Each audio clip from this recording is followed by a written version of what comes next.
Welcome, welcome, welcome, everybody. It is another Tuesday night, the Tuesday night big game in Dallas, Texas, streaming to you from TCH Live. Got a flip going on right now, but we've got our normal 5-10-25 game tonight. Great cast of characters. Still missing a couple of butts in those seats right now, but we'll get you guys rocking shortly. Thank y'all for tuning in tonight. We had a great tournament last night. If you guys didn't get to check that out, we had our even bigger one. But we are back to our normal 5-10-25 no limit hold'em cash stream from Dallas, Texas. We'll go around and introduce the players here shortly, minus those current empty seats. Got the return of Will Helmuth over there. Got Danny Chin, got Esky Poker, got Scott in the 4 with Big Gay Al, our favorite card protector. Carlos in Carlos's seat, the 5 seat. Damn it, Bobby in the 6 seat. And we will get the other folks as they get here. I know it's Spooky and a young player named Reit that we've had on before. I'm Eric Van Loosen. I will be joined shortly by Aaron Money McAvoy. But for the first few minutes, going to be rocking solo as he gets some audio equipment set up down there in Austin. And we got the lovely Miss Tika doing the dealing for the first hour and a half. Got a couple of quick raise and take-its here. That's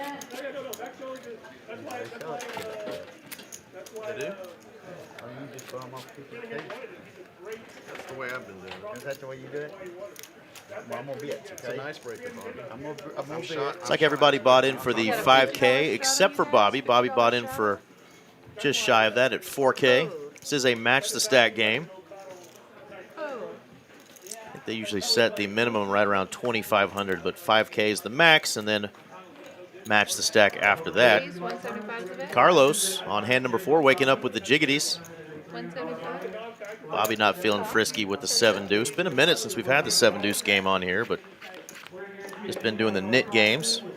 And exactly what you want to see when you got a couple of jacks.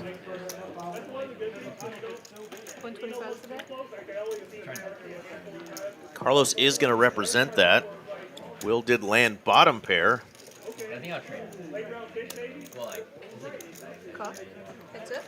He's going to make the call, which probably is going to slow down Carlos on most turns here. Club comes in, though. Not a bad card for Carlos. Is going to continue. Let's see what sizing he goes with. 630 out there already. Goes about half pot.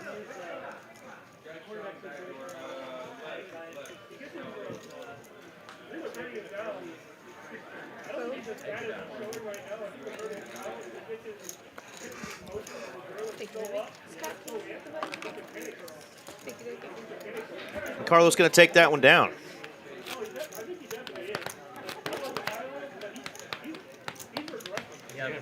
Bobby doing his best Tarzan impression. He's just asserting dominance. I went too hard to bait the pickleball. He's asserting his dominance at the table early on.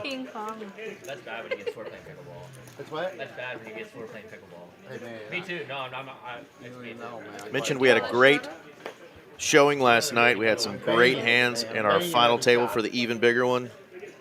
We had a player DFK, Dat Win, not the former Cowboys and Texas A&M linebacker Dat Win, but another Dat Win took down our even bigger one last night for 60K.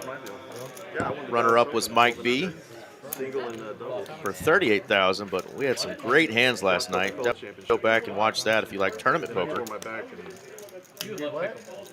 Back to cash tonight, though, and our friend Will got that suited one gapper here, lands top pair. Back in the 70s. No, we were having conversations. Then you came in here. Danny is going to float for $50. What sport were y'all talking about? What? Tennis. There's our friend Aaron McAvoy joining us. My letter jacket. Should get the audio rolling here in just a second. Bet 125. Will is going to continue. Oh, really? How's that? Testing, testing. We got him Oh, hey, the joys of technology. right on time to see Danny turn an open ender and bink a king. And that'll send the Wilhelmuth 700 is the bet. through the roof. Going, what did you wake up with here, Danny? Did you have some sort of a spade draw that he got there? He's laughing like, what the hell? 700 is the bet on the river from our friend DGen Danny. Just smash that river, man. He's telling his opponent, Aaron, that he smashed the river. Looks like a young quick turn. No.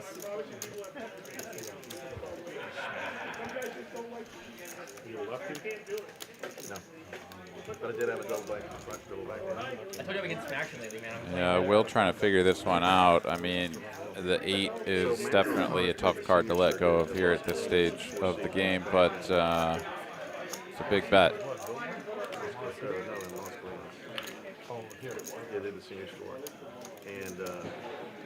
It's always interesting when a player is willing to share that kind of info with you and tell you that he smashed it after putting 700 out there.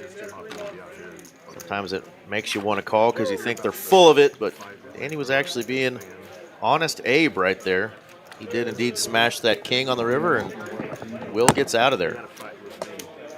So we got 3 empty seats, Aaron. I know it's going to be spooky, and one of our youngest players, Reit, will be on. He's a kind of celebrity gamer. Not really sure what game it is that he normally plays, but it's got his own private YouTube channel. Maybe Cooper and the gang will let me know what it is that the young man plays.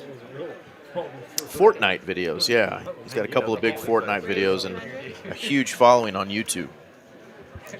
Cool. 200 is the He will bet. be here shortly. We weren't going to wait.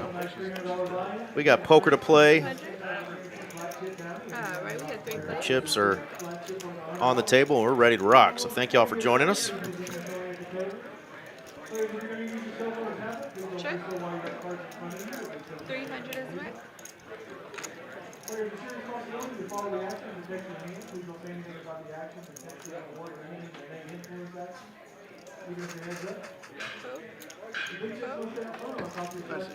Scott and Big Gay Al playing big gay games there with Jack High.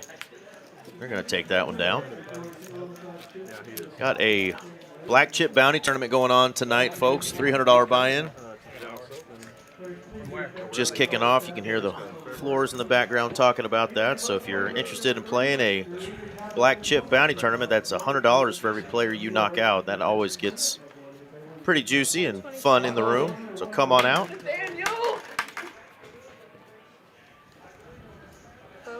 What a fucking good kid, man. So how was your Thanksgiving, good sir? Man, Thanksgiving was awesome. Definitely ate my weight in 75. dinner rolls and mashed potatoes. I did share the McAvoy recipe with the family. They did not approve. Not a soul in the room wanted mushrooms or onions in their Thanksgiving mashed potatoes. But Or garlic or blue cheese or yeah, bacon? I didn't even throw the rest of that nonsense in there. That wasn't. Oh, man. But we had a good time, man. How about you? It was great. Had Hell yeah. a great time. Everyone was very pleased to eat the mushrooms, the onions, the garlic, the bacon, the Parmesan cheese, all of the good things in my mashed potatoes. The ones that are flipped over. And Yeah. it was great. Yeah, had turkey, had Check. just all sorts of delicious stuff. Everybody pitched in, made something, and it was great. Heck yeah. Well, glad to hear it, and hope everybody that's in the chat with us tonight and watching How much did you had a buy? great time with family or friends. 10,000. 5. Man, Esky Poker here, our young bucks, Nathan, right? take down a nice pot here. Find him on He's buying it for the socials at Esky, ESKY Poker. Starting to put out some cool content. Kind of weird seeing Scott over next to Carlos there in the 4 seat. Yeah. I mean, I feel like he's much less like, you know, I need to have this seat or whatever than Carlos is, but he always seems to kind of end up over on the horn. Right. But now in the middle is just a little bit different. But R-E-T-T. bunch of unfamiliar faces here to me tonight as we've got our newest player coming in. Nathan going to take a seat here in the 7th seat. Still waiting to fill the 1 and the 9 here, but yeah, excited to see some fresh play here, Eric. And there you go. They changed the name just as you spoke it. That is the aforementioned Reit. He's going by Reit LOL. We'll just call him Reit. There we go. They took the LOL off. 75. Hey, what's the last time you fucking touched a card, man? Raising the first hand? Dude, no, I Sitting down and coming in for a raise, and Will wants nothing to do with that raise. He's going to 3-bet up to 250.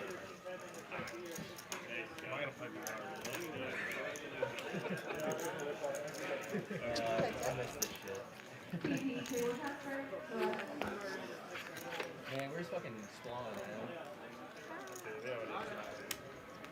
Sure.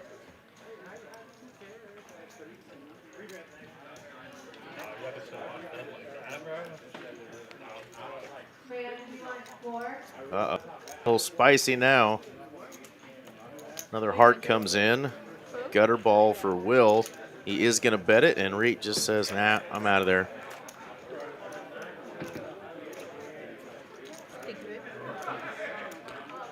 Did you get a picture of Reit? Not sure how well the players Will you take one of know each other as far as Eski, Will, and Reit. I know Danny and Will are good buddies. And Reit has played on our stream before, but it's been a hot minute, so glad to see him back on, Aaron. Yeah. We had a really fun final table last night, Aaron, in our even bigger one. The player that took down our Poker Atlas tour for $200,000 earlier in 2025, which was his 3rd Hidden Mob score in his lifetime, that 200K. Went ahead and got 2nd place for another $38,000 last night. So shout out to Mike B. DFK was our winner last night. His name is Dat Win. Took down the $60,000, but had one of the craziest hands of the night, Aaron. And I'm going to send you that link, or at least let you know it was hand 16 last night, and it was insane. Okay. Exciting. I'll have to It check took it like out. 10 minutes. It was. Oh, wow. It was crazy. Okay. Bobby here goes from flopped flush draw 3 to a straight flush, but picks up the jack on the turn. And was just ahead, but no longer as the offsuit king rolls off. Carlos gets there after he turned a gut shot. And holding the king of diamonds had some potential opportunities for a river bluff, but probably wouldn't have worked. But bet at 275 is going to get called, and Bobby's going to be like, what? How do I lose? Oh my god. All of it.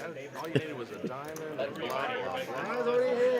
A little Carlos early. doing a good job of, yeah, man, you totally, that was Totally yours had it until all. wasn't. Yeah, totally yours until I hit a king on you.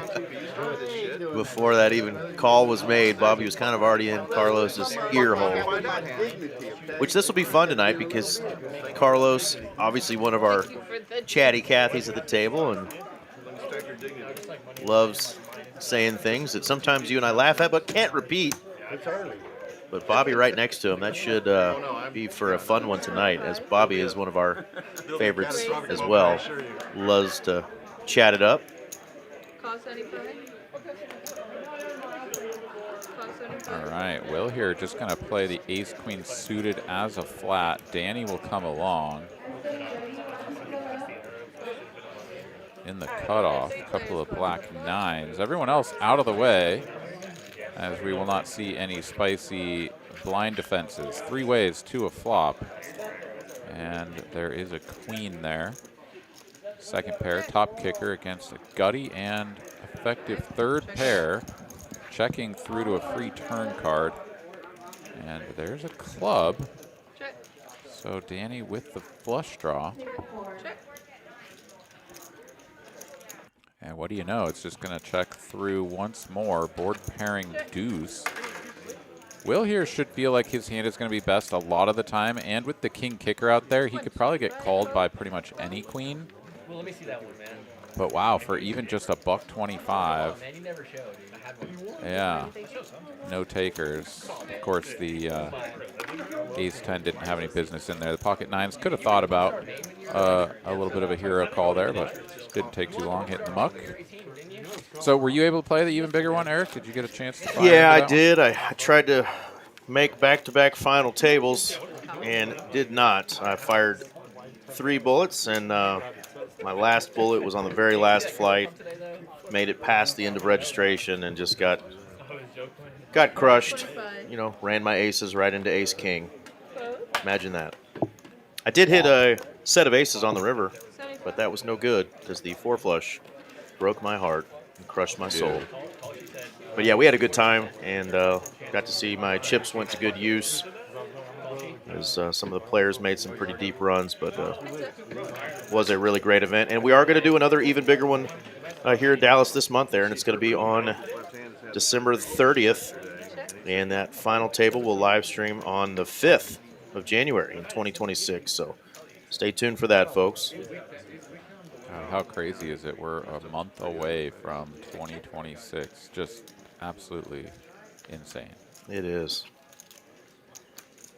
All right, no more chips have gone into this pot. The 10-7 here with no chance to win at Showdown hasn't taken a stab yet. Is Bobby just going to put like 125 out there, $100? Try to get this one through? Did you just nail it? You did. 125 on the nose. And how often is King 10 good here? I mean, given the action, like King It is. high here is like you're not going to value bet an ace high, are you? Right? Like worst case scenario, you're just going to be like trying to bluff me off of an ace with like king queen or something, and I lose to that. But that's not even happening. So I don't know if you just noticed, both Scott and Carlos looked over at Bobby to see his reaction after getting called by the young buck, Esky Poker, with the king high, wanting to see how he'd react. But well done, young man. I know Yeah, Ryan is excited to play tonight, Aaron, so we'll have to see if he has something for his elders tonight. Yeah, well, I mean, that's a nice little spot there. I mean, given the action, you just really don't expect your opponent to have too much because they're going to want to protect their under pairs on that turn card with a bet, and he just didn't. So, like, yeah, I like the call there. I mean, obviously it works this time. Sometimes you do just kind of randomly run into somebody who's, like, bluffing with an ace, and you're like, oh, that didn't make a ton of sense, but enjoy the pot. Absolutely.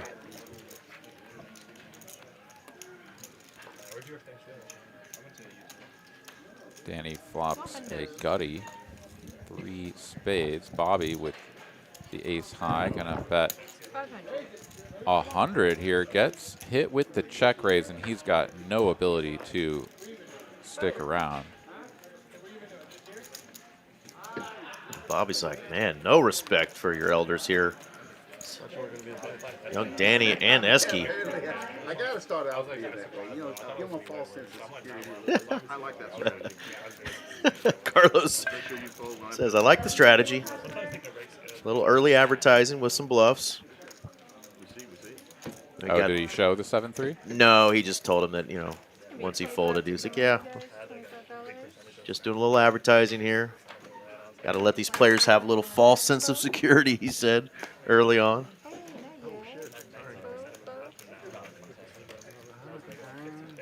Call 25.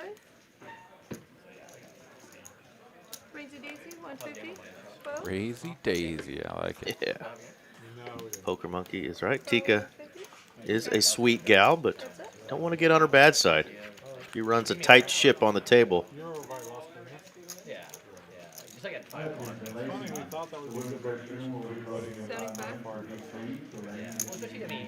75 and a call. Bottom pair is best for Bobby. But there's a good card for Reit to continue. He doesn't take it. Picking up the gut shot to Broadway. I mean, another shell there. would have sent Bobby packing, one would imagine, but he is instead just going to go for the give-up line. Says, I don't know, Bobby here, he's been getting pushed around a little bit. He's not going to be folding unless I'm willing to really empty the clip. So on to the next one we go. All right, Marcus Garrett also in the chat says he's played a lot with our seat 8, Mr. Will. Said he is a crusher. Gotta start somewhere, bro. Yeah, Will's had some good tournament success, I think specifically up there at Choctaw. But yeah, he's definitely a crusher in the Dallas cash scene as well. Absolutely kingpin. You said 800? Welcome to the chat, my brother. Hope you're running well out there.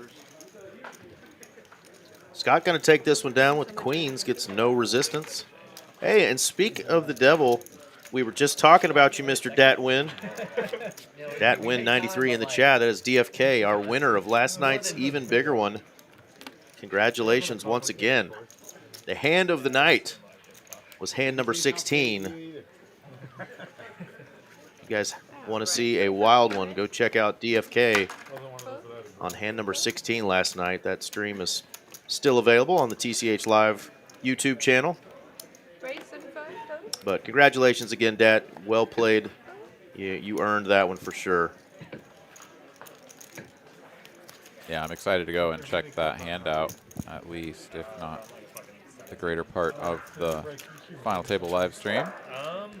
And congratulations, Dat, for sure, and to all the other players that were fortunate enough to persevere to the final table, bring home a little bit of holiday cheer for the family. Awesome. Well, keep that TCH money in the poker community. It was funny because I heard Dat saying that if he won the tournament, he was going to jump in the PLO tables, and I looked for him out there after the tournament was over because I was like, man, winning 60K in a trophy, and he's just going to jump right in the PLO game. But I think he was pretty excited and wanted to go celebrate with some friends, and obviously he's back home in Houston. But yeah, Aaron, I would suggest you just watch the first 25 hands because it was a wild start. I think we got down to 5 players within the first 25 hands or something, so it was awesome. Okay.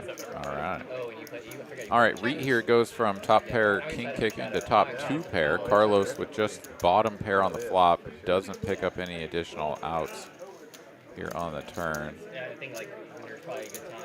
I mean, Vegas is like somewhere. Full pot size wager here from Reit. Excuse me, over bet. I thought that was 275. I guess it was 450. Big chunky over bet. Yeah, man, come out next week and you can come play in big ball. Well, folks, I always mention that I'm joined by my man, Aaron Money McAvoy. He always joins me from Austin, Texas, at our great TCH Austin location. Aaron, what's going on in the month of December down there at TCH Social in Austin?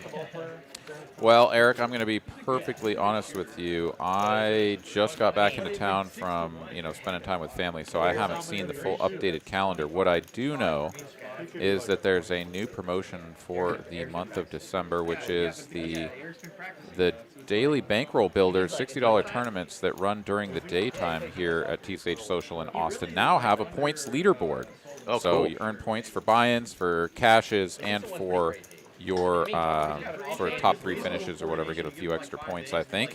And at the end of December, you get to take home some pretty cool swag based on where you finish in the points running. So that's a pretty cool new promotion that's going on here in Austin. Nice. Exciting stuff for our friends down there at TCH Social in Northwest Austin. No more sports betting. How good is that in basketball? It's almost the exact run. All right. 10s and 5s here going to show down as the winner. Bobby here going to take this one down with the suited Doyle Brunson, or as I like to call it, the Donald Brendan. Oni Turgeson giving a shout out to Mr. McAvoy, myself. How you doing? MMA and car addict. He was tuned in a little bit during the tournament last night as well, and will attest what a good one it was. We do have a pretty cool tournament coming up, not this weekend, Aaron, But next, of course, we have our normal tournament schedule. We'll have our Saturday big one, but we've got a holiday frenzy. Instead of the normal Saturday 30K guarantee for a $360 buy-in, they're doing a 50K guarantee, $250 buy-in, and the starting stack is actually an additional 10K. So it's a 40K starting stack with 30-minute levels. So make sure you come out on December the 13th. See if you can't bank a nice score right before Christmas. Maybe get mama a little something extra, or maybe something for yourself. That's right. Top pair here for Reit. Gutty for Will. Backdoor diamond. Scott just over cards. He's out of the way. And back over to Reit here. Will make the call. Deuce pairs the board now on the turn. Reit here with a hammer lock on this, as it is down to just a 6 going to the river. Will continue with the aggressive line, though. 525 for full pot. Reit here with Did you mix them? pretty strong bluff catcher. I need Makes 1 and the 9 call. because the players are still coming.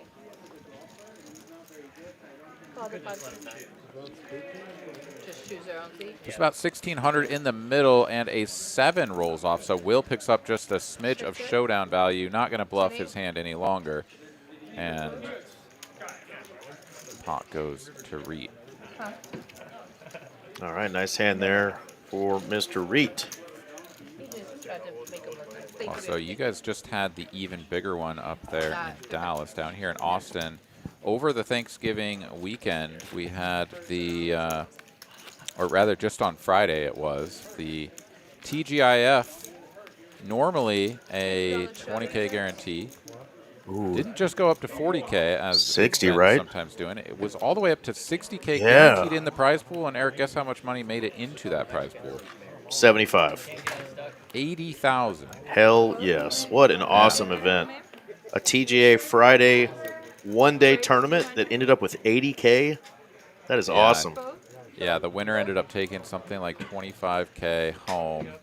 And yeah, that's pretty incredible. What was the buy-in again? 200? It was 140, and then you can add on for another 100. So Okay. most players were getting in for 240, I believe. How cool is that? Yeah.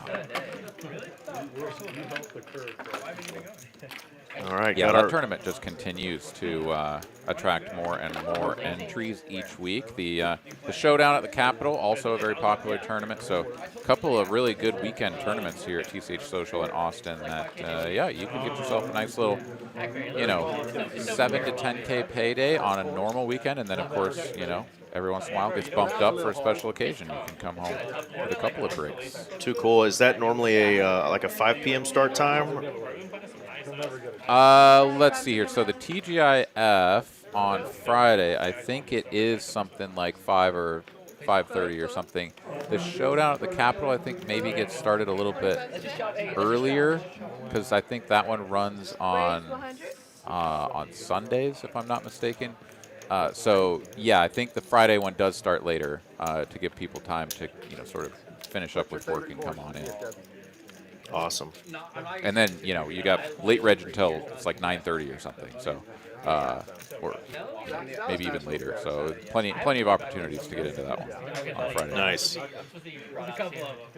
Well, reminder, it's been like this for a couple weeks now, but if you're noticing in the chat that your normal sign-on name is not showing who you is, like our friend SCCC6758, remind us who you are so we can shout out your actual name. Welcome, SCC, giving us our first meow. Saying greetings, friends. Every now and then we'll get a random cat noise overheard.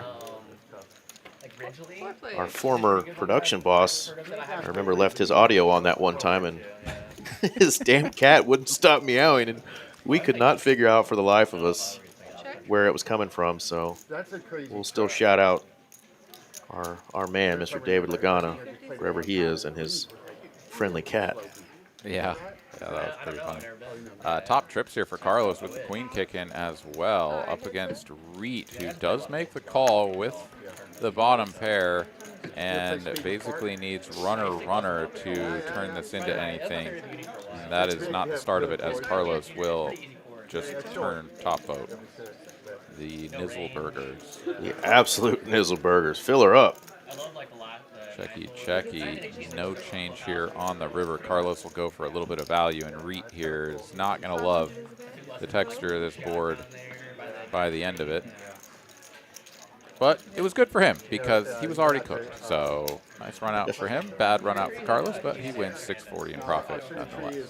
Cooked like a Thanksgiving turkey. All right, I'm trying to figure out our man Esky Poker over there. He's trying to compete with Scott's Card Protector and Big Gay Al, which, let's be honest, you can't compete with Big Gay Al, but he's got some sort of little dragon over there. Are you familiar with where that dragon comes from? I'm not as hip. Yeah, I would guess that it's a Pokemon just because it kind of resembles that sort of style, but I am not a Pokemon person, so I really don't know, and maybe someone in the chat can fill us in on what that figure is. But that's just my best guess. Awesome.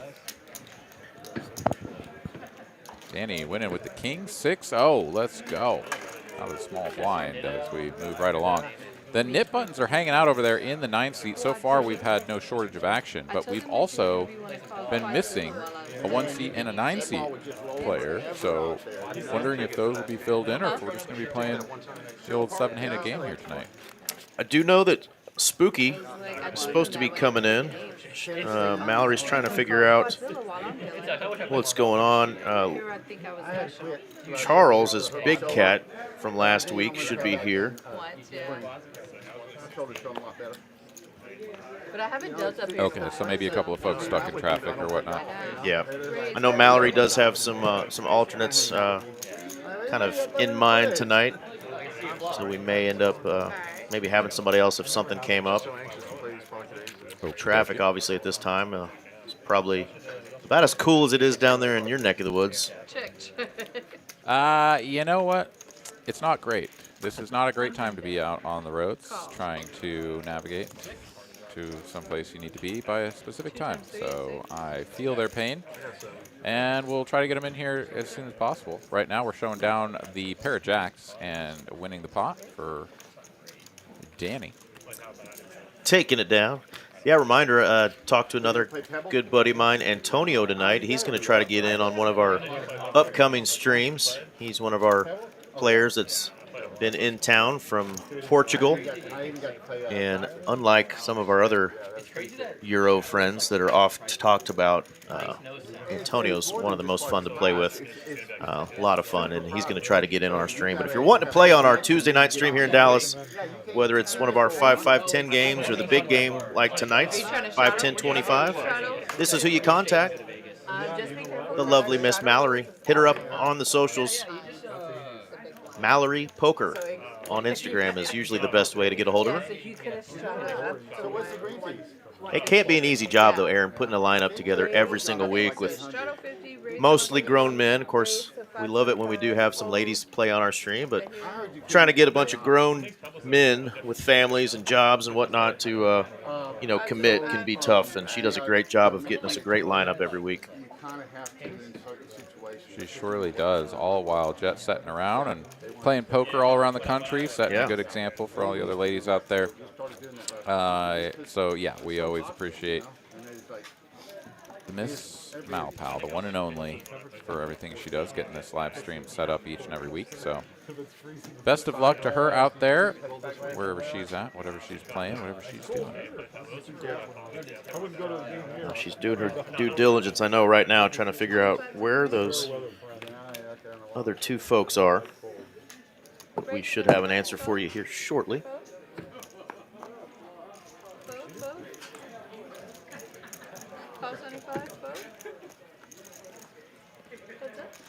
All right, one defender here. Bobby will commit the remaining chips to take a flop, and what a flop it is. Top trips, 9 kicking for Bobby. Will here with a very good flop for his hand. Bet a 75, quick call, and Will here barring any sort of, donk lead here, is Check. going to see 10 on the turn. Elects not to bet, says this is sort of a two-street game. I believe if Bobby were to find a check here, that Will just might go for value, but instead we're going to be going into just fold mode. Says pot size on the river. Nah, you always have it. Lets the sevens go instantly. Wow. Oh, yeah, funny as hell. You have? Yeah, dude, it was bad. The first time I ever played it, I fucking lost it twice in a row. And it's just, I was just hard, yeah. And I know our special lady, Miss Rebecca Thompson, has got her game going right now. If you're interested in playing a little something different on Tuesdays and Thursdays, Rebecca hosts a Big O game on Tuesdays and a Dramaha game on Thursdays at 1 p.m. She got a full table cranking right now in that Big O game. That, again, is the lovely TCH ambassador, Miss Rebecca Thompson. If you're interested in Big O, check it out. Yeah, lifetime big games have definitely been unprofitable. Raise 325. Carlos trying to put in a little raise on the button with a kind of speculative hand here, 10-9, offsuit. And he is more than dominated by the 2 10s. Gets a 3-bet from Will. Wow, and what a flop here. It goes up man. and down against the 10s. Will here going to be incentivized to put at least one more bet into the pot, given the sort of wet texture of this board. Being out of position, it's kind of like, we need to get some money into this pot, and I really don't want you to have the betting lead. How do you like the new season? Carlos is going to make the call. 1365 going to a turn. Oh, my goodness. Ooh. It is a spade. Front door spades do come in here, but Will now Yeah, one game. with a big old set of 10s. Yeah, texture changing card. Will gets to continue betting. He's going to go for a small size here, I think, a lot of the time. Were you like? Looks like he's assembling something right in the middle of the road, about half pot, You're 19 even now? a little bit over. Feels a little bit curious. Carlos here with a quick fold, and Will get no additional value. Also doesn't have to sweat the straight going to the river, so there we go, takes it down. Never quite sure, what the idea is there when we're so deep. You get those big texture changing cards. A lot of times in tournaments, right, you tend to size down there, but goes for the half pot. Maybe that's a perfectly reasonable size. I'm just out of the loop. Little trivia piece there from SCC says, is it true that Jack Rubenstein used to own the building that you are playing in? Well, not quite sure, because I know this whole parking lot is pretty much owned by Sam Moon and the Sam Moon businesses that are here. But if y'all aren't familiar with the name Jack Rubenstein, or Rubenstein, depending on how he pronounced it, that is actually Jack Ruby, the man who shot Lee Harvey Oswald. And if you don't know who that is, God bless you. I can't help you. You're way too young. Look it up. Even the youngsters should learn about that in school. They should. I don't know what they're teaching them anymore these days, Aaron. No, that's fair. That is very fair. And I think each year that goes by, that question becomes more and more prescient. You're like, what are these people learning? I don't know. And do they even have to learn with all the technology they can use for their homework and stuff now, right? They just throw it in Chat GPT, let it vomit out some answers, and there's your passing grade, youngster. Yeah, I almost wonder, what the future holds, right? It's like it's so easy to access information now. You may not get the correct information, but there's a lot of it out there, and it is very readily accessible. Especially with, Khan Academy and some of these other learning websites where there's a lot of really good information produced by actual, professors and Yeah. high school teachers and stuff that are putting information out there that is freely accessible, or at least accessible for a very modest sum. You can basically drive your own education, right? I mean, you could actually have a person just completely spend time on the internet, and if they're disciplined and finding the right information, could learn probably everything and more than what they would learn at school. Pretty interesting. And simultaneously, as you say, the technology could also be used to just kind of breeze through. I know. This is the first time I've ever seen you in a hoodie. It'll be casual Alan King today. Is it 'cause Well, it's Will cold here is outside? going to go to work from the button. Ace Queen off suit. 3x 75 open. call. And Scott will defend. Suited ace deuce here. Brendan in the chat says Eski's card protector is Charizard. Heck yeah. Okay. Thank you, Brendan. Flopped flush draw here for Scott. Checky, checky, given the texture of the board here. Ace Queen not interested in putting in a bet. Scott will go for a bet here, and that'll get the job done. Will out of the way. Thank you, baby.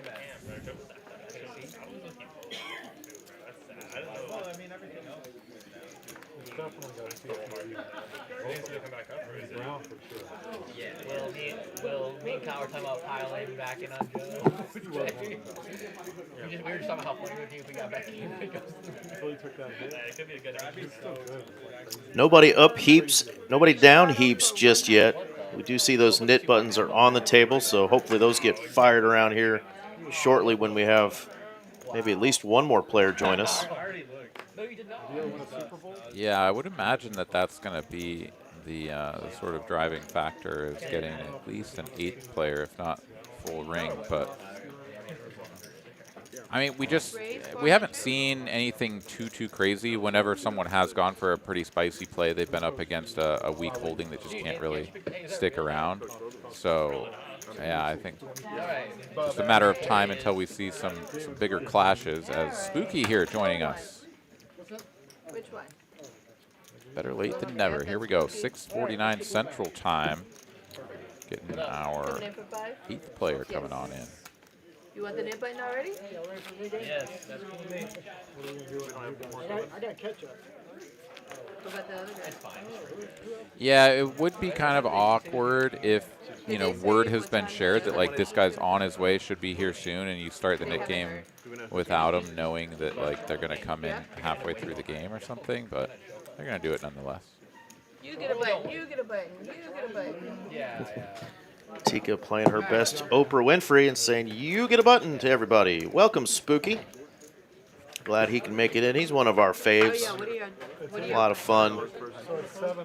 Always has some friends and family in the chat rooting him on. They're disgusting. You get a pick the amount. We usually don't see him in the month of October because, as his name is Spooky, his family owns and operates a couple of haunted houses in the North Texas area. So he is extremely busy Splash pie. during that time. $50 Stratos a bit, guys. But he is back. $50. Can I have your player's card?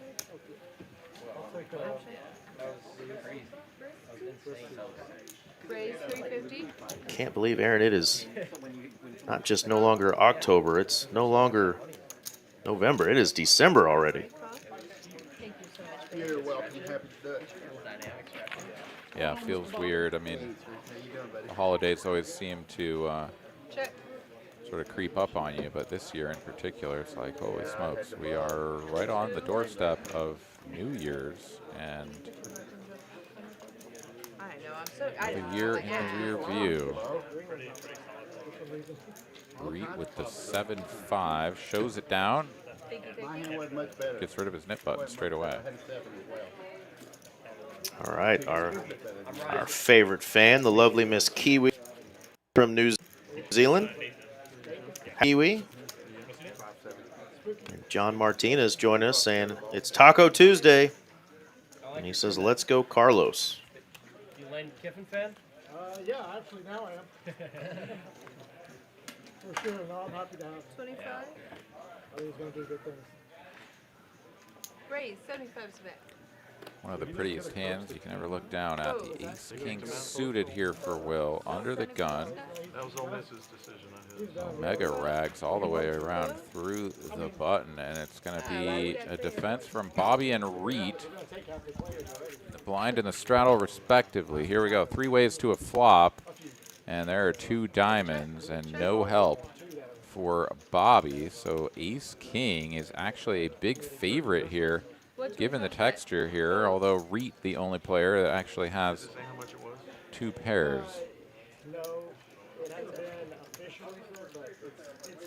Equity is now evening out as no diamond on the turn. Will here going to take his free river card. It is a diamond.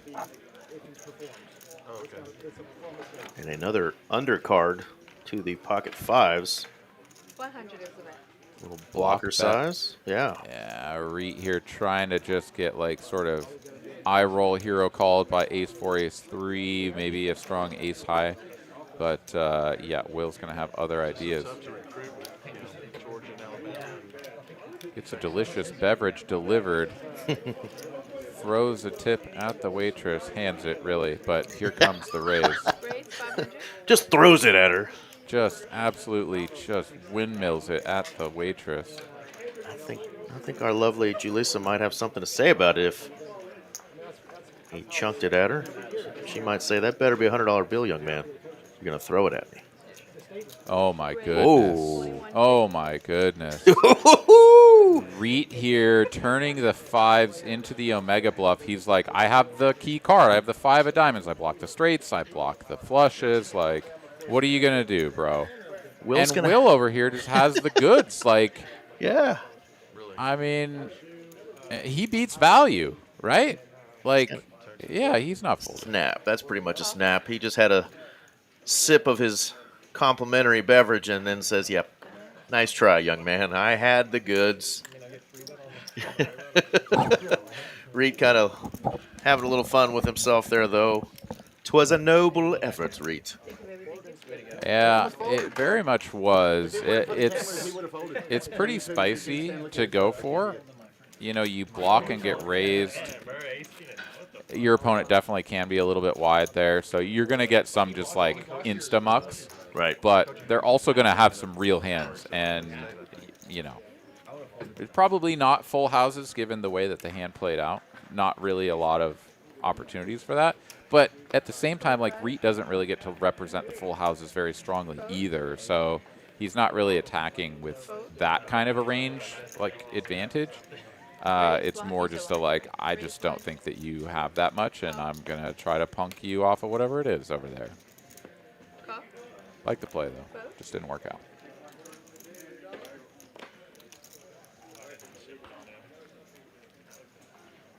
Fourth place. Let's be honest, too. Take some real guts, right? When you block and get raised, like, oftentimes you just sort of settle immediately into, like, oh, okay, is this guy just pushing me around? I was blocking because my hand is what it looks like it is. Not too many people are just like, fuck it. we're going to put in the 3-piece. You know, let's put them back to the test. Yeah. You can see a 9 on a river here would be a super juicy card. Will is going to lead out here with the Queen 10. And just take it down. Doesn't even have to show. Did you get the chance to try the new steak and poblano rolled quesadilla thing? So I wasn't sure that I heard you correctly last time, and I got excited when you mentioned steak, and then I heard the word poblano. And I am a big old sissy and don't really love any peppers, whether they're spicy or not. So I would have to get it without the poblano. So it wouldn't even really be worth the order. But I did hit up T-Bell last night, Aaron. One of my last meals before, unfortunately, I have to go get a little medical procedure done that we'll just say tomorrow will require me to not be able to eat at all. Yeah, we all know you're looking forward to it. Yeah, I'm about to We be probed by the aliens. So wish me luck. I do wish you luck. I wish you luck. I wish you good results. And you know what? Despite your culinary deficiencies, I Not culinary, but culinary. I see what you well. did there. Yeah, I wish you the best in your next T-Bell adventure, whenever it comes. You know, it was pretty decent. I don't know. Anytime there's like a new item at one of your sort of go-to spots, you know, it's like you try it right away. You're like, oh, maybe this is going to be like the new fire thing. And most of the time, right, it's just kind of like, it was all right. Scott here backs into a straight. Danny with full-blown nothing burger, 8 high. He is not going to go for it. 400. T-King. Thank you. Surgery. T-King. Oh, you've been upgraded to surgery, dude. They're going in cutting, bro. Thankfully not. Let's just hope they No, don't. it's been declared now. It's happening. whoever your proctologist is, we're gonna call him up. We're gonna be like, you need to come into the waiting room with scissors just to freak him out. You know. Thank you again. Yeah, and it'll be amazing if they do happen to find those parts 25. somehow in the back door. 'Cause those don't go there. Eric, what have you been doing? Yeah. Listen, Doc, I got needs. Yeah, Kiwi's feeling for me, yeah. Sounds like I can go with some broth or bouillon tomorrow. Maybe some What's your Jello. That's about it. cause sensitive? Old liquid diet, baby. Yeah, I'll get out of my procedure, though, in the afternoon on Thursday, and I will be on some good drugs, I'm sure, and get to watch the good Thursday night football game between Cowboys and Lions, which ought to be a doozy. So life could be worse, Aaron. You get meds for that? Oh, you must have. Okay, so you must have actually. Yeah, something else. they knock you out during a colonoscopy. Oh, I didn't know that. Okay. Check. Check, check.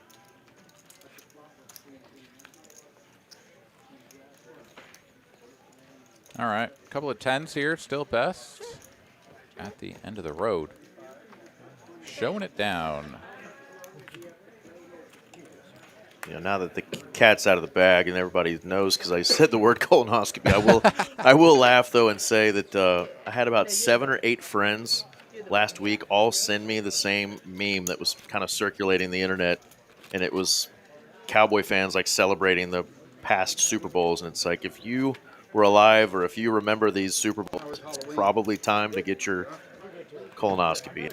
And I was like, how ironic that not only were those some great years of my life, but I have one of those on the calendar for December 4th. So thank you to all the 7 or 8 jackass friends who sent me that. Well, how about them boys? You know, let's just throw that out there real quick, because them boys are still kind of sort of lurking around, and they got a real big game coming up here, don't they? Huge. They can lose one and still have a chance to backdoor into the playoffs. But see where I went there with the backdoor. But obviously winning out is the clear path to make the playoffs and then ultimately lose in the second round and disappoint Cowboy fans. Raise 13. Yeah, I mean, the fact that they came out of that game over the Thanksgiving sort of weekend or whatnot with a win over the Chiefs, that was pretty incredible stuff. I mean, you go into a game at the Lions and you feel a little bit less downtrodden, right? Like there's some momentum, there's some energy there. It's still going to be one hell of a tough game for them to win, and I'm actually curious here what the line is right now. Ruh-roh. Speaking of lines, Reit took a line here, and it ain't going to work. He's in trouble. Does have the 1 over that those kings always dread. See if Esky's kings can hold here. Ace magnet, not yet. Still Looking good. Just a couple of aces left in the deck. Oh, Oh, my of goodness. course. There it is. Of course. The Barry Greenstein Reit gets rewarded for the super YOLO, we'll call it. I mean, this is cutoff versus the straddle, so not completely out of line, but pretty spicy, low probability. Come from behind win for sure, and Esky is not going to love that one. Might make it into the blog though. It sure as shit might. 3-bet from Esky, 4-bet rip from Reit, and snappity snap from our man Esky with those aforementioned Cowboys. Bloody River indeed, D-King. That was naughty. Yeesh. All right, point spread on the Lions and Cowboys game is only -3 Lions. I kind of thought it would be 3.5, 4, but no. I think 4 to 5 would be ideal if we were certain that Amon-Ra St. Brown was playing, but I don't think he's playing. And that's going to make a big difference. Obviously, they still have plenty of weapons on that roster, including the absolute Olympic speedster, Jameson Williams, who's really coming on. And then, of course, the double-headed monster in the backfield. But yeah, well, and that's where the damage is going to get dealt, right? I mean, they're just going to run the ball down Dallas's. They're going to try. The last 3 teams have not been able, and that's been Ashton Genty, Saquon Barkley, and of course the Chiefs running game. All of them have not even achieved 70 yards rushing as a team. The Chiefs, I think, maybe had 70, 72, and that was 30 of it came from Pat Mahomes. So yeah, that new D line is really coming in, but this is a whole different animal. And Jahmyr Gibbs and Montgomery are the aforementioned running backs, and then some. Yeah, it's not the same Saquon obviously this year, and Ashton Genty has an absolute ass line, but still impressive to shut those guys down. Yeah, I think the Chiefs you expect them to not really produce very much on the ground, as they just really have not shown that aspect of their game in any way this year. As we go 4 ways to a flop, 150 apiece, and we got a king high board here. So top pair, no kicker for Carlos. Flop lag is real. Esky can do nothing but laugh at that board. He's not involved in this one. Will here will continue. Gut shot to Broadway has the Queen of Hearts working as well. Should another heart peel off. Spooky makes the call with a pure dirty gut shot. That is a spicy play. Carlos makes the call, and back over to Reit, who's like, I mean, I can close the action for 250 and just like spike a queen, or do I try to just blast these people out of here? No one's raised, so nobody has anything that strong. I got the super blockers. And yeah, if he just puts like 15, 1600 out here, it's going to be like, how does anybody continue?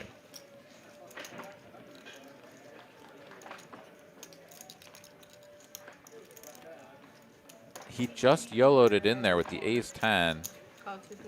So he's not ready to put all of that newfound wealth to risk, I guess. I mean, the price is just too good. It's so weird when you're in that spot where you're like, I could bluff this so good, and you're like, but I could also just call? Okay, let's try. Makes the call. No improvement. King, no kicker. 84% equity for Carlos. Checks around. And what do you know? It's just going to hold. It is a heart, so 2 players with a chance to try to steal this, but This would be the player to do it, I believe. Definitely up Will's bag of tricks. Is that sizing going to be enough here, Aaron? yeah, I mean, I think he can pretty well suspect that no one has a king, as like, you know, Whoa. It's kind of tough. And Carlos just folds his king. Wow. Upgraded to a 10 kicker, so obviously A lot of just chops you might be playing for there, but Will gets it through. Yeah, it's like, I had jacks with a heart, bro. It's I like, don't know. I mean, I guess he is just. I really. I don't know how to explain that. I feel like for such a small bet, Yeah, I really called. yes, you're going to have a ton of kings, and all of them are basically playing that 10 kicker unless you somehow have like a king jack played this way. But wow, folding the king misses out on the pot. You got me already, baby. Oh, We got a Bingington 101 joining us.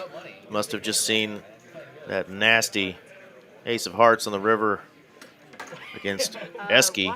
So sick. $50 shot on This is a big shot for Ryan, absolutely.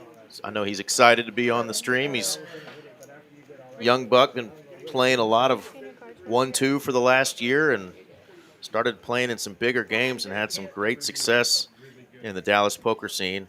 Really, really nice young man. I feel so weird calling people young man, Aaron, but I guess if I'm 45 and about to have a colonoscopy, those are things I should say, right? Young man, Well, whippersnapper, you know, you I'm say getting it old. right after you say, "Get off my lawn." Get off my lawn. Ryan's welcome on my lawn. Good kid, Esky Poker. Check him out on the socials. Bobby, dinner for two with the 6-9, and it lands. Is he mucking? Is he mucking? He's mucking. Grab he's it, mucking. grab it, he's Tika. mucking. Grab it, Tika. Oh, she got him. And he just won a hand and didn't show it. No reaction yet. Nobody's saying anything to him. Yeah, they're just like, all right, if he doesn't know, he might do it again. Anybody gonna tell him? Anybody gonna tell him? No, I was gonna go like 20. I was gonna like. No, I mean, I think it's one thing to like rib a guy when he's down to like heads up or whatever, but like especially if you're still in the net game, you're like, don't even say anything to that guy. You like forgot we're playing. He'll do it again if he wins a hand. You had luck, we do let you shot. You're given. Especially because you shut every time. So. Yeah, not even the dealer is throwing him the shade right now. It's gonna hit him here in a second that he forgot to show his hand, and still possesses that knit button. Yeah, it's kind of wild that he hasn't really noticed yet. Oh wait, he just picked it up. Oh, he's touching it right now. The realization is hitting him as we speak. 15 minutes in the past. Oh, there we go. Adjust the hat. He's Big smile. He realizes it. Damn it, Bobby! Damn it, Bobby! All right, 2 overs and a gutty for Carlos, and just the ace high is best at the moment. He'll make the call.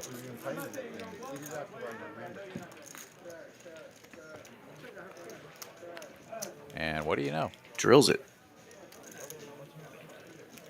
And we're leading. You said that, and then they asked me in my ear, did you show your cards? Now there's the conversation with Tika. Yeah, it's like, yeah, well, nobody can tell you what to do.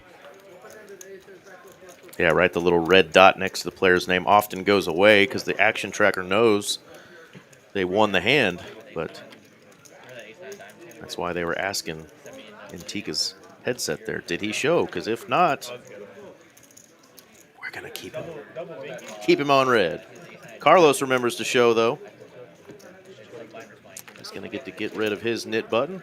Flicks it across to Tika. Windmills it right in her face. Wait, never mind. Right in the pie hole. That's All right.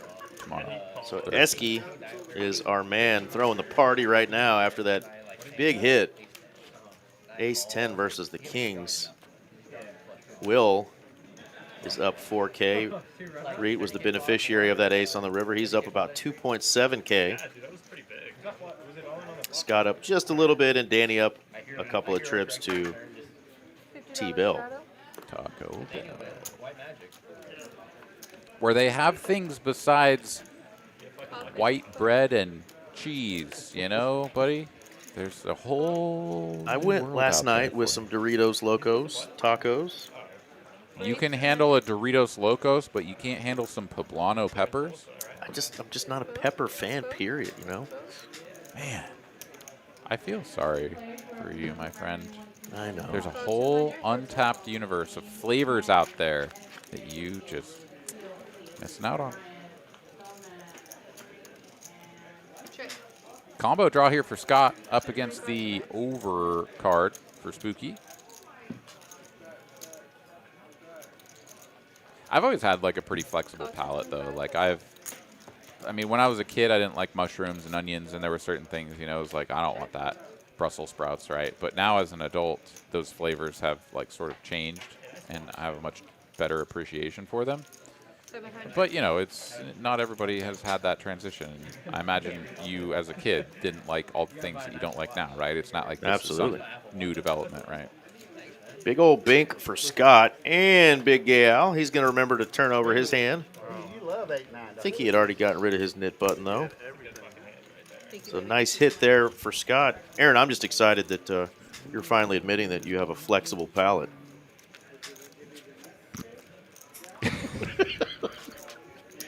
Because that could be construed. All right, Eric, you know. He's been doing palate yoga. Oh, my goodness. All right. All right, Cancel Desiree that, joining us. We'll go ahead and move on. Says hi, everyone. We're good for at least one off-color, whatever the the phrase is, joke at night, en route to being canceled. Yeah, well on our way here, right before the new year, you know. Call to 50. All right, $50 double straddle is coming out, and Spooky has good timing for it because he's going to wake up with the ace-king, and Will is just going to have to lose the queen-10.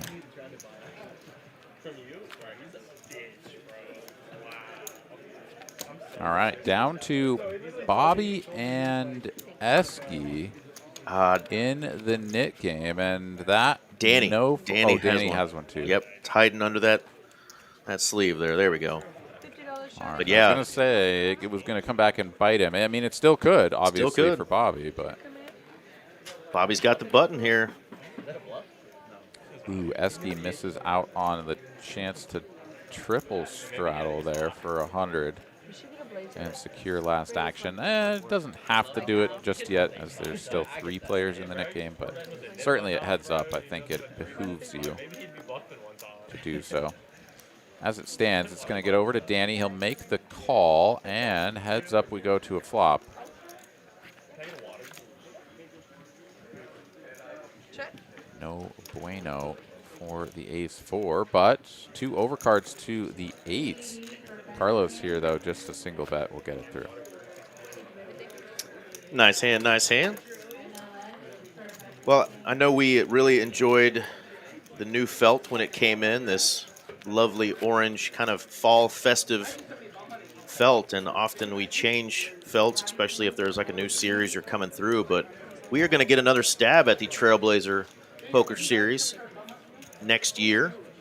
But the next stop is actually going to be down there in Edinburgh the day after Christmas. So if you're going to be in and around South Texas and want to run down there, I know some of the buy-ins for some of the events down there are definitely affordable. It's a great room. Our man Declan, who used to work at this location, is running that room down there now. But you can see February 15th, it will be coming back here. So I imagine we're going to keep this felt with that Trailblazer Poker Tour logo there. Even though the dates say September through October, it will be back and returning here in February. So a lot of stuff coming up in the future. Our even bigger one at the end of this month. On the 13th, we have the aforementioned 50K guarantee that we're going to have on Saturday the 13th. So a lot of stuff coming up in the tournament streets. A super cooler, Eric. Oh, because while I'm gabbing, hand number 43 here, Aaron's reminding me we got a hand of brewing. It is the hand of all hands. It is where Esky gets his money in with aces this time. And Carlos. That was that a king folded? Did we see a king folded? I don't know. Perhaps. It'll show us here on the top of the screen in a moment if he's got any kings remaining, one would imagine. Players are going to run it twice, and there is an ace in the window. It says Carlos has 0 outs, as the there certainly aren't 2 kings remaining. So, yeah, it looks like at least one of them has been folded. First board goes to Esky. Carlos here looking for that last remaining king or some kind of funky straight / flush draw. Now it does show 2 kings available, so what do I know? And it's got to be one of those 2 kings here. On the second river, doesn't come. It's a wheel and top set. Esky will get a little bit of sort of redemption, one could call it, for his earlier unluckiness with the kings against the ace-10, but he'll take a piece out of Carlos instead of Absolutely. Reit. Couple of big hands there. One not going Esky's way, and he gets the birds to hold, even running 2 boards there against Carlos. Carlos not completely felt it, but he is going to go ahead and add on for another 5K. And wow, even with that win, Esky still stuck $90. Put that back on there.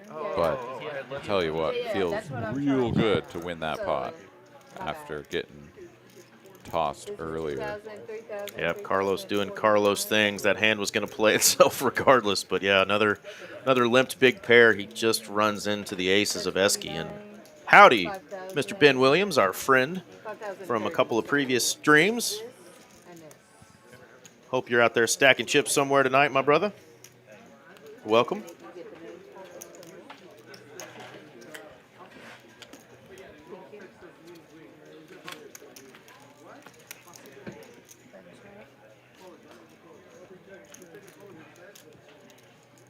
Huh? How much? Yeah, 5,000. All right, well now Carlos assumes the position at the bottom of the stacks, at least insofar as win and loss. Bobby still playing the shortest of all the stacks, 2,900, still nothing to shake the stick at, but the biggest stack now. Reit just shy of 10K. Esky and Will right there as well. Did you try to straight draw? Or no? Still no player in the 1 seat, though. What's going on here, Aaron? His eyes lit up so much. Still waiting to hear. We've sent a few messages out, so definitely hoping that we get some answers here shortly and get that seat filled. We know there's plenty of players out there that would love to play on a big game like this, a 5-10-25 with a 50 straddle on. He was ready to throw that shit in the mug. I was gonna give you a little scare. 5K is the max buy-in, but you can match the stack once you get going. But you don't have to buy in for that full 5K. Yeah, what, 2 minimum? Yeah, I think 2K or 2,500 usually is the quote-unquote short buy that we've had on this stream. Handsome Andy joining us, saying like and subscribe, you bums. That's his words, not mine, but we sure would appreciate it if you would smash that like button and hit subscribe. TCH has streams all across the state of Texas. This here just happens to be the TCH Live original Dallas, Texas stream. That's right. Well, Kiwi, we're just happy to have you tuning in, so hope all is well and sending you our best as the pair of 5s stay ahead through the turn. Will here betting 1,000 for 2/3 pot, and Reit will make the call. Club comes in on the river. Will gets there, making the flush, and Reit, who has already shown an ability to turn a hand into a big bluff, has the ace of clubs in hand. 2,600 in the middle. These two players are very deep. We're talking SPR of 3 here, or just shy of it. Will here could go for a big bet.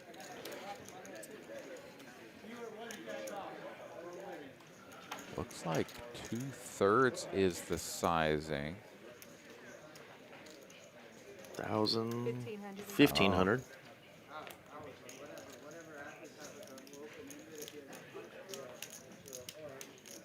1,500. Yeah, Reit here trying to work this out. He knows that Will just isn't going to bet a king for value here. Oh, he's going to make the call. It's a hero call with the ace-5 having the blocker, and he will frustratingly muck his hand with the ace of clubs showing. And I understand there, right? He doesn't need to turn the hand into a bluff. It does have some bluff catch, sort of potential. His opponent is really just repping a flush and a flush only. He just happened to have it. Absolutely. I saw another sweatshirt in the room recently said blockers aren't real. Sometimes you find that out the hard way. He had the ultimate blocker, but Will had the goods. And we are heads up, Aaron. Degen Danny. And damn it, Bobby, our final two knit game players. Who will be the loser of the knit game? Bobby, no doubt, going to play this hand, Jack 8 suited. Yeah, I mean, I think in a vacuum I would tend to just sort of assume that Danny would find a way to get it done, but something tells me that Bobby is going to really fight to get this one off his back. He's certainly not shying away from this one as it gets 3-bet up to 300. Danny does not make the cold call with 10-9 of diamonds, and for good reason. He would have bricked this flop. Bobby with the 2 overs and the club flush draw. I don't love the check here. I think that's a great opportunity to just hammer it, but he's going to check call, not check raise.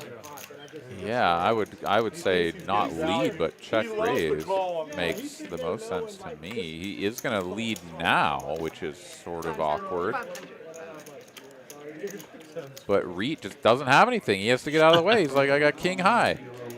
And our friend Danny Gamble is going to lose the knit game. And they are going to do a $100 penalty per player, so it's going to be $800 he is going to pay out instead of to each individual player paying $100. He's just going to put 800 in the middle in a splash pot. Yeah, Kiwi joined us last night in the tournament chat and reminding us that she's got a procedure coming up to get rid of a tumor. So friends and fam out there in the chat, let's give our lovely friend Kiwi Special some more kind words and prayers as she's about to go kick the crap out of this tumor, and it will be no more. She's going to be taken care of and out of that hospital soon, Kiwi. I know it. Putting that out there. We're going to manifest that for you. Take care of your sweet self. We want to get you home as well.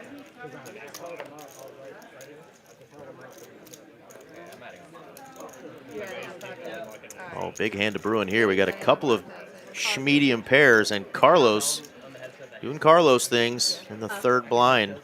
Just going to flat with the ace-king. Also, I was supposed to tell you that they tilted, so that's why he's adding outside.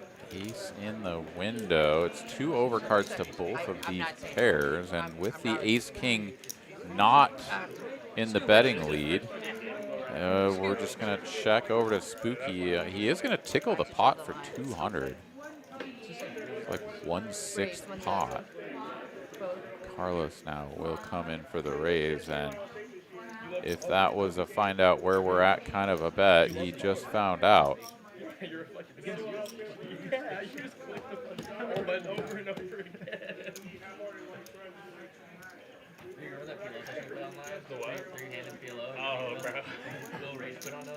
Never feels good to be in this spot, but I mean, how often are your opponents just like king, queen raising you and whatever?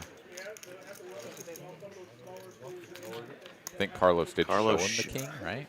Showed the king, not the ace. So these guys have played with him enough to have a good feeling that at minimum the other card was a king under there. Nice hand nonetheless, though, for Carlos. He's got a little work to do, but just down 3K now. Feels a little better than being down the full 5K.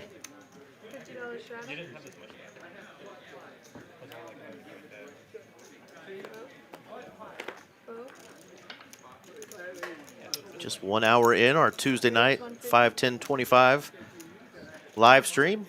Go for 5 hours. It'll be Aaron McAvoy and myself for these first 4 hours, and then we'll bring in the closer. RJ Dupree will come in around 9 o'clock tonight. RJ and I had a great time doing that tournament last night. And thank you guys again who tuned in last night and made it so fun and are back tonight to join us.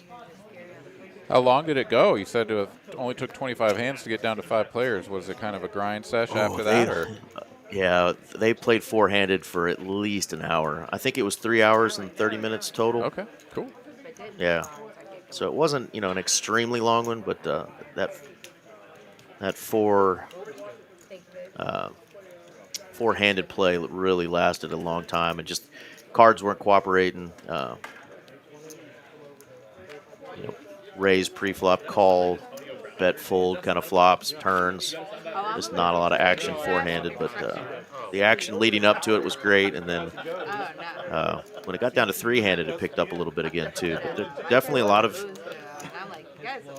chip lead changes, and it was kind of like I think there was 46 or 43 million in play, and it would be like somebody would have 14 millions. The other guys would have like 10, 11, and 9, and then it would just kind of swap. I mean, it was just like, it was almost like watching the dots race at a baseball game, It's like the red dot outlasts the blue dot, then here comes the green dot, and it just was like back and forth until finally, we got our winner there at the end, DFK. But really, really fun tournament, and 1,523 entries, $300 buy-in with a $60K first place prize. I mean, just how cool is that? Incredible. Ace Queen versus the Queen 9. Neither player connecting with the board. That is not quite what you see on screen there. I believe a 10 is on board, and there it is.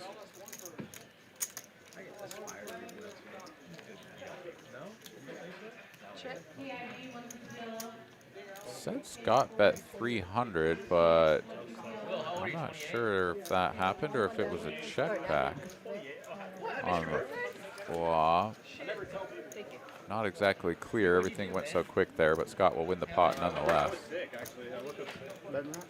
Yeah, button is correct. Will, did you have the flu? How do you feel about your 28 years of life so far? Accomplished? I don't know. Maybe I was probably 17. Had fun?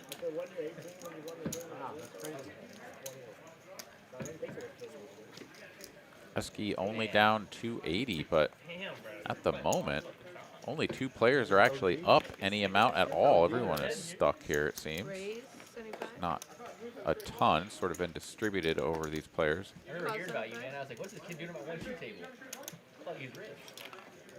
When did we play? I'm kidding. We were playing Wednesday. 75. Yeah, the first time I played with you was in Choctaw. Damn, that was epic. No, it wasn't. Carlos getting a little frisky here on the button with the 6-5 offsuit. I think we played a Christie like once before. That's how I. Esky will play man in the middle here from the hijack. King 9 of diamonds, and it's just a pair of 5s for Carlos on this board. And he's playing literally every hand going absolutely ballistic. No, it was Queen 9. No, it was like... He'll make the call.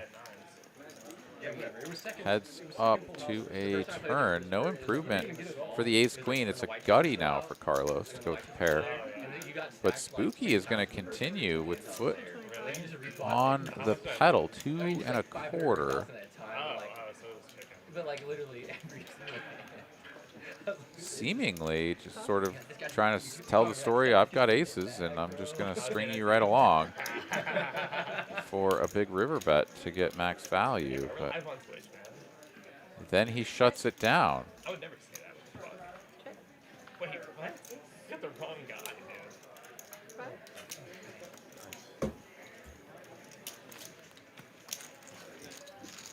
dude. Non-believer. All right. Checky, checky. Carlos takes it down. Still love Spooky and Asking.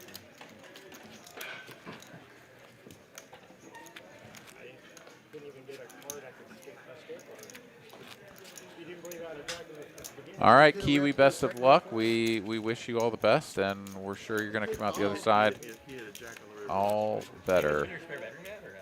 So Godspeed. How much a month again? No. Bro, you're insane. 7G? 7G, bro. That's how much you're paying for rent? Yeah, I got a little penthouse. $50. That's just so stupid. I couldn't afford that, bro. 150. Like, no, I couldn't afford to split that out, bro. You're right. Couple of fives here for Esky. Low jack open. Carlos will make the call. Bobby will make the call. You drive the lip. I'm actually good driver. And we're headed to a flop 4 ways. Danny here completes out of the straddle as well. 6 triz. Names go. Hey, bro, it's just easy back there in the Yakima, man. Queen, queen, 7. The pair of 8s far and away the best hand here. Check. Driving like driving to the city over, it's like 20 minutes away, bro. I was flying. Check. But we're going to get a free turn card. Up and down straight draw for Bobby now to go with his 2 overcards. Everyone else is basically in the basement. I have to take 6 hours of an online training to take the test. I think I passed the test. All right, we'll see you soon, Kiwi. Take care. Heads up now going to, never mind. Carlos doesn't even call 1. He just folds the 8s. Well, all right then. King high like a boss. Let's go. Thank you, baby. Bobby stuck 1 trip to Taco Bell. He is right there, almost back. Even if you fucked up the parallel parking, it doesn't matter. It was an automatic fail if you hit a cone. Yeah.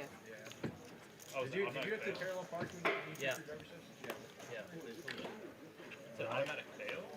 Never had to Yeah, that's what it was when I was a kid. Yeah, you have the thought I heard that maybe you didn't have to do that part of My it. stepdad got some. Yeah, but I need one of them moves to He the used to backup be a camera. police officer, and somehow I Ace deuce had a suited. permit and I woke up with a Nowadays, license. do it for you. Are you a good driver? South Park Scott gonna raise it up to 75. So radical. I'm better now. Do you drive off? That's why Parallel park with one of those automatic stuff, it's like, I haven't tried that drive. it's like hard, yeah. And just like that, easy money. Yeah. Oh wait, it says Reit 3-bet. That's what I was looking Oh, he for. did. I didn't see a bet in front of him or his cards. He was sort of hiding them all. But he did 3-bet with the 9-8. Gets it through and Get her done. picks up a pow. Do it. pulled out in front of a car and like didn't like car around.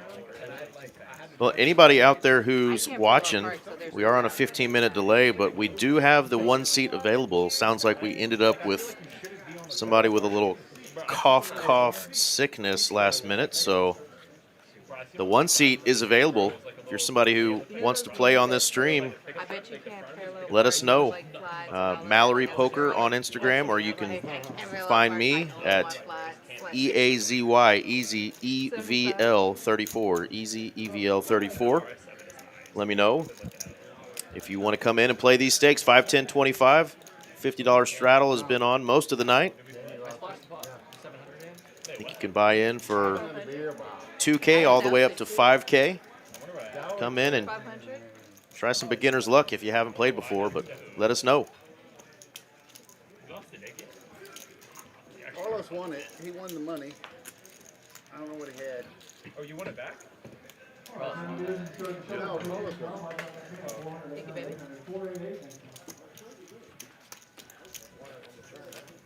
Yeah, we're just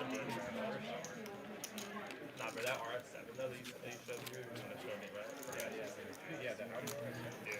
Those are pretty sick. I almost got one of those. Yeah, I'm trying to tell him to. I mean, they're totally I mean, you can daily drive it. Yeah, I'm thinking Oh, not the R8.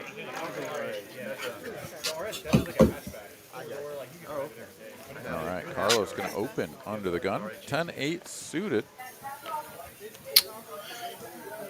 3-bet incoming here from Bobby. King Queen. In a decent position like Bobby's in here in the low jack Aaron, hand like a king queen offsuit.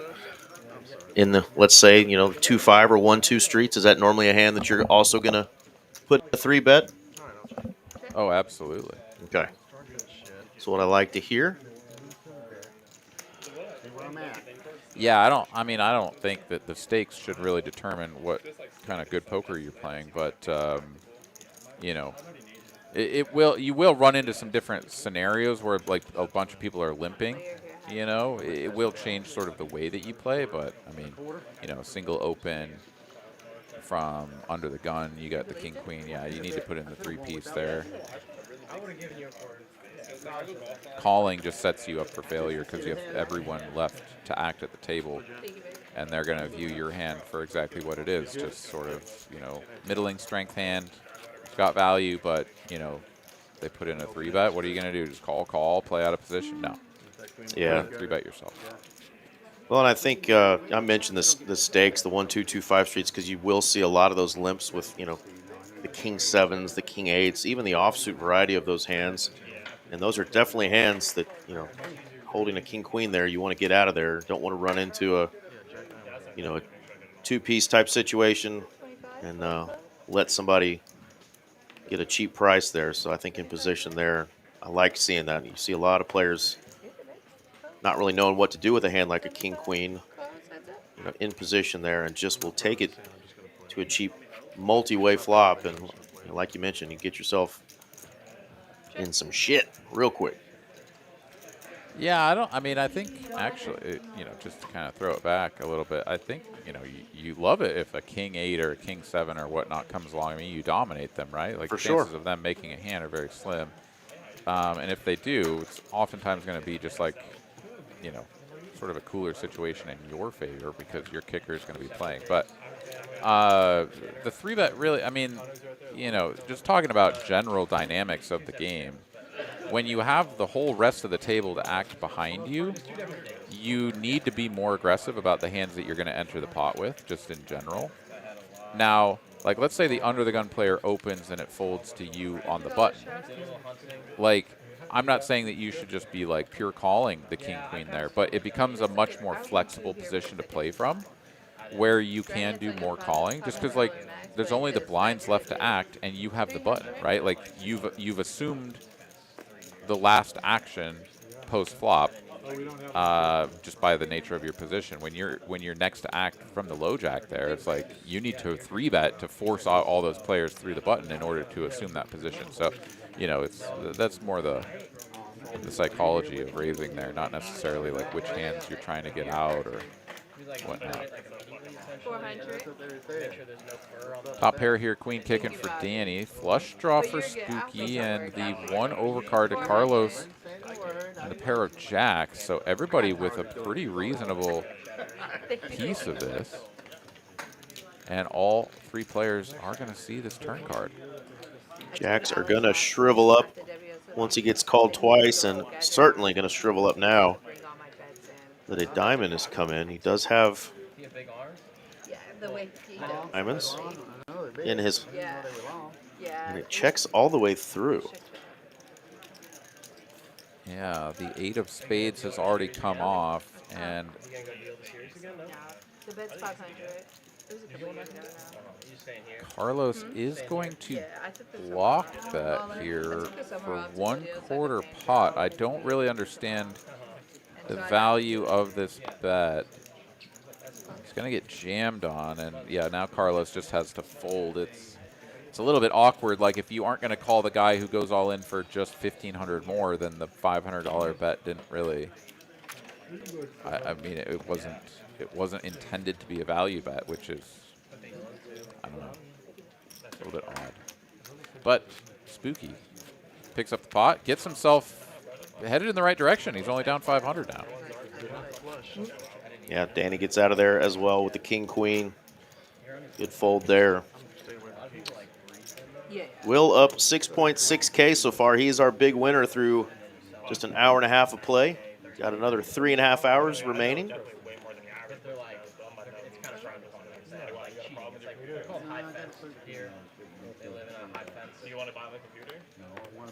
I did hear Carlos say that he thinks Will over there sipping on his beverage looks like a younger Quentin Tarantino.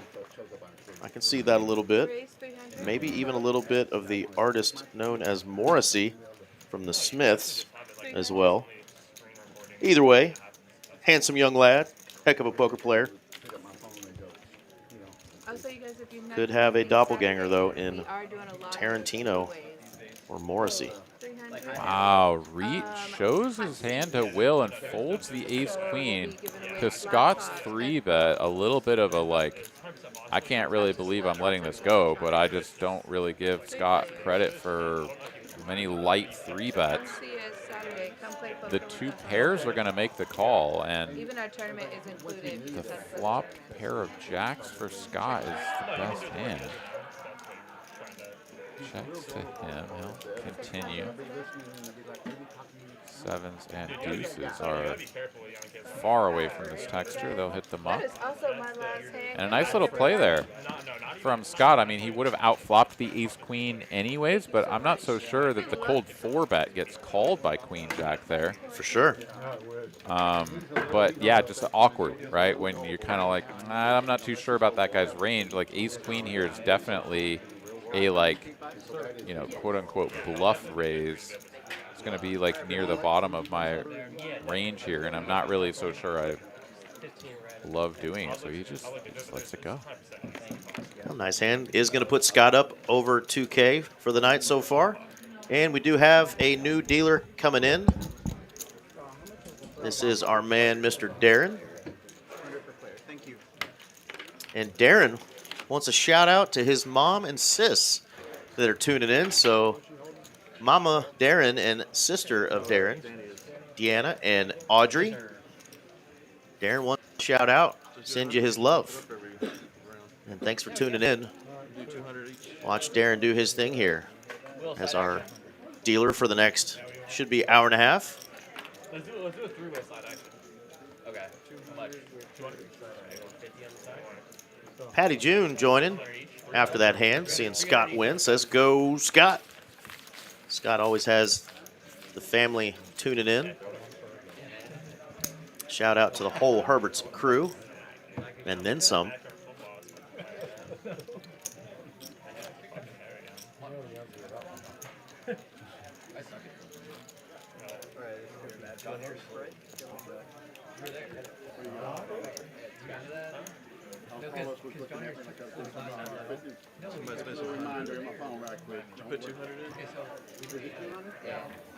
And they are going to do a $200 PLO flip here. Okay, I thought I normally put it back here, but it's cool.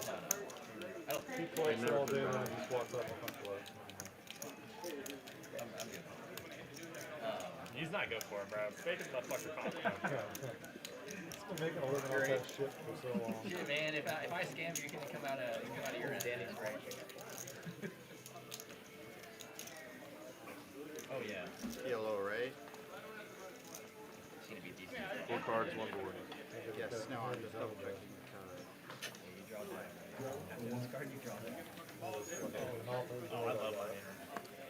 I already grind that. He's got the card. Okay. Keep him high. That's a good start. 2 pair. 3 pair. 4. Douglas. Jack. All right. Somebody got the king jack for Broadway, perhaps? Let's take a peek. There's a couple of kings, a couple of jacks, but I don't see the combo of king and a jack. Wow, the 2-piece chicken McNuggets aces up is the best hand. That's, I mean, yeah, why not? It's hard Why to the make hell a pair, not? Eric. Hard to make a pair, even with 4 cards. The 2-piece, though, is going to take it down.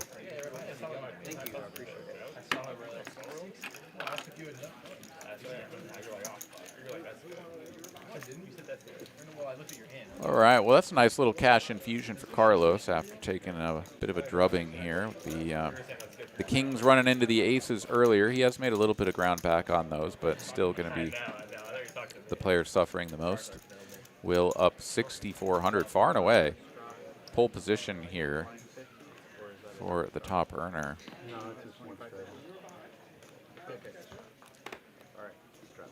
Haven't seen anything too super spicy out of Danny Gamble. He has sort of a few in the first couple of orbits that looked kind of fun, and nothing really too spicy since. Yeah, I mean, he took the D-Gen off his name. It's no longer D-Gen Danny, just Danny. We're going to have to get out there and poke him with a cattle prod, say it's time to D-Gen it back up, buddy. Yeah, delicate Danny over there. Oh, Danny got called delicate. 3-3-3 on the flop. I kid, of course. He's got the Of course. he's got the gamble. He's gonna just bring it out when the time is right, and I'm sure it'll be before too long. A couple Absolutely. of ace highs here on a trip 3 flop, Eric. What do you think? You love seeing boards like that when you got the ace high. Does it make you feel like, oh, I've got the best hand, or are you just squinting at it like, oh shit?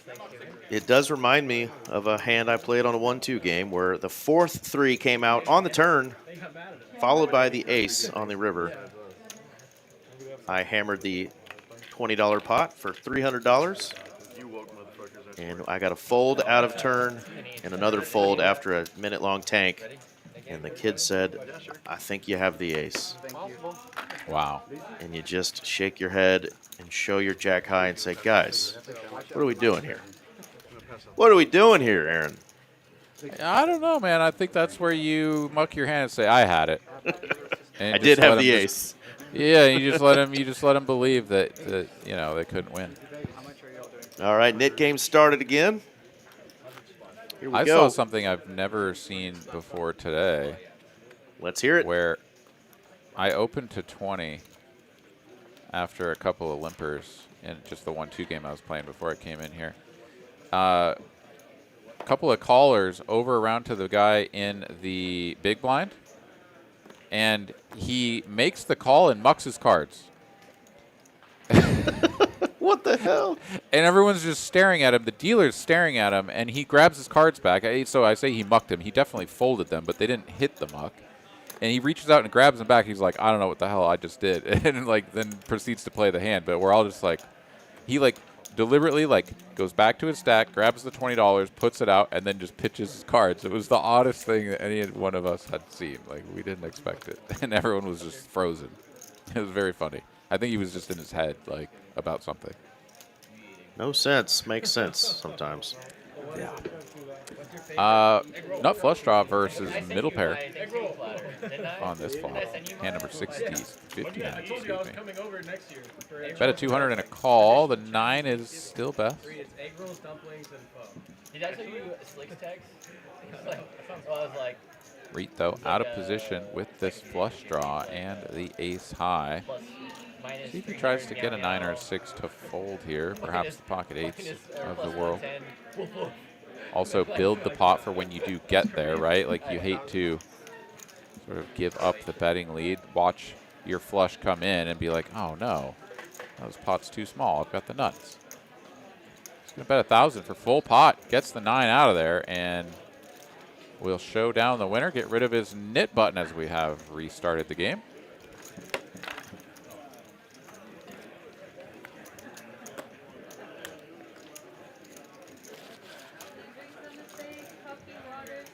Aaron, is there any amount of money for you for a solid year if you had to get a perm, that beautiful head of hair of yours, that kind of popular undercut shave with the perm on top? Could you do it for a year? Would you do it for a year? And what is your price? Undercut shave with a perm? Is this something I'm supposed to know about? Is this like a thing that people are doing? Yeah, a lot of the young kids have the perm coming in. That may be a natural curl there from our man Reit, but it reminds me of kind of that young alpaca hairstyle that these young boys are going with here. Okay, so you're saying I have to grow it out on top, shave the sides or whatever, and then get the top curled up and perm for a Absolutely. whole year? Yeah. Well, I would say it would take first just break even the cost of all of these perms, whatever the hell that is, and then, I don't know. That sounds obnoxious. 20K? 20K. Yeah, I'd probably do it for 20K. All right, folks. GoFundMe will be put up here in the chat shortly, and we will get Aaron with a beautiful perm before you know it. There's lots of different varieties of it. I'm looking it up online right now. A year is a long time, like, to maintain it. Like, do I, like, lose the bet if I don't, like, Like, well, I don't know. It's not happening. No one's going to do this, but it sounds obnoxious to like maintain it.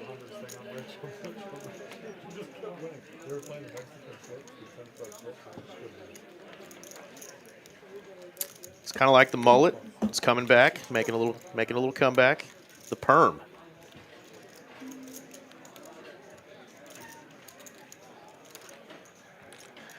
The flush is also making a comeback, and Spooky has another one. Yeah, Patty June. She knows about that alpaca haircut.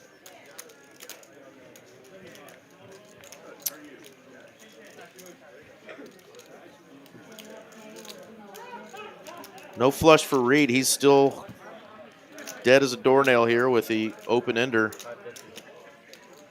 He is betting and quickly getting raised here by that jack high flush.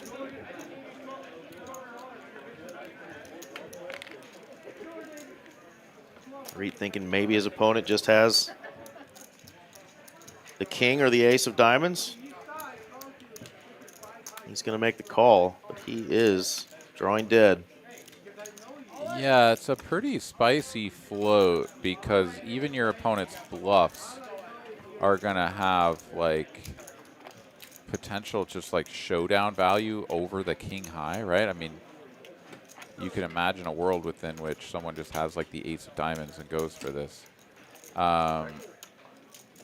Yeah, who knows? Reit, though, now going to face a check, and I don't think we float the king jack with the idea of getting to showdown with it, do we? Oh, Darren asks the player, is that a check? And he says, oh, no, no, no. So let's see what he decides to do here. He is going to go for some sort of bet. Going to get some bad news, though, as Spooky will no doubt snap him. Yeah, it's the third nut flush, so yeah, paired board.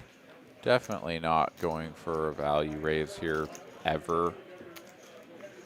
But I don't see how we can ever fold. I am surprised that he hasn't called already. Same. Perhaps he's just working through it, trying to decide if he could get called by worse. Which is a fair, I mean, it's a fair question to ask yourself, but yeah, I mean, you're just not gonna find any hands that can call you. I mean, even like the 9-8 of diamonds, like you go all in. Can 9-8 of diamonds? I don't know. Maybe it can't fold, but it's like the one hand, and even then, it feels like probably still does find a fold. So, yeah. Yeah, Phony Turgeson says you can't fold this flush. I mean, I don't think he was thinking about folding it. I think he was trying to decide if he could ever raise it. I mean, the size was so, like, middle of the road, right? Like, we're never folding. Absolutely never folding. But I think he wanted to sort of parse through the different hands that he could get called by, and there just weren't any. Well, good news. I kind of had something in mind about a player joining us, and I found out a gentleman I talked to earlier in a blast from the past will be joining us. So the one seat will be occupied shortly.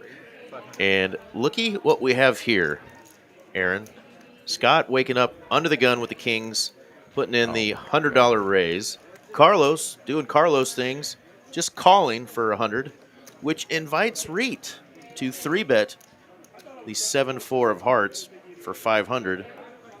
And now Spooky waking up with the jiggities. How did we get here?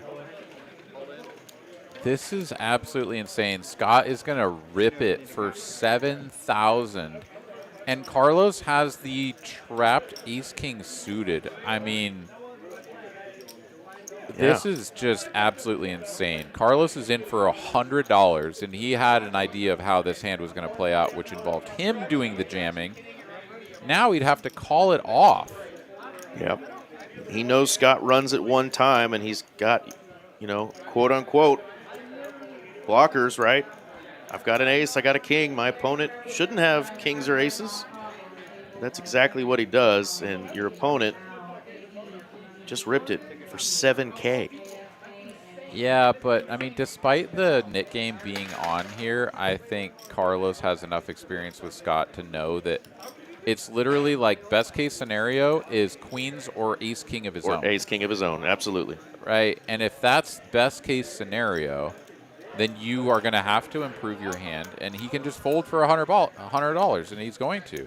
I mean, I think the hand should have played much differently because, of course, I wouldn't be calling $100 with that hand, but he finds the fold. He gets away from it. He doesn't lose as much as he might have had he put in the 3-bet of his own and then had Spooky. Well, Spooky could just call as well, and then it gets back to Scott, who would raise. I don't know. It's weird, but he gets away from it. Scott shows the kings, and oh, Carlos wants to rabbit hunt? Yeah, definitely interesting, right? If, like you said, if Carlos maybe does put in a 3-bet, does Spooky have a 4-bet there? It was a jack on the flop. Look at that. I mean, it's a good fold from Spooky. Like, he just knows that Scott is going to have him beat. So, yeah, sort of looking at that board is just a little bit of self-torture. You're scaring me off because it's so long. Yeah. Just go for the 10K. Yeah, pretty wild. I mean, it's only because Carlos consistently does stuff like this that we see these sort of weird kind of scenarios where someone can be into a pot for $100, like spend their action putting $100 in the pot, not as a raise, and then find the fold with king ace suited, ace king suited. I mean, that's just crazy. Yeah, It only happens because of how he played that hand. Right. And I'm wondering, you know, what kind of sizing a 3-bet from Carlos typically would have been. Would it have been something small like 300, 400?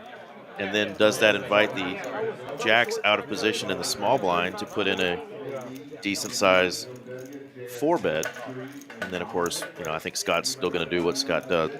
Not sure it plays a whole hell of a lot different, but, you know, Scott got a nice chunk out of Spooky, who did put in that big 3-bet.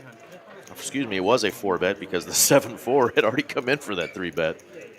Yeah, that was the funny part about it. Right? Reit just like totally stepped in it. He's like, "Oh, these guys are limp, like open to 100 and a call. Pfft, get out of here!" Right. Yeah, and I think the bet was just 100, right? Because Scott didn't have the 50 on. He was under the gun. Yep. Wild, wild stuff here. TCH Live, folks. All right, gut shot here for Danny. Good enough to take this one down. Shows the 10-8. Did he show the 10-8? He threw his nip button away. He must have shown it. There were 2 cards face down on the felt closest to him, but I think he had thrown his cards kind of into the middle face up. So the cards that were on the table were the folded cards. In any case, he does get rid of his nip button, and we're down to just 4 players here remaining with a red dot next to their name. Danny lost the first net game. He will not do so this time around.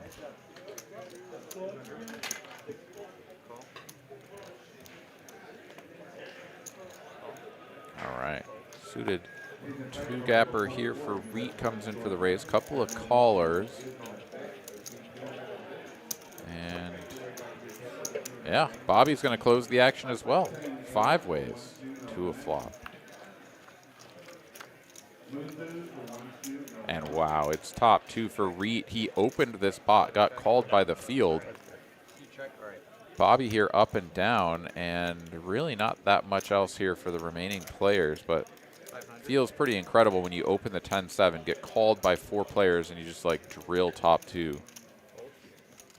Pretty wet texture though, right? We've got some straight draws, we got some flush draws available, and indeed Bobby will come along. So heads up now to the turn card. Whole bunch of these outs have been folded, but there's one right away. It's a jack now on to the turn. Bobby improves to the Nizzleburgers. And he checks it. It's not a great card, but there's just not that much money remaining. I mean, SPR is 1.5. Reit bets 1,000, gets snap jammed on, and is like, well, I can't fold now. I guess I'm just drawn to 4 outs. And indeed, he is.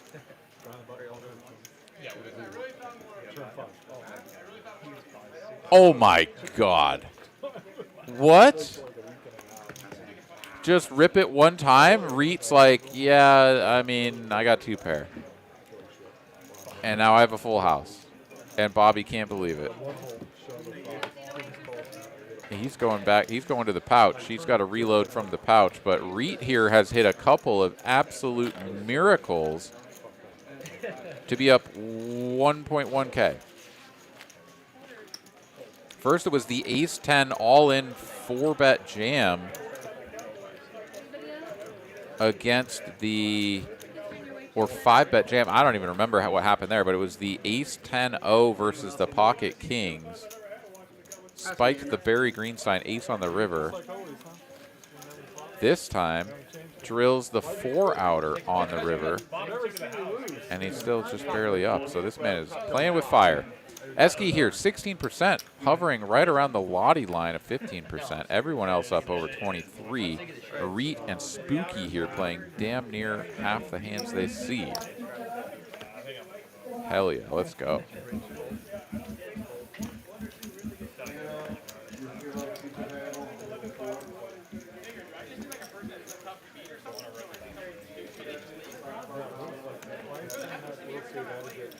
Folds to Carlos in the big blind. Ace-Jack offsuit. He'll come in for a raise. He does have his nit button.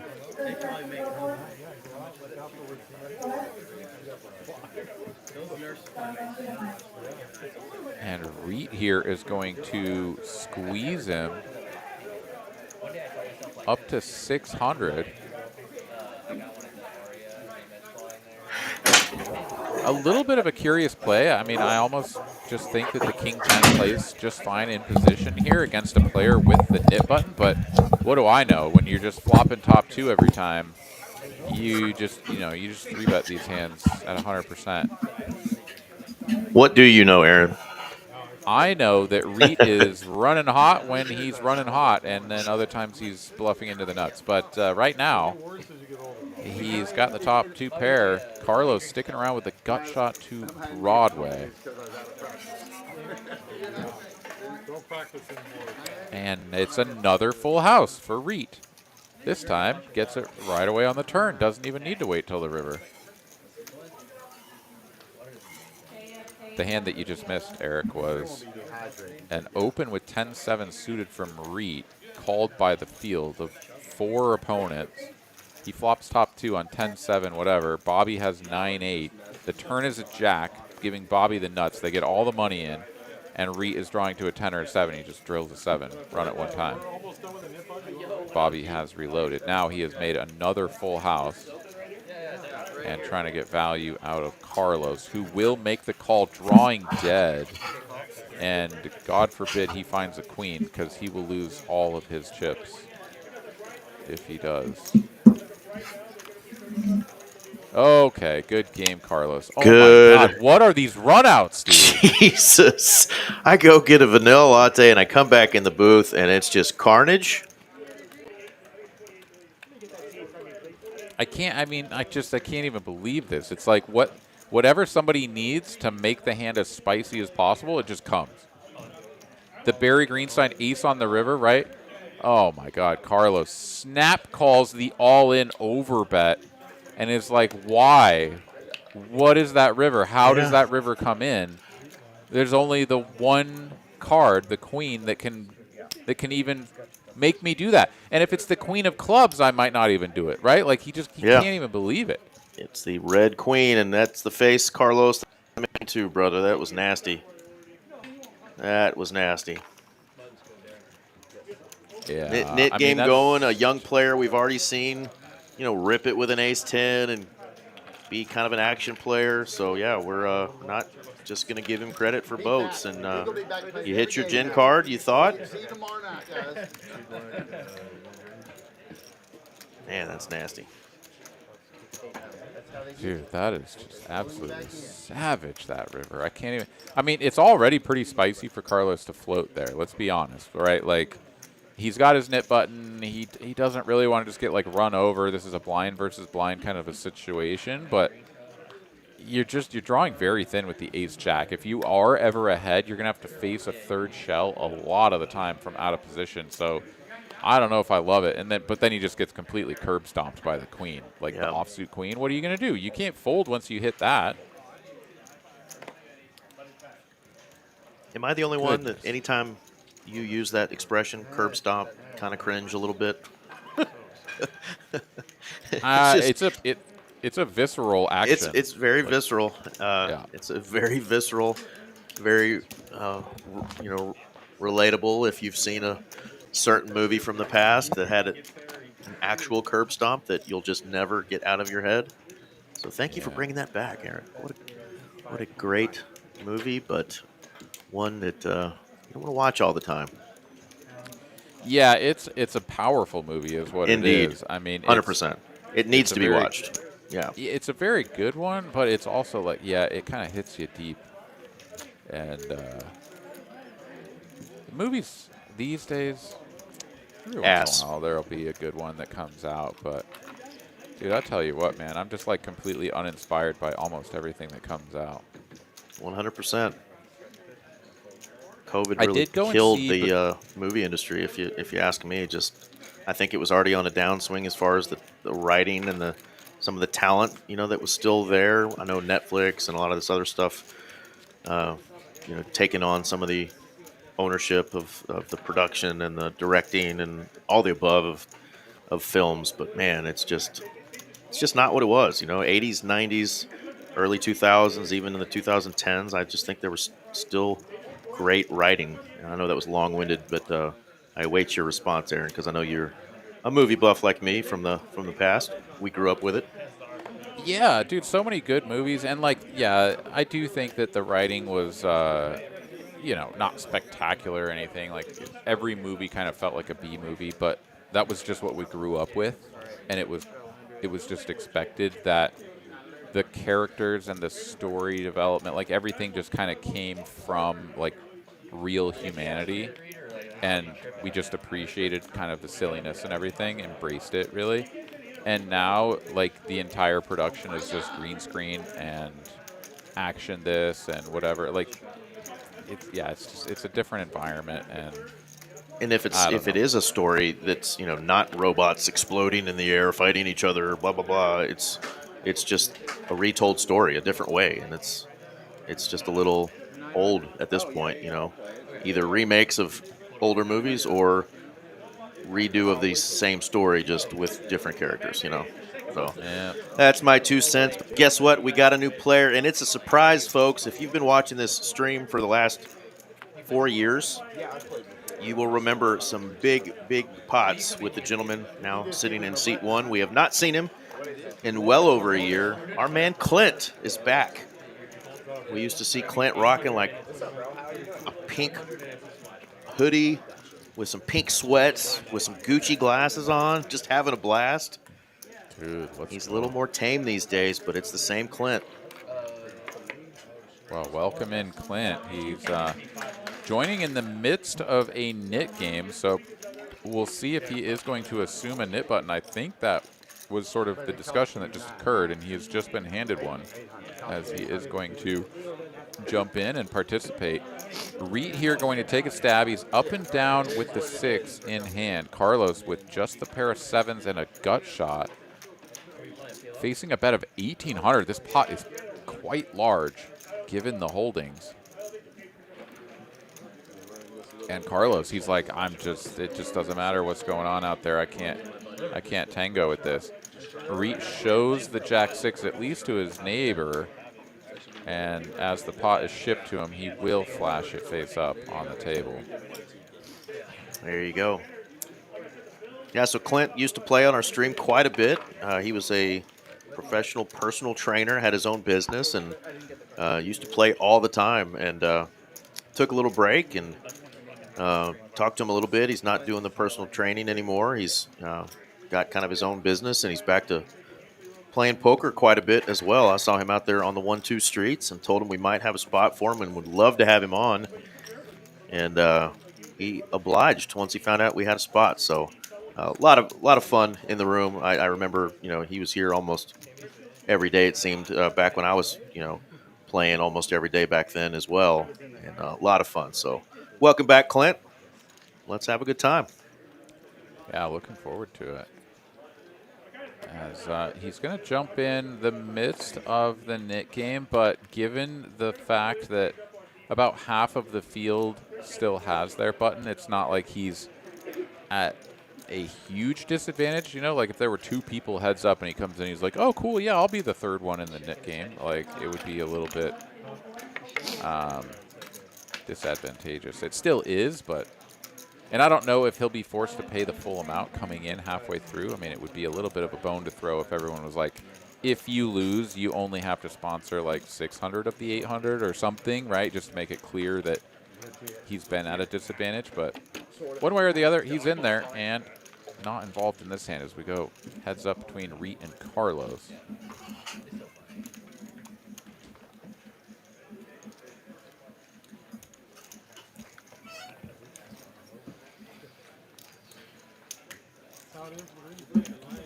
Not much to be said about this one. Reit will continue to add to his stack up to 19,000 in front of him now. Big old pile of chips on that end of the table between he and Will. They've got the lion's share of the winnings here tonight, up about 18,000 between them, and you can see it in the size of the stacks right next to each other over there on the far end.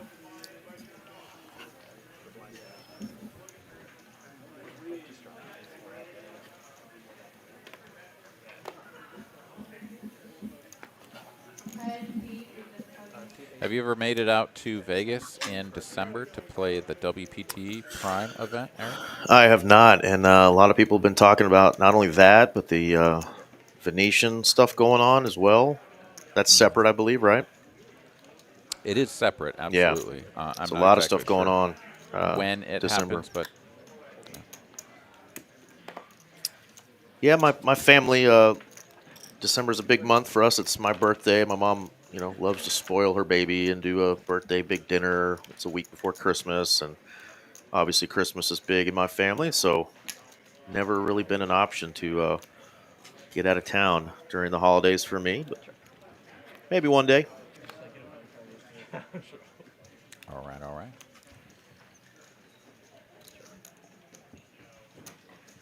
All right, yeah, it looks like these Venetian tournaments are pretty tame in comparison, but happening in the same sort of vicinity, so I wasn't even really particularly aware of these, but yeah, some good tournaments out there for sure. And how about this, $800 500K guarantee seniors tournament? Let's go. Shit, you'll be playing some seniors events before you know it. You shut your mouth when you're talking to me. You go get your probe and shut your mouth, okay? That's right. I still got a solid 4 years before I'm a poker senior, which still doesn't sound right to me, right? 50 years old? Growing up, I thought 50 was a middle-aged man growing up, not a senior. I thought 60, 65 was senior, and now they're calling that super senior, but who knows? Well, shit, now they got the 40 for 40 or whatever the hell nonsense. I don't know. I mean, I'm always sort of perplexed by these tournaments where they try to, like, segregate based on some metric. I'm like, why would you want a tournament that doesn't allow everyone to enter? Like, why would you want that? I don't get that. We don't need subgenres. This isn't the music industry.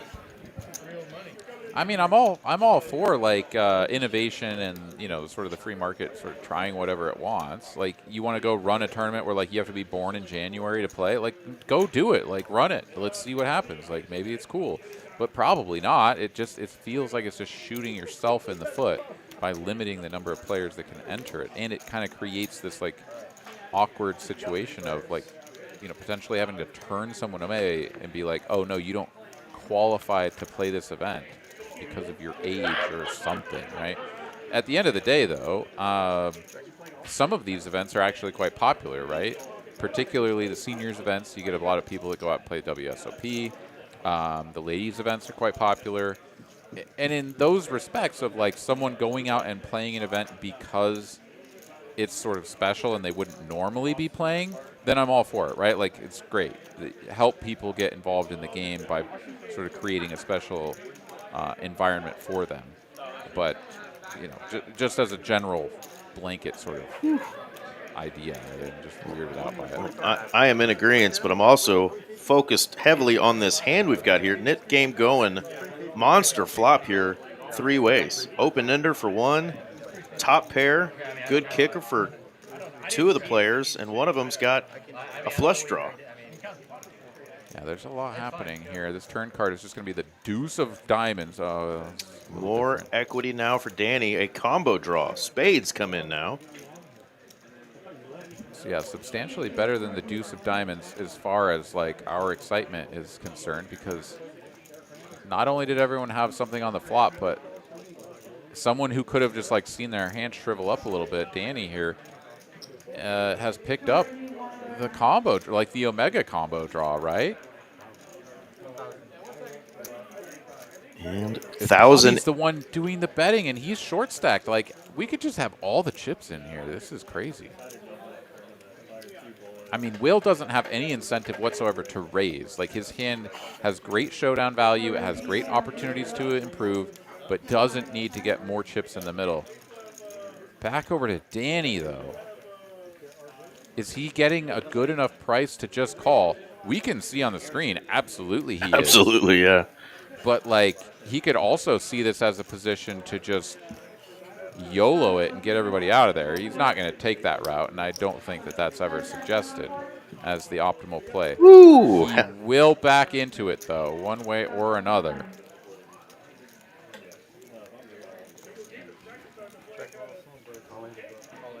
Wow. Does check his flush. Gets an all-in from Bobby. Will now improves to 2 pair, kings and 5s, jack kicking, so the 10 no longer in play for him. Misses his flush. Yeah, I think he's going to have the easiest way out here. I mean, there's a world within which Bobby just checks and Will quickly checks behind, where Bobby doesn't lose all of his money. And Danny kind of, you know, frets over the fact that he didn't have the betting lead. But, I mean, there's still a world within which Will makes the call and Danny gets to just reap all the rewards. I don't think we can call here, though. I mean, I think this I just don't has to be either. a fold. I'm surprised he's not paying a little more attention to Danny. Looks like he's kind of just thinking about the hand here. Well, maybe he's I mean, thinking Danny's just not checking, you know, nutted type hands. No, I think he recognizes that Danny is still a threat, but let's just look at his holdings for what they are. He's trying to decide if he can beat Bobby's all-in range, right? That's the first thing he has to do. Absolutely. Can I beat this guy's all-in? Like, if he looks over at Bobby and Bobby looks like he's sweating and he's just up to no good, now he has to decide if Danny is a threat behind, right? Or enough of a threat behind to think about folding. Absolutely. Well, Danny does make the snap call, obviously, with that queen 10 of spades, hit his flush, and gets paid off. And Bobby is going to reload. Roman in the chat reminding us that, yeah, even quote-unquote kid poker is playing in senior events now. Our man Daniel Negreanu is no longer a kid.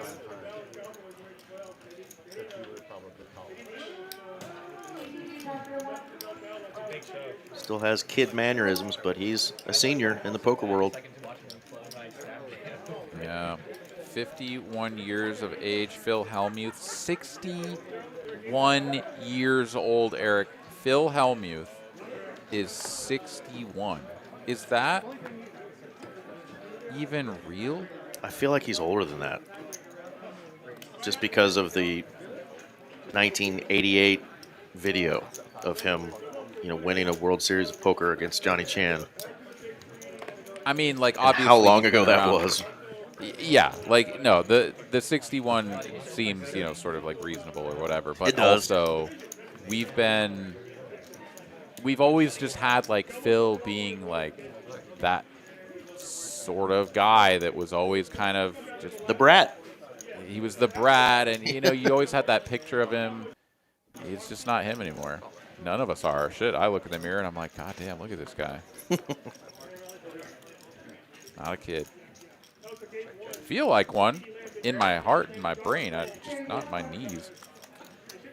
Come on now. Look at yourself in the mirror and say, I wake up every morning and piss excellence. Hey, I didn't say I don't piss excellence. I just said I'm a little bit older. It's older excellence. It's a finely aged excellence that I'm pissing these days. Esky going to take this one down, turning the deuce into a bluff and getting the threes to fold. That's not your button, right? Okay. I missed this from a long time ago. Giuseppe wanted to know, does Carlos reserve the 5 seat all the time? Did you? I don't know if you already answered I this. thought I answered. I meant to. Yes, he does. Carlos has a little bit of a vision issue, so they let him have the 5 seat. Everybody else is just random. Show's big. Yeah, you get an even better price though. Yeah, I probably have to call it. I would call it. I know we've talked about this before, but remind me, your favorite seats at the table? Like if you were going to play in a game like this and you had your choice of all 9, which ones are you taking? 7 seat, 2 seat, 3 seat. Those are my faves. Finally killed the little freaking gnat that's been flying around my head. Get wrecked. Piss some excellence on that. We don't like gnats. We don't like nits. No gnats, no nits. We do have knit buttons still. Our newest player to sit down, Clint, still has his. He's in this hand with the queen Triz. And well behind the pocket 5s for Carlos, who is going to continue.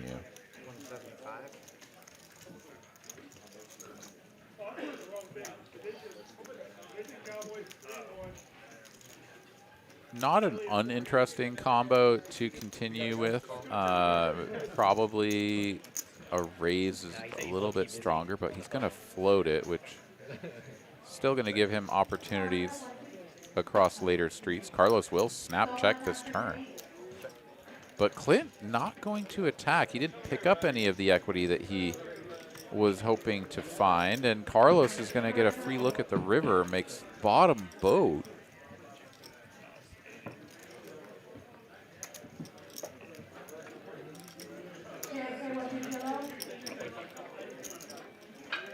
And goes for the polarizing sizing. If Clint ever was going to pull the trigger on some sort of spicy bluff, I think this large sizing is going to kind of let the air out of that idea.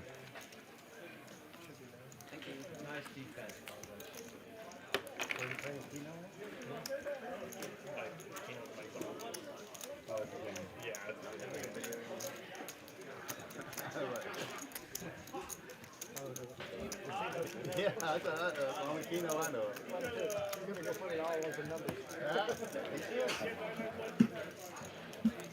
What do you think, Eric? It's a brand new idea. Every poker series that goes somewhere, you have a tournament where you can only play in it if you were born that month. I think that's awful. It'll be like the Sagittarius Showdown or whatever, dude. You know, you get a little bit of a mysticism, a little bit of a whatever the hell that's called. What is that shit called? Libra's not welcome. That's right. No, I don't like it at all. Deluxe Donuts. Say, how good is the action in Dallas? Well, it is good. Our 1-2 games are going to play like 2-5 or 5-10 games anywhere else in the country. We have people flying in from all across the world to play in these games here in Dallas. I highly recommend playing 1-2 over here at the TCH Dallas location, or even the little smaller buy-in over in Las Colinas. Check it out.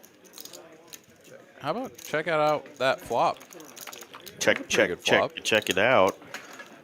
Flopping a boat, what it's all about.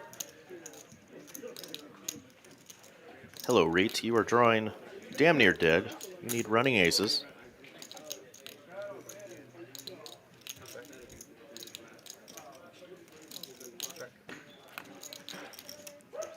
Slippery little sucker. Yeah, the river gets mucked, but good save by Darren. It is going to pair Reit, and after a bet check bet line materializes, Spooky could actually get paid here. Bet 600. You lose to a lot of other aces, but he's going to make the call. Other aces? You mean other four? Once he hit the 4, he feels good about his pair, but... Oh, I see what you mean. Yeah. No bueno. He's called light a couple times tonight and has not worked out for him. That was a little commentator salad, Aaron. We're just going to mow right over that one. Commentator salad, just mow it over. Straight into the bin. You guys and gals let me know in the chat. Our good friend RJ Dupree let me know that my volume was really loud and that I was scaring the children off of the YouTube. So I've tried to turn myself down a little bit.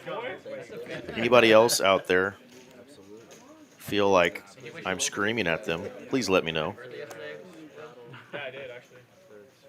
That's my other career as a lead singer of a heavy metal band.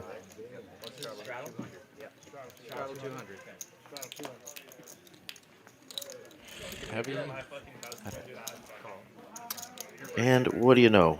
Carlos, in the big blind, just makes the call with the ace-king. Will work out as the king-10 of Bobby is going to raise it up. Yeah, this is just like Omega straddled.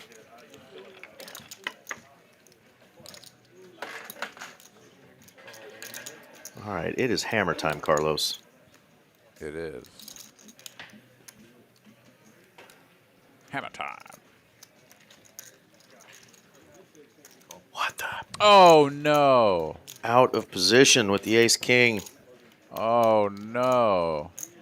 I'm so uncomfortable watching this hand. I mean, we've seen Carlos turn this into gold before, but this doesn't look like the time for it. No, I feel like he could just take down that pot free money. Dude, Bobby's all in. Into 2 opponents with 1 over and a gutty. I mean, this is 1.5x jam. I don't know quite what's gotten into him, but he's just like, I'm getting rid of my net button. I'm winning this pot. You guys can go straight to hell. And how good is the action in Dallas? Well, Deluxe Donuts, we're just folding ace-kings because we're letting king-10s rip it in our face. For all the cheddar with nothing but a gutter and a big old set of cojones. I'm just perplexed. We've seen a lot of it, right? I mean, this is the way that Carlos likes to play, and when he traps somebody, they don't really kind of know what's happening, right? That just comes like a king high flop, and Bobby never believes that his king 10 isn't good, right? I mean, he gets stacked, but you know, there's the obvious flip sides, which are how many times have we seen Carlos go multi-way with a hand that should have ISO'd, and then he gets blown up. Difference is Bobby won with no pair, over $1,000 in good old profit, 1,000 plus.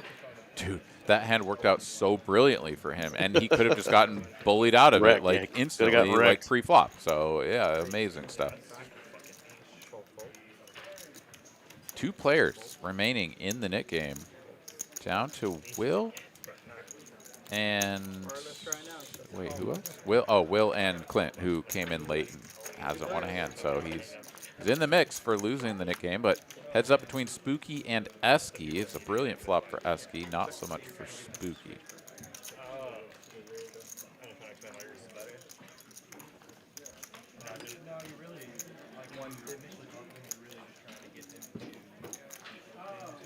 Eric, do you like playing the 7-deuce game or the Nick game? Like, does it kind of It definitely work interests to your me. style or no? No, I like it for sure. I definitely like playing them. You just lower stakes games. We just never really have it on, and it takes a lot of arm twisting to get that final 1 or 2 players at the table to agree to it. And of course, it has to be not just majority; it has to be unanimous across. So we never end up really getting those going very often. But I've played it more in the 2-5 games over at TCH Social in Las Colinas. Had a few knit games going. 7-deuce, just, I don't know, for whatever reason, it just doesn't pick up as much steam as knit games. But I enjoy it. I probably prefer knit game versus 7-deuce game, but it is a lot of fun, especially if you're looking down at that hand a lot in a session. You're like, oh, man, it'd be cool if we had this going. I might actually be able to play some of these quote-unquote premiums. Yeah. It is a pretty spicy game. I mean, 16 whole combos of trash that you would normally just be insta-mucking becomes like the same range as your aces, kings, queens. You're just like, okay, we're going to play this like the nuts. Will is going to play it. Yeah, we spoke as it we into speak. existence. Hell yes. He's in trouble. Dude, where there's a will, there's a way, and there's also a Bobby in the way. He's going to get raised, and oh no, it's going to get rid of all the possibilities for finding a spicy turn card like the 4 of spades. Never mind. He's Never going mind. to continue. Question mark. Where there's a what? There's a way. Deluxe Donuts has a question for you will- in particular, Eric. I will definitely hit him with an answer because I've got one. Oh my God, Will's going to make the call. Is the 4 of spades? Is it coming? Is it real? Give it to us. How's that? Oh, that was so far away from the 4 of spades. It's not even. Yeah, and a jammy jam from Bobby. The 7-deuce can only get thrown into the muck. And Bobby going to take another $1,100 in profit. So the aforementioned question Aaron was talking about, Deluxe Donuts asking in the chat, says, I've heard there's a lot of Euros playing at the card rooms and taking over in Texas. Is this true, Eric? Well, I assume you've seen the YouTube video that a player in the area put together. I think K-Dog is the gentleman's name, but I will tell you that that was quite an interesting take on that situation. But yeah, we definitely have a lot of European players coming here. Worth watching that if you're interested. I don't know how to find it on YouTube, but I don't know that the problem is, that bad, but I don't play Hold'em for a living. The players who do obviously have a lot more to say on that subject because it's going to affect them a lot greater than it's going to affect me. I've been playing a lot more tournaments in the last 6 to 8 months, a little bit less cash, and the Euros don't really play a whole lot of tournaments because they have to pay a whole lot of taxes if they win right off the top. So I don't really have a lot to say about it other than you heard relatively correctly. There's a lot of European players in the state of Texas now because poker is booming here and they see an opportunity. So just go beat them. Send them home with no money. That's right, Learn their tendencies, find their weaknesses, exploit them. The formula for playing against any player, but, in particular, if the idea of the concept is that, like, the Euro players are better or in some way superior in their strategy or whatever, I mean, there's always ways to outwit someone and kind of to find ways around it. As Esky here is going to outwit the table with flopped middle set. He's not out of the woods yet, though. Will is in the mix with a diamond draw. Doesn't get there and can't get there now to Yeah. improve to a winning hand as 8's full has locked it up for Esky. Happy to not have the 7 deuce in this hand is our friend Will, but he doesn't want to river a flush.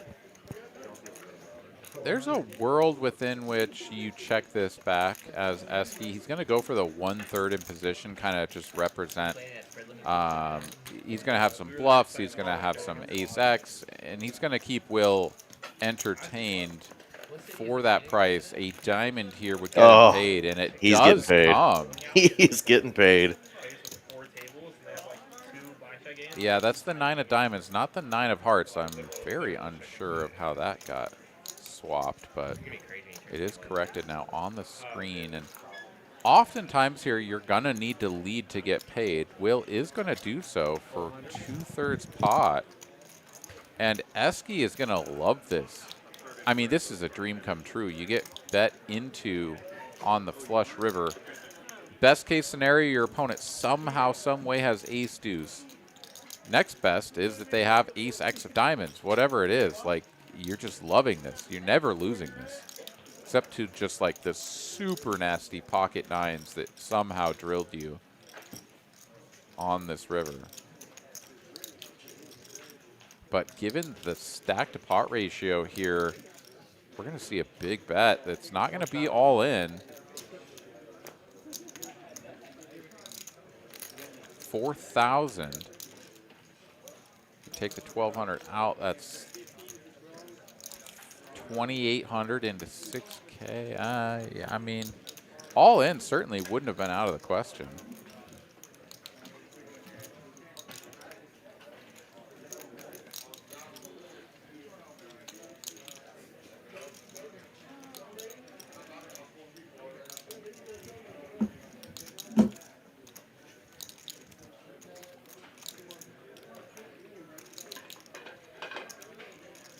And a pretty awkward spot here for Will. I mean, what are the bluffs?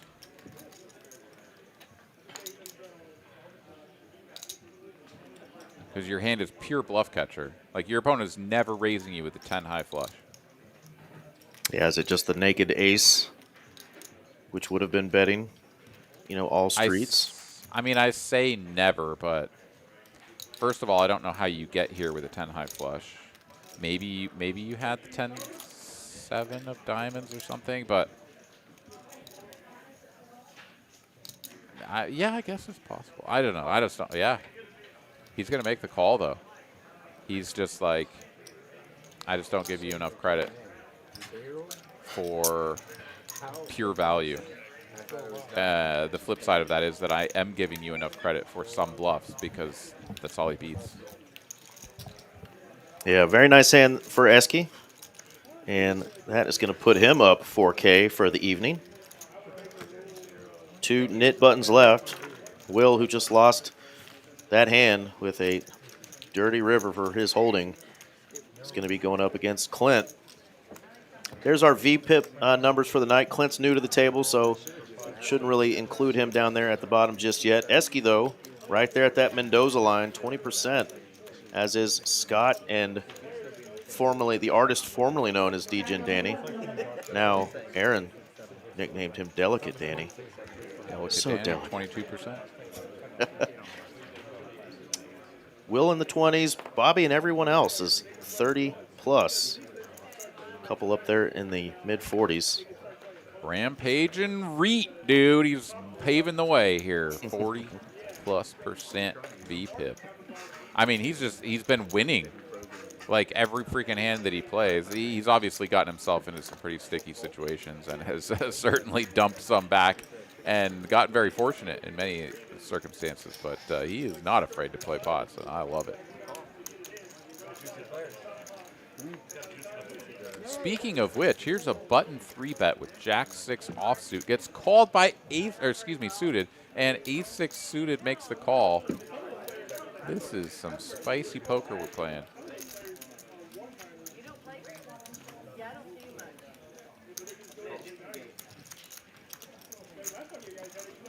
Betting a call for 300. There's another ace. Bobby went from like, nah, I don't know, to, yeah, okay, I'm in. Checky, checky. Oh, There's 6. aces Just, and 6s with a queen kicker.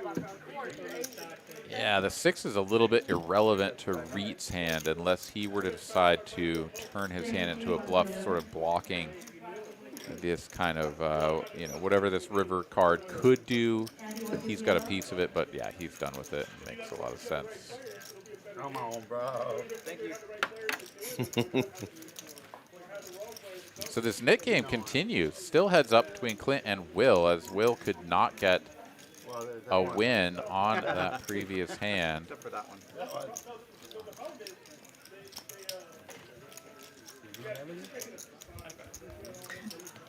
8:42. I think the registration probably just closed in our Black Chip Bounty Tournament. I'm going to see how many players they ended up with tonight on a Tuesday. Oh, the 6 My carry too. You're a Tuesday. See you next Tuesday.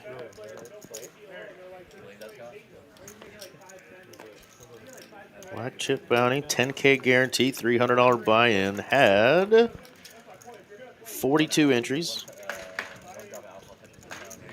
So maybe a little bit. What did they end up with? Yeah, a little bit of a overlay. Yeah, I think that's to be expected. Some of these times around the holidays, it's like, I mean, they went from a 20K guarantee up to a 60 and got 80 in the prize pool. Like, Black Friday was lit. Like, that was a very good day for people to come out and play poker. But some of these other days, especially if the weather's a little bit uncooperative, it's...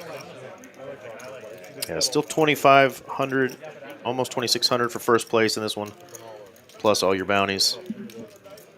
What the hell happened here? This flop came out before the flop was even dealt. I don't know what happened. Maybe we scanned some muck cards across there. So I don't know. There we go. King 4-3. It's still a spicy one. I mean, right? Ugh. And boom. Not anymore.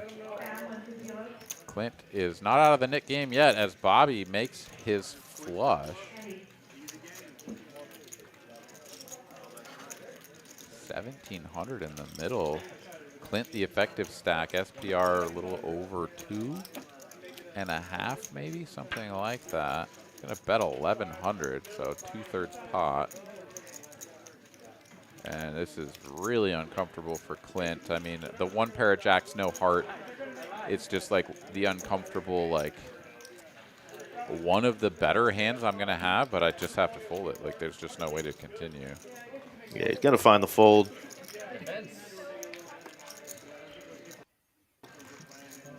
Power of position is always a thing, but good for Clint that he's able to get away from it so quickly, right? Doesn't have to put another bet in there.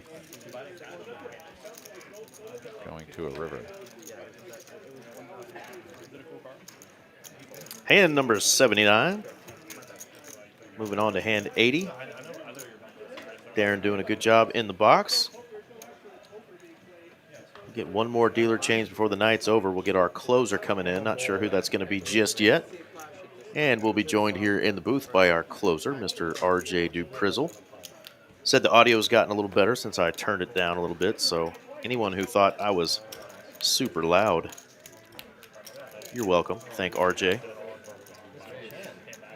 We were all just digging it, man. Yeah. RJ had to go and spoil. Sweet sounds right up in your ear hole. You're going to have some sweet somethings in your something hole here soon. You get back to pallet yoga. All right, check through all the flop. Jack's up now for Danny on the turn. Esky still has the overcard and a flush draw now, but we're going to go checky again. Queen changes nothing. Jacks will win at showdown. Full pot bet. And Esky just king high. He made a king high hero call earlier, was correct, shipped the pot. Danny here is going to talk him up a little bit. Oh, and it's not full pot, it's 125, excuse me. Made that call against Bobby in the first orbit, but Nat does let this one go. Danny's jiggities are going to survive. Yeah, sort of even just like maybe trying to talk him into a call there. Whatever he said to him didn't quite land the way he wanted it to get a call out of the king high. Getting a little too close to my stats.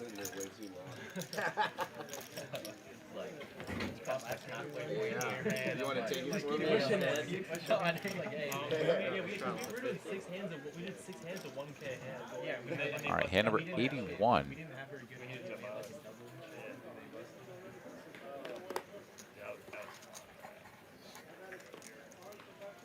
94 of you fine folks hanging out with us here on a Tuesday night. TCH Live on YouTube, Kick, and Twitch. Thank you guys so much for hanging out with us. We appreciate you for joining us each and every week, especially this Tuesday after Thanksgiving. If you haven't already, help us out. Hit the like button. Get this out there to a few more folks on the internet who can hang out with us. Join us in the chat. Hype it up a little bit as we go 5 ways to a flop for 50 bucks ahead. Ace, Jack 9, 2-tone board. It's top pair 10 kicking for Bobby. Well ahead of the field. I mean, nobody's got anything to continue with here, Eric. It is basically over. Yep, it is way over. Bobby going to take that one down. We talked a little bit, Aaron, about some of your promotions that you've got going on at TCH Social in Austin. I'm looking at the Texas Card House Dallas locations. We have some December hot seats, and that is December 6th, 13th, and 20th. So the next 3 Saturdays from 10 a.m. to 9 p.m. every hour on the hour. They're giving away prizes such as computers, AirPods, and even TVs. Player must be registered, waitlisted, or playing at the table. So you have to be at least in the room and on the list or at a table. But they're giving away prizes every hour on the hour from 10 a.m. to 9 p.m. December 6th, 13th, and 20th. Hot seats will be drawn. And, of course, we still have Thursday nights, which are ladies' nights. Ladies only. Buy 2 hours, get 2 hours for free. 5 p.m. to midnight, complimentary wine for club guests. And, of course, we always have the complimentary beer on tap as well. And, of course, that's complimentary for 2-legged and 3-legged folks, males and females. But the ladies get the time special on Thursday nights. You had like third pair. So you passed. Yeah, I catch. That was pretty good. Some other caveat to it, though, that I didn't watch the rest of the Clint's still trying to get rid of that knit button. This is a good board for his range here. He is going to bet. Let's see if Reit wants to continue. Backdoor hearts. Backdoor straight draws. Yeah. So we'll see what that does to Clint after getting called. Clint is in position still. And there is one of those hearts. Reit does check it over. 1940 out there. Clint with just 3,500 left. Does go with a chunky size here. 650. Just under third pot or right at. And gets it ripped in his face and can't make a call with just an ace high. What you got? That's what you're going to do on Friday, right? Thursday, whatever. You're going to rip it in his face? Something like that. Jack 5 suited from the small blind and getting boat over flush. I think they appreciate that. Yeah, Reit calls with a 10 high on the flop there. King 4-9, only one heart, and just gets that perfect card to check raise, bluff into oblivion. And of course, Clint had landed none of it. So he's just got to surrender. Does get to see the cards though, and he says, that sucks. Indeed, Clint. We're still rooting for you though.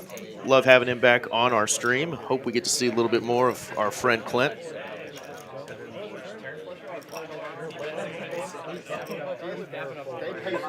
You're generally pretty patient. Closer to the 3-hour mark. We've been playing for right at 2 hours and 44 minutes. Thank you guys and gals for joining us on a Tuesday night here. The Tuesday night stream in Dallas, Texas. Texas Card House Live.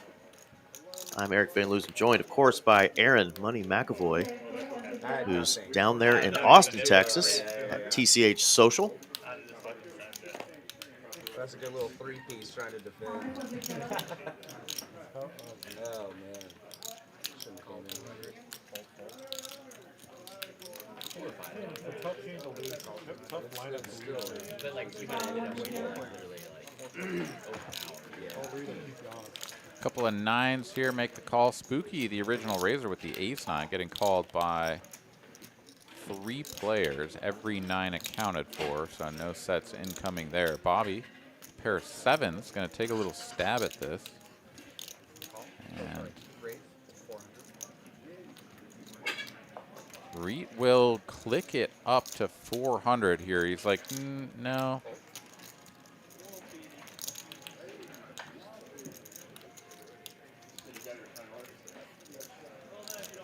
Spooky has to fold. I mean, it's just obnoxious to see this action in front of him as the pre-flop aggressor, but Esky not out of the way. Bobby is out of the way. Heads up now to a turn. Awkward flop actions.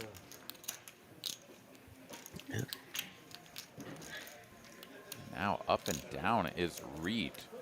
Yeah, gifted with another turn card that gives him hope here in this hand with just a jack high. But given this board texture and having the 2 9s, it's like you kind of hard block the weird, you know, like 9x combos of diamonds. So you're like, I don't know, I guess this is just like a 5 a lot. Reit, you know, he's loving turning these cards up for his neighbors to be like, wow, you psycho. You just keep doing it. They do get a rabbit, and it's an ace on the river, so it would have been hard for the 7s or 9s to go any farther, but Reit, a little unorthodox play tonight, but finding some spots to take down some pots and win some nice hands. Some pots? He's up 12.2K tonight. Yeah, when you're just like winning, whether you get it in behind or ahead or whatever, you're just like winning. It doesn't really matter anymore, right? You just feel like you're in the zone. It's time to punk people. It's try to go for all the big spots because you're just getting bailed out when you're wrong. It's one of those nights here for Reit, and it's very entertaining to watch a man VPIP at like 45% and just like keep crushing. Yeah, but it's not like they're not trying.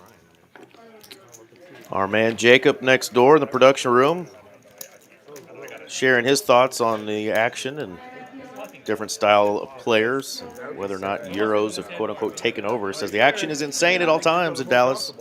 The ones that complain the most often have no idea how to adjust their play, fit their table, and or the players. And that's kind of what Aaron was getting at earlier, you know. Find ways to exploit those players, really watch them, pick up on their tendencies, just like you would any other player.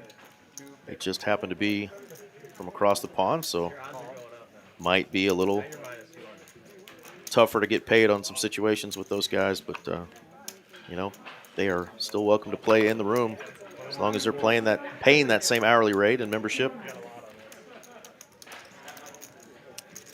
But the only thing I will say, yeah, the only thing I'll say, Aaron, that I am uncomfortable with is if, and I have been at a table before where it was 6 guys from the same country, you know. That's a table that I'm not going to play at. You know, they've all come in town. Yeah, I'm just not going to play in that. Those tend to be later at night. And I think we've all seen that before, whether it's, you know, Europeans or whatever. Just you see a group come in, they're all like standing around talking to each other, and then like your table gets filled in with half of their squad, and you're like, wait a minute, that doesn't feel right. It's such a cooler, bro. What the fuck is that cooler? Woo! There you go. Let's go! I said no diamond. No diamond. That's actually sick. No, that is so sick. So Clint tries to get one He had through aces. here. He had aces, it looks like, or no? No, he's got trip 2. Trip twos. Okay. There we go. I can see it now. Oh, so his hand was misread. It looked like he was in there with just like nothing.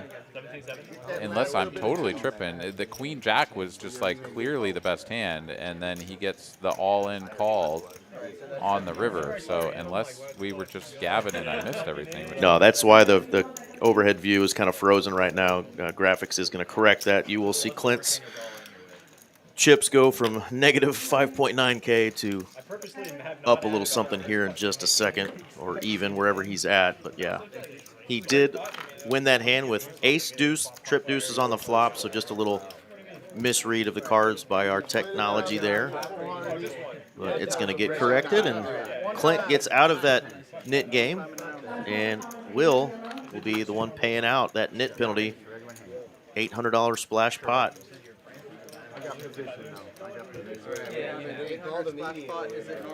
Yeah, I hadn't had any of those misreads like that tonight. We finally got one, and it was a doozy because I thought that was Clint standing up and checking out for the night, but no, that was Clint finally getting that relief of winning a hand and getting rid of that nit button. Yeah, and Reit takes a little damage. He's still up heaps. Stack still looks like a giant castle over there, but it has lost a little bit of volume.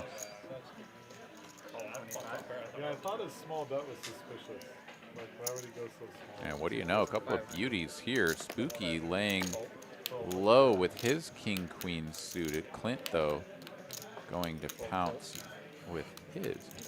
My goodness, what a bet that is. I don't think Spooky just called. I think he raised. Because a bet of 500 here seems a little bit out of the ordinary. Never mind, he did just limp for a quarter. It was an open to 500. The 20x open, Eric? What? Yeah, Clint got off the schneid. He's ready to play some big pots. I mean, the 20x open, both players on just king high, but you got the betting lead, you got position. Your opponent is going to miss this by a mile. This is his pot to win, and he's going to go for it. 600.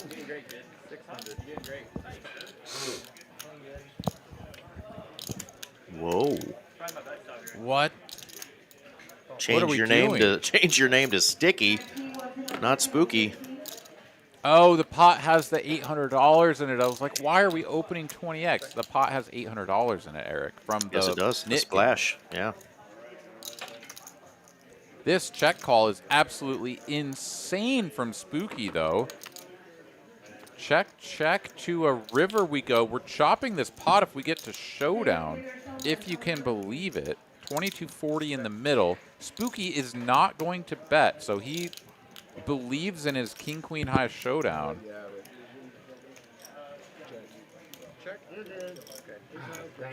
I knew I should have played it. Wow. That, folks, is a hand that will be talked about for generations to come. Come over here. Your pappy's got a story for you now, son. I'll tell you what. Let me tell you about this chopped pot we got. Two of the finest 20x blind raise into a splash pot situation.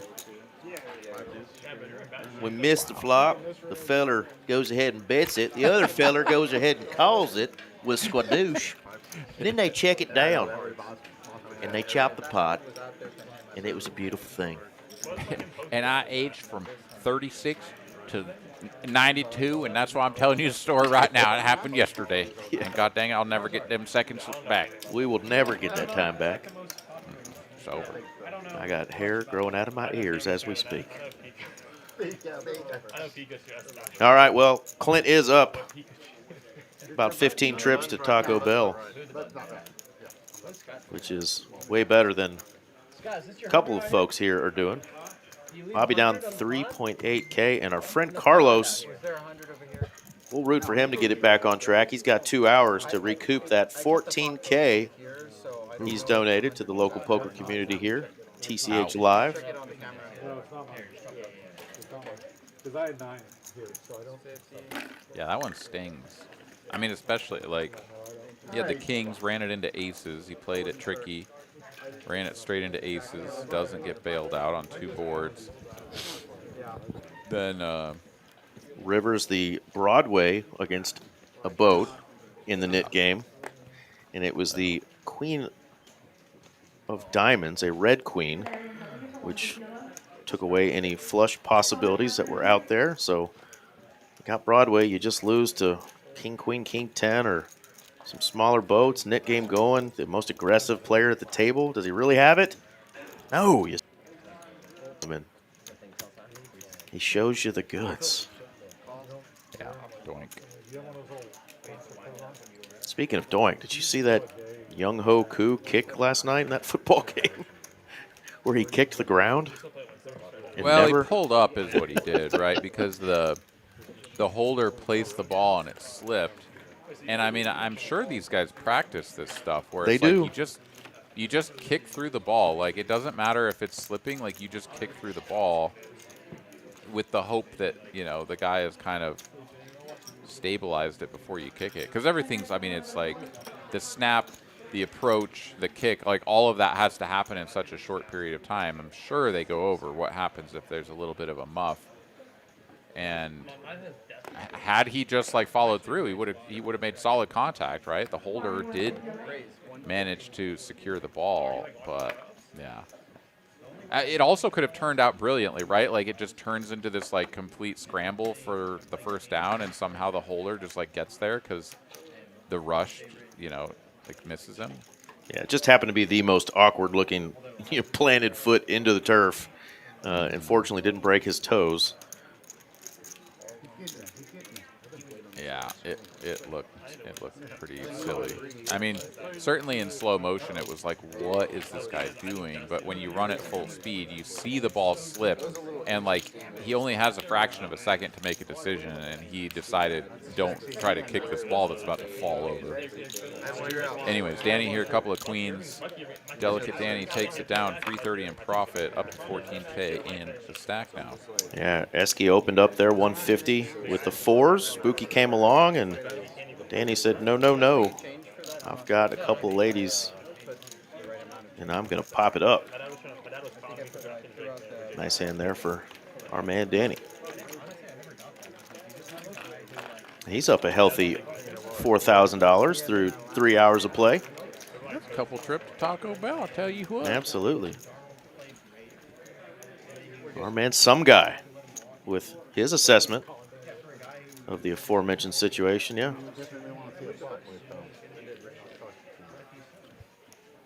They didn't travel thousands of miles to lose. I will tell you what, though. There are a handful of them who it's finally the play has maybe caught up to them a little bit, and they're just not winning as much, and they're not coming back themselves. So, you know, anytime you're not profitable, you know, in a game, it's either time to change a game or learn some new skills or really hunker down and figure out what you're doing wrong, or you know, maybe move on to some other place, other room, wherever you are profitable. There's no reason to sit around and keep playing if it's not profitable. I know for a lot of folks, we are also not playing this game that we love to continuously be the donator. But you got a good point there. Yeah, everything is relative, but my experience with the Euros, you know, just blanket kind of, I know we're just kind of waving our hands here, you know, a lot of the conversation seems to be revolving around whether or not like you want to play with them for, you know, just the game. I've had a lot of just like uncomfortable situations where like language barrier and perhaps like some cultural barrier stuff, like people just maybe a little bit more antagonistic. And I don't know if that's just like standard with what they're used to playing, but just like a lot of kind of negative stuff. You know, you do something, or like say someone else at the table, you know, maybe doesn't call as quickly or whatever with a hand that they think should be a snap call, and they like instantly jump on him and be like, "What are you doing?" You know, like how could you like, what were you gonna fold that hand? You know, just like instant antagonization. I've seen maybe more of that from the foreign crowd. That's just like a little bit different than the kind of everybody having a good time here in Texas kind of vibe. All right, Scott got the jiggities. He is going to lead out for about full pot. Gets called. Eski flopped second pair. Now has second pair in a gutter. Scott not deterred. He's going to continue for 400. Shows the jiggities. And Team Scott and Big Gay Al take down another healthy pot.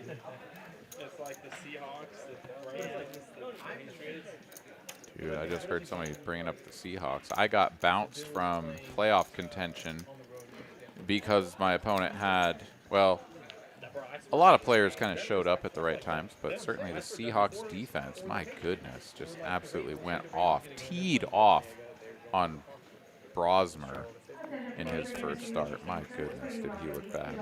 Yeah, and Steve Mariucci said he was going to be the next Kurt Warner. He was going to put on a display for us all, and boy, did he. Dude, eating those words. Well, some of my Minnesota Viking friends have been eating their words all year long. As they said, J.J. McCarthy was the second coming of Joe Montana and going to win the MVP this year, and Vikings were going to be the real deal, and Darnold was just going to be ass wherever he goes. And, yeah, they're kind of eating those words too. NFL is a pretty wild place, that's for sure. Whatever you think is up, it's actually down, and vice versa. But for sure, some things have been just like pretty pleasantly surprising. I mean, the Carolina Panthers, Eric, what is going on? Chicago Bears. Yeah. Chicago Bears, Carolina Panthers, and obviously the New England Patriots, to me, are just jaw-dropping surprises. Carolina really started out looking like what we thought they were going to be, and then just out of nowhere have just gone on a roll. But the 11-2 Patriots, and what, the 9-3 now, or is it 10-2, 10-3 Bears? Like what? The 10-2 Denver Broncos as well. They're pretty miserable. They are going to get bounced the first game they have to play in the playoffs, almost certainly. But that defense is really holding them together. I'll tell you what. It is.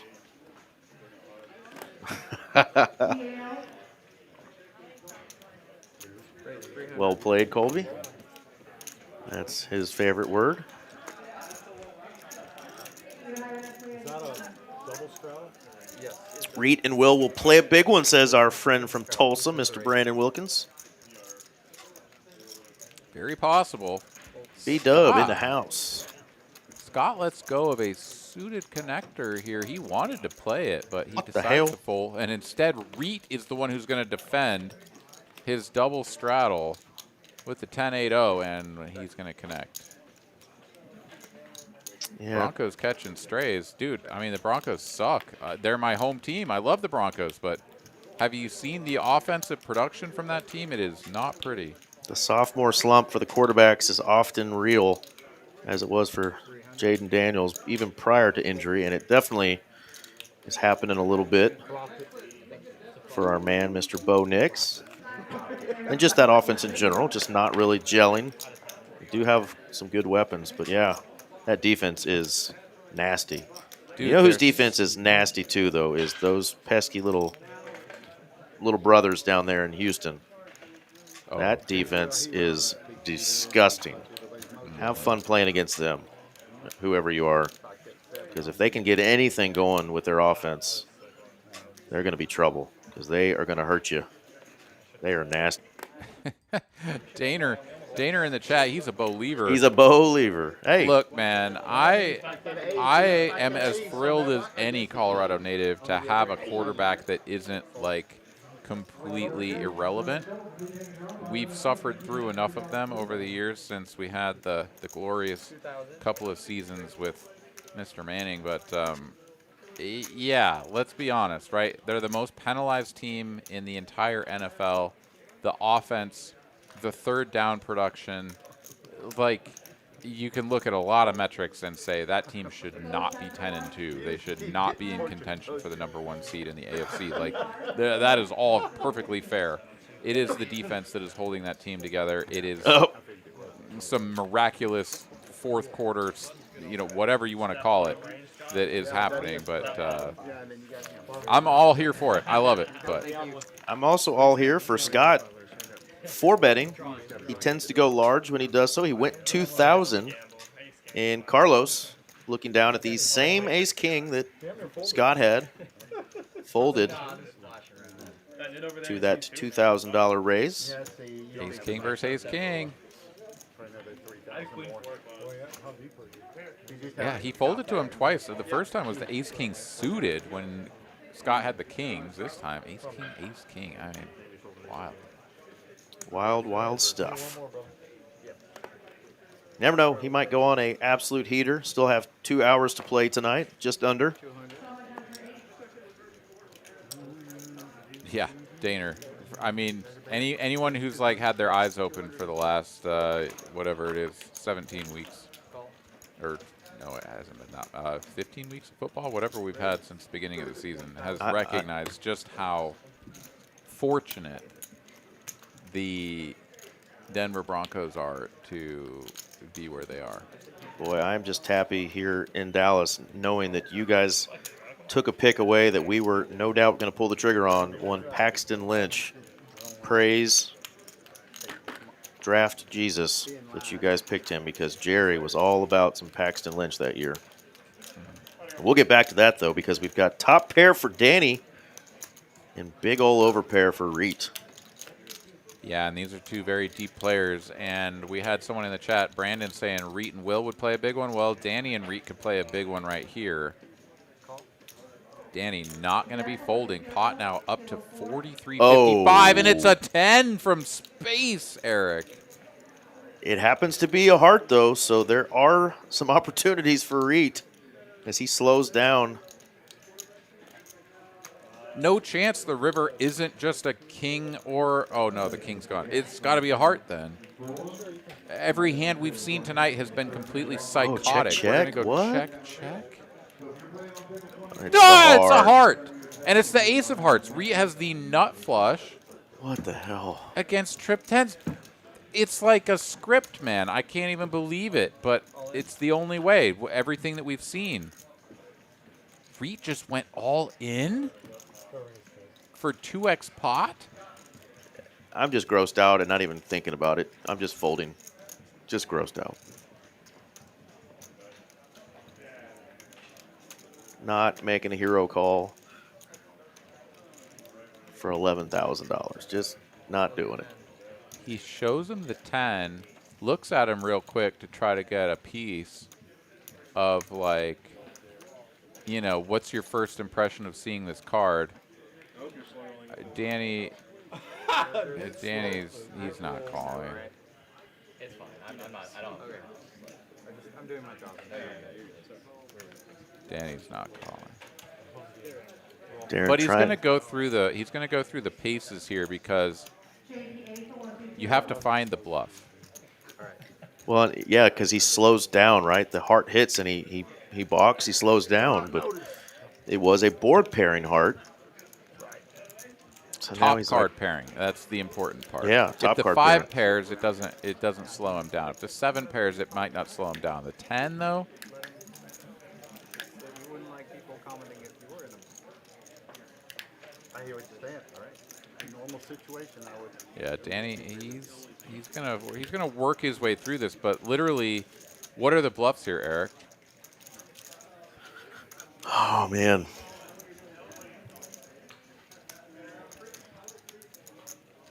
There isn't one. No, 7-5. I'm not finding one. It's got to be like 7-5, ace 5. No, they're not there. Bet flop, check turn, YOLO all in for 2x pot on the river. It's one of these, you know, every once in a while you get here with the 7-5 of spades, 7-5 of clubs, or whatever, and you're just like, fuck it. Like, we block all the boats. What is this guy going to call us with?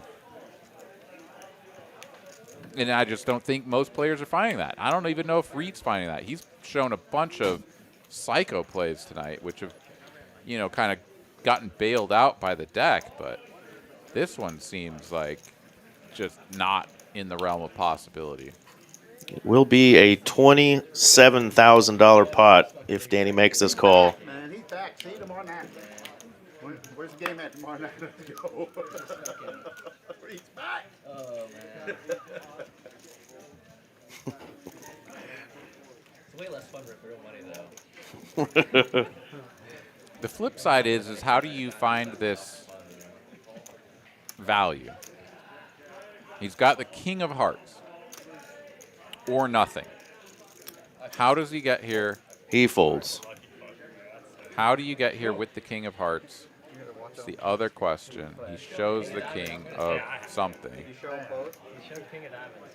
Okay, show his king of diamonds Okay, he's gonna show it. and king of hearts. Yeah, we talk about bluffs, and the other side of it is, of course, well, what's the value? It's always the Trying king to of make hearts max value. or some sort of full house. Thank you. Yeah, Which, you can- honestly, I think the full house jam makes more sense. The 2x jam with the king of hearts is, I don't know. I mean, I It's trying to get called by just the queen, really. The nice thing about jamming the boat is that you unblock all of those big flushes, like the nut flush. You know, you can somehow, your opponent can have the king of hearts to pay you off. Left down on the roof. That jam there is tougher. Yeah, if I bet fucking like 4K, it's just like king is a Tough stuff. Conversation seems to have gone towards, you know, what about a different size? The 2x gets that much thought. Does full pot get called? Right? Who knows? We shall never know. What a I hand. think though. I think I like the full house river jam and the nut flush river bet not all in. Listen, man, good fucking times. And I know you have to kind of split your sizings and try to decide which bluffs go into which pot or which, you know, bucket. Maybe I'm not thinking about that correctly, but it feels like when you unblock all the nutted flush hands that can call you, the bigger size is warranted. But when you block the nut flush hands that can call you, and now you're working further down into the ranges, you need a smaller bet size. I don't know. That's probably wrong.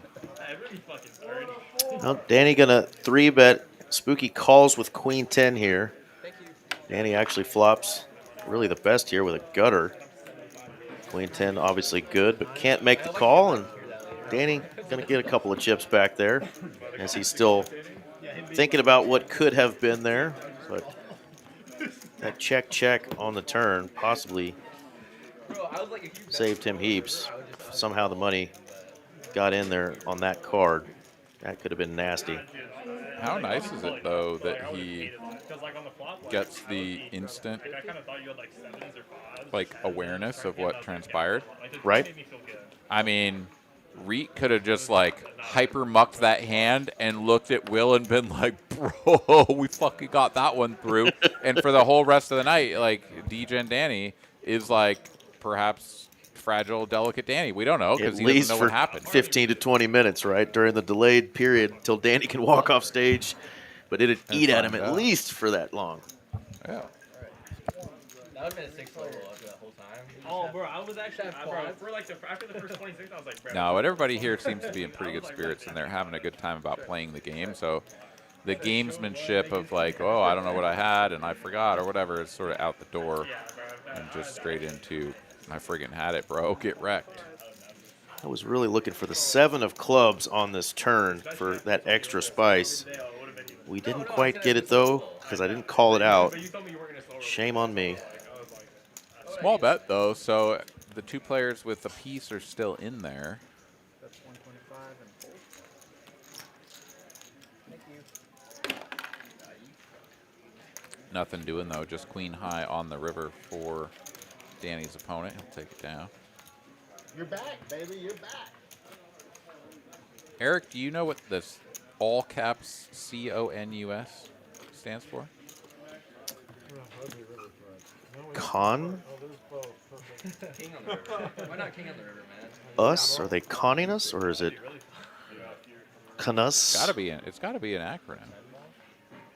I mean, Leo can just like sort us out by telling us what that means, but like, I don't think I've ever seen this acronym before. Continental U.S. Is that Continental U.S.? Okay, hold on.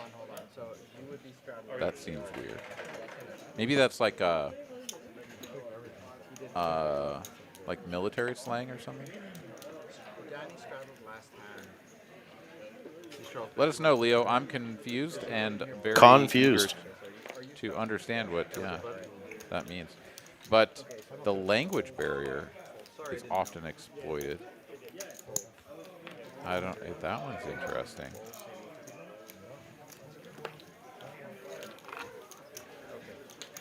The language barrier, like as an exploit, the one time that I've seen on like televised poker, I was watching the European Poker Tour, like their main event, their 10K, and there was this guy, he was like a Hungarian or something, and he'd done this several times. He would act like he didn't speak English very well, and he would say, "Raise." Oh no, call. And he would pretend like he didn't know the difference between these freaking words, and so then he was held to a raise, so he would put in the min raise. And he had the nuts every time. He was angling, and it was a full blown angle, but he would pretend that he didn't speak the English well, so he said the wrong word, and everybody always called him or whatever because they were like, oh, this guy, he's got to be honest, he doesn't speak right. What do you mean? I am from Mother Russia. I don't know. Yeah, I don't know. Anyways, and then the commentators had been caught onto it because the floor man had seen this already happen, earlier in the tournament. Now it's on the live stream table, and they're like, we want you to know, to the player that was facing this raise, in every circumstance this has occurred before, which is 2, this man has shown the nuts. Action is now on you, and like the player still called, and the guy shows the nuts, and it was like, oh my god! And of course, you saw that he had the nuts, and everybody knows that he's angling and full of shit. But like, this poor guy that faces this min raise and thinks that maybe there's a chance he still wins. Just miserable. Absolutely. Well, there are quite a few of the European players that I do really enjoy play with. Had a couple of brothers come down from Canada. We've had a couple of guys come over from the UK. So the European Canadians. Clearly, that's not what I meant, you jackass. But yeah, they're clearly North Americans. But we've got players coming in from all over the place that come in to Texas to play poker, to make money, and I still enjoy their company. They're good dudes. But at the end of the day, like I said, if you're on a table and you feel uncomfortable because it's several guys that you think clearly are not going to play at each other or put you at a disadvantage just because they're together. Yeah, those are situations I think you always walk away from. But just having a European player or 2 Europeans on the table shouldn't sway you because you're going to play in other states and other towns outside of Dallas, obviously, where you're going to have people from all over the world at your table, and you got to find a way to beat them. That's the name of the game. That's right. Yeah, and it's a funny little thing too, right? I mean, like we talk about this, it's just kind of a standard thing for us honky-tonk Texas Americans to talk about, the Euros, and it's just really funny, right? Because we've already got the full spectrum of people here, right? We've already got the strong players, we got the yahoos, we got the people that just come to gamble, we got the people that limp and fold and only play kings. We got everything already. Like the European players that come here to play are not this just like special brand of player that we've literally never seen before. Right. Like no one has ever played like this man right here. No, of course they have. It's just like, it's because they have come over here and because they heard that poker's good and they tend to play in a way that makes it difficult to win chips from them, right? We get all kind of ruffled up when we make these comments. It's really funny. I kind of get a little bit of a kick out of it.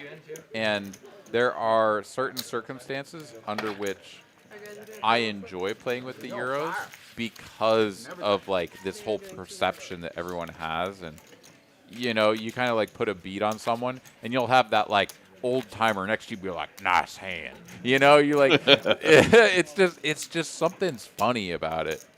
But it's the same game. It's the same game we're playing. There's just a different level of competition with folks that approach the game differently. I just think it's awesome. Anyways, we got a dealer change. We got a splash pot, not splash pot. We got a flip. Let's do it. Got a new dealer. This is V. She's been on officially one other time, but the stream had to cut short that night, so really didn't get a lot of action. So she's excited to be back on. This is our friend Min's daughter, so she's family. Let's go. Shout out to Min the man, who's no doubt tuning in to watch baby girl. All right, we got an ace queen and it looks like a niner on that flop. We'll get that zoomed in here in a second and see who's got the goods so far. There you go, ace queen nine, rainbow.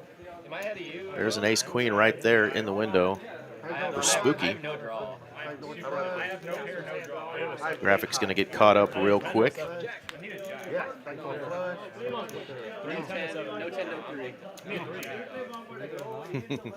Great use there. God forbid. The flush comes in, but unfortunately, Spooky's got the goods. Had the ace blocker heart, but didn't matter because he had the boat skis. A nice $1,600 win there for Spooky. Yeah, that was a great quote from the Brock Purdy Dallas Dougie dance he did. God forbid one of them white boys have a little motion. Was not expecting that from one Brock Purdy, who I feel is a guy that probably wears a lot of short khaki shorts and Sperry's, but he knows how to Dougie. I will say one thing. I am not, you know, a super expert on all of the different quarterbacks and everything that have come through the NFL and who's good, who's bad, blah, blah, blah. But Brock Purdy has absolutely, like, in my mind, kind of assumed a particular role of just like BMF that just don't give no Fs. Like, that guy is awesome. I'm all for he's a him. cool cat. Cool on the field, cool off the field. You know, I think he's definitely one of those players, and it's okay, by the way, to benefit from a scheme, an offensive system. Doesn't mean you are just a system quarterback, but he is on a team that is very well coached on the offensive side of the ball. And a lot of a quarterback's success when they come into league is that, who they are paired with from a coaching and scheme standpoint.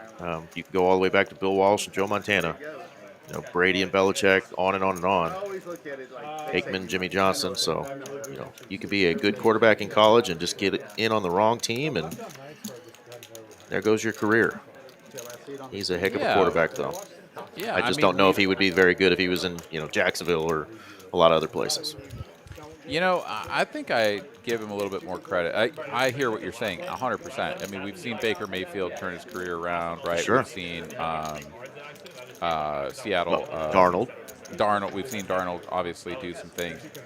I think, though, like, Trey Lance came into the 49ers. Indeed. And he was top prospect, had legs, like, he had it all. We thought. Potentially. Yeah. He had the players around him. It didn't work out, right? Yeah. I mean, it goes both ways. You can be a superstar from college, whatever, have it all going for you, and be surrounded by incredible talent and then just completely fall flat. I think Brock Purdy, he's the real deal. I mean, is he Joe Montana? Is he, you know, God, no. Tom Brady? No, he's not. No. But he is more than just the supporting cast.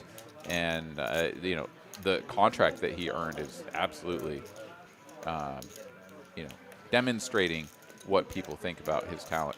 Carlos here, bets 575, gets a fold from the second. Nuts. The second nuts here goes in the muck. That's a huge fold. He had the Carlos. queen. He had the queen of diamonds, right? Yes. And the king of hearts was out there.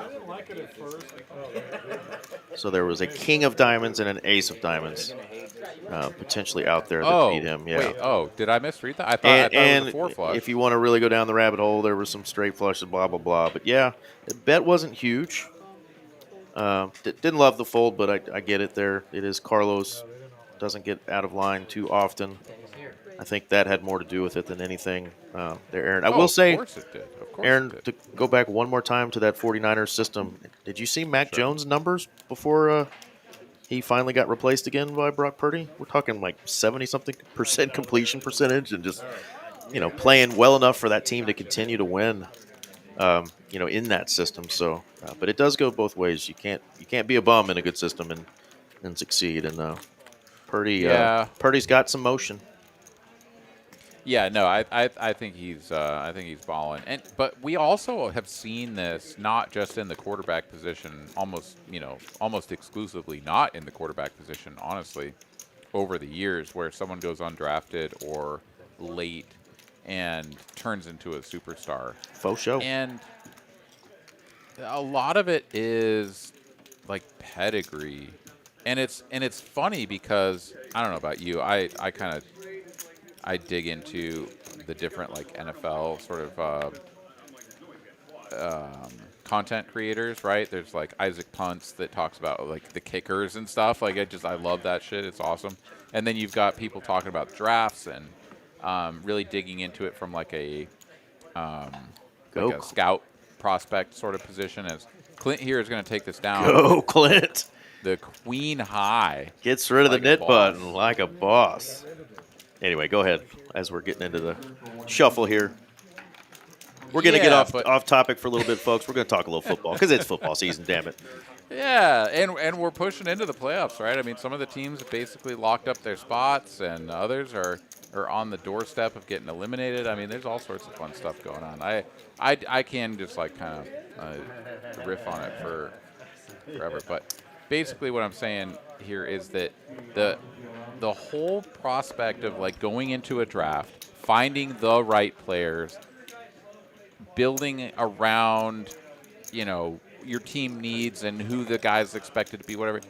At the end of the day, when you look at the percentage, like success rate of who these players turn out to be, oftentimes you spend way more draft capital up front trying to get a superstar and it completely fails.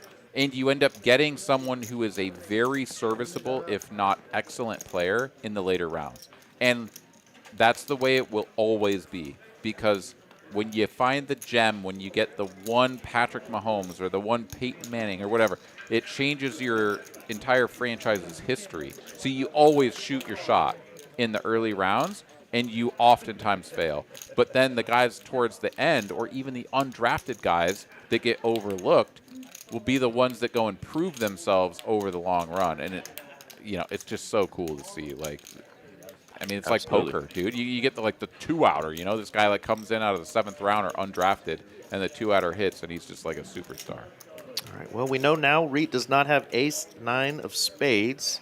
We don't know what that mystery card is with his ace of spades. Will did flop the up and downer with that backdoor club draw. Club's not possible, though. Could still hit one of his 2 over cards. And he's just going to rip it. He just says, Reit, you don't have any of that. Gets it through as well. Shows the queen jack. Reit is like, I mean, ace high is just good, but how can I possibly call? There you go, Will. Nice jammy jam there.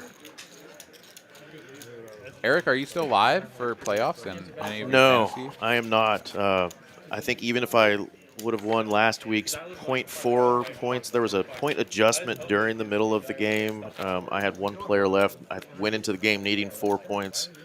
It adjusted. I ended up needing 6 points, and Egbuka is just on a little downward spiral the last few weeks, not getting those points. The Baker Mayfields just aren't running hot lately, and Ended up losing that one. Thought I had a chance. I ended up winning this week, and I am 6-7, I think it is. And that is not going to be enough because the worst team in our playoffs is 8-4. Every team is 8-4, and there's 2 guys at 9-3 or whatever it is. I guess I'm 6-6, maybe. I don't know what it is, but I am out. I am the first one underneath the playoff teams. And then we've got some, bottom feeders. But, yeah, I went from championship last year to out of my fantasy playoffs. And we'll just be trying to win our last game this next week before the playoffs, just for some bragging rights. Yeah, I'm in a similar boat. King 10, Ace Queen suited. It is a flop ace high flush draw here versus the 1 overcard backdoor straight opportunities for Spooky. Not very inspiring. I don't imagine we'll see a defense here. Even with the knit button, that's just not a flop that you want to continue on. You get to see Scott's cards anyway. Nice hand there for Team Scott, and Murder was the case jersey, Antonio Brown. That's a weird story. I wonder what's going to end up with that knucklehead. Yeah, not too sure about that one, but don't be chasing people down with guns and trying to shoot them. Don't steal a security guard's weapon and try to shoot somebody that may have tried to take your necklace. Usually not well thought out. There's a lot of things that weren't well thought out for that man. I'll tell you that man, yeah. But yeah, dude. I mean, fantasy is such a fickle sport, and some years it's like it's just like poker. You go on a kind of a downswing, right? And I've been through this before. I've played fantasy football, I think, for something like 11 or 12 years now, and you have that season where you're like the 3rd highest points scored and the highest points against, and your record is just garbage. Like, you're just wrecked every season, or like every game of the season, and it doesn't even matter that your team is good, your players are performing. You just get everybody shows up against you. In both of my leagues, I'm highest or 2nd highest points against. Suffered a bunch of injuries. Still managed to be like 1 game away from like contention. Doesn't matter. This last week put up 120 points, meet my expectations, whatever, and then I'm just up against the guy that scores the most points in our league for the week. Toast. Out. Yeah, a lot of similarities to poker, that's for sure. I was looking at some of the rosters that are in the playoffs, and I was like, that team is in our playoffs. It's just a garbage roster, but they got hot at the right time, and they won their games, and there they are. Spooky got rid of his knit button on that last hand. Bobby gonna almost muck his cards, but then remember and turn over that ace-4, so he's gonna get rid of his. He did that earlier, man. Yeah. That's a good catch, because goodness gracious, he was about to set himself up for another terrible spot of getting boned by not showing his hand. We got Reit, we got Danny, and we got Esky, our final Knitosauruses. I love what Scott's family likes to get in the chat and call him Knitosaurus Rex. Knitosaurus Rex, yeah. Having a good night so far, though. Still in on that original buy-in. Up a good chunk. Yeah, I mean, it's really just Carlos that's gotten buried. We've got, a couple of players that are certainly down, but Carlos buried for 3 buy-ins just about, and everyone else kind of working with, a much more manageable loss. Here we go, heads up between Danny and Reit. Someone's going to get out of the knit game on this one. Reit with the best shot at it, flopping a Broadway draw, and indeed, he'll take it down straight away. So down to 3 players we are still remaining in the knit game. Esky, Danny. Oh, excuse me. We were at 3 players. Now we're down to just 2. 2 in the 3 seat. In the blinds. Who you got, Eric? I'm going to go with my man Danny. So Danny's going to lose, you say? No. Excuse me. Take that back. My man Esky. Okay. All right. I think you're right though. But you know, Danny, he's lost one already. I don't think he's going to lose another one, but I'm going with him anyways because it's the only option remaining. Well, it's up to Esky and the Dragon over there. Yeah, I think you defend basically 100% here. The 9 Triz. He's suited, baby. The I don't want special. I don't care. It's funny when you like pick someone and you're like, all right, now I got to root for someone. It's like, no, I really don't.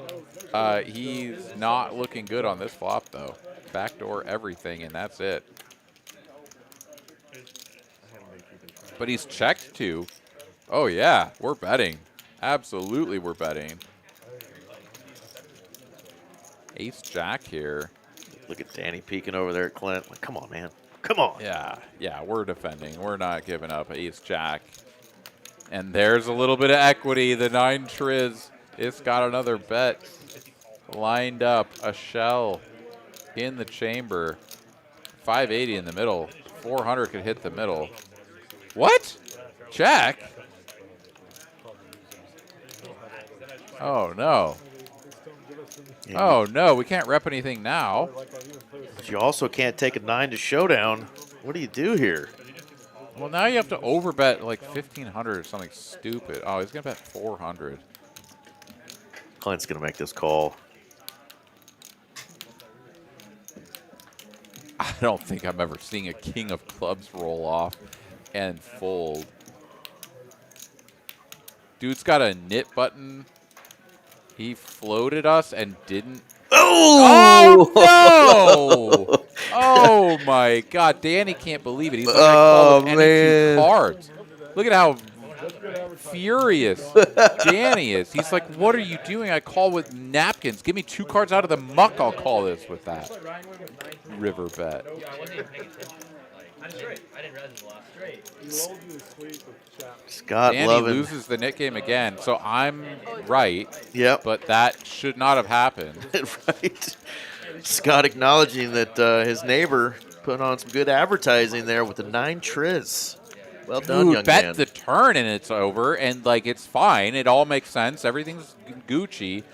Check the turn, then fire 2/3 pot on the river and somehow get ace jack to fold. Oh, my mind is melting.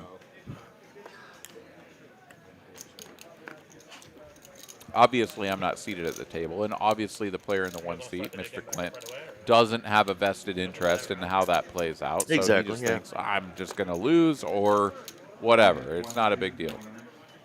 All right, Carlos going to open up his under-the-gun 1 ace-king.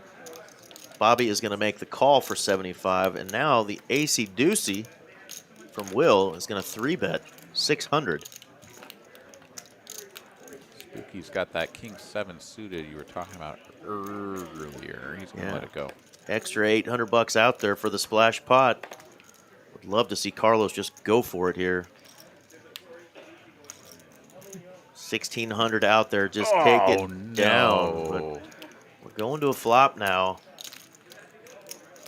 I mean, he's got his opponent dominated, but he's out of position. He needs a cooler flop with an ace high. He's not going to get it. He does have the best hand. He does have the ace of diamonds. I mean, things are like still sort of aligned for him to win, but obviously Will just has to like fire flop, fire turn. No, he disagrees somehow. Uh-oh. Now Carlos has like legitimate just like check in. I don't care how much you bet. I'm not folding. Don't put that on me. Will was like thinking of a whole bunch of stuff that included the Jack 10 that he didn't want to bet and get called by and have this big bloated pot. Yeah, I think we're just still trying to get to showdown here. He does check. And the 9 of diamonds rolls off. Carlos finishes with the Nizzleberger flush. Excuse me. The board pair, actually. There's some full houses and quads and whatever. Yeah. Straight flushes. Couple combos. Yeah. Okay, I'm just going to go home and... the effective Nizzlebergers in this hand. because the other player has ace high. So the ace king somehow gets a little value out of one street there. We got time for one more if y'all want to do it, but if no, then it's fine too. I mean, we got like an hour. He's asking to do the Cool, just playing poker. the nifty. What about it? He's asking How for long's left on the stream? The end's like 10:30, 45. Oh man. How many times have we done it, Eric, over the course of all of the nights that we've done this for years and years? Been like, and the nuts on the, and you're like reading the board like as you say it, and you're like, that's not actually the nuts. Someone's gonna call me out. I better like walk it back real quick before the actuallys hit the chat. Yeah, they're terrible. No, they're terrible. Just How many different ones have you just Too many forget the times. word the effective or the what feels like the nuts in this particular situation. Like, And he's got a hand. right? Somebody just learning poker. It's like, no, that's not the nuts. Because the actual nuts, we know. Yeah, wow. Commentator salad, as you say. That's right. Just here speaking the words, and them words, they're hearts. I tell you what. 4 players to a flop, though. That's also something else. I tell you what. That's ace 10, 10. That's 2 tones. Right there's a club, and another club and a heart. Aaron came back from Colorado with a little bit of an That's accent. how we talk, man. That's how we come, back in Colorado. That's how we talk. The rabbit hole of watches, and I just couldn't find them.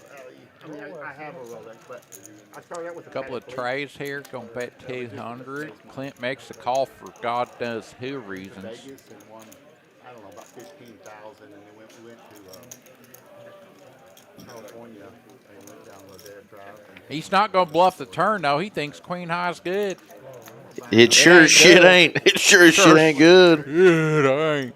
He wrecked. He was already done. He was already messed up by them bare threes. Checky, what the hell is that? We check in, we giving up. We're gonna let this guy bluff, and he ain't gonna bluff because he got queen high. He thinks it's good. $1,200 pot with a full house. I don't, well, Patek Drop a deuce in the chat if you'd like to hear Aaron talk like that for the rest of the stream. Which, fortunately for y'all, is only another 20 minutes of Aaron before RJ comes in to rephase him. Get him out of here. I don't think there's going to be a lot of deuces dropped in the chat, Aaron. I got to be honest. Yeah, wait, you don't like it? I think you like it. I shall be. It's like ASMR right there, me doing the southern accent. Ryan, how long you live here? I just graduated from this. But you're probably right. Not a lot of deuces in the chat. When did you move here? Uncultured I swine. graduated from finance and real estate. What's going on, Julian? Let's go. Let's go. See, we got one fan. I love it down I'm gonna just assume that he's there for my accent and not for you. You know. I just Because, he's also a fan of the Colorado, and, he's going to spread that untruth that's how folks in the Rocky Mountains talk. All right, we got instead Julian, of we got Daner. Tennessee. They're on board. Eastern Tennessee backwoods. Those are my people. Oh, Oh, there comes the 8. ooh, the two-piece. Top turns into bottom 2 behind. Will here in a bad way, facing a check here, very deep. He's going to check this back. He does have the ace of hearts, so it makes a little bit of sense that the board connectivity. There's the bailout card. He folds. Yeah, the 9 He on the doesn't even river. think about it. No thought at all. Just F this hand. I don't like where it went. Get me out of here. it is fun. Incredible. I was just skating back when I was.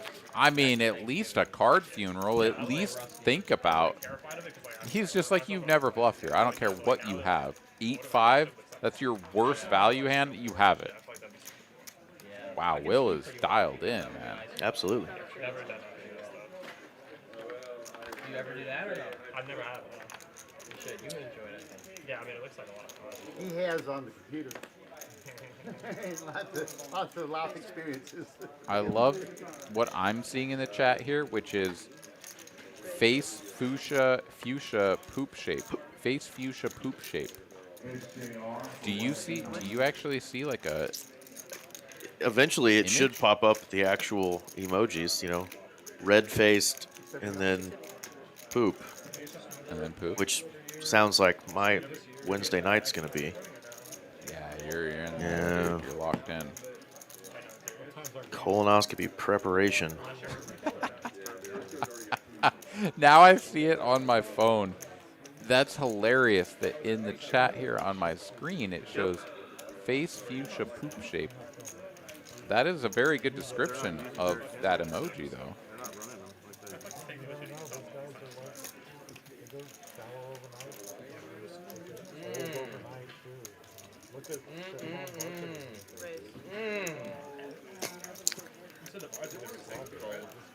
All right, 3-piece chicken McNugget getting hit with the 4-bet.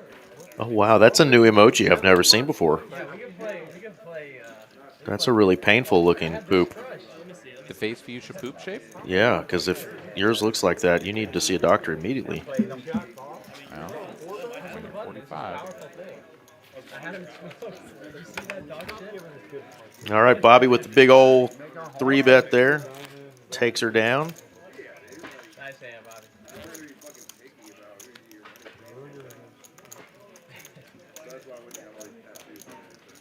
Reit up 13K. He is our big winner so far tonight. Some of these players can try to chip away at him a little bit over the next hour plus. Close to 100 of you fine ladies and gentlemen tuning in on Tuesday night here at TCH Live. Had a great time as always in the chat. Thank y'all for tuning in and sticking with us. Yeah. And in another 7 minutes or so, Mr. RJ Potpourri going to be joining us here on the broadcast. Delicate Danny and RJ Potpourri. All right, ace, queen, deuce, rainbow flop.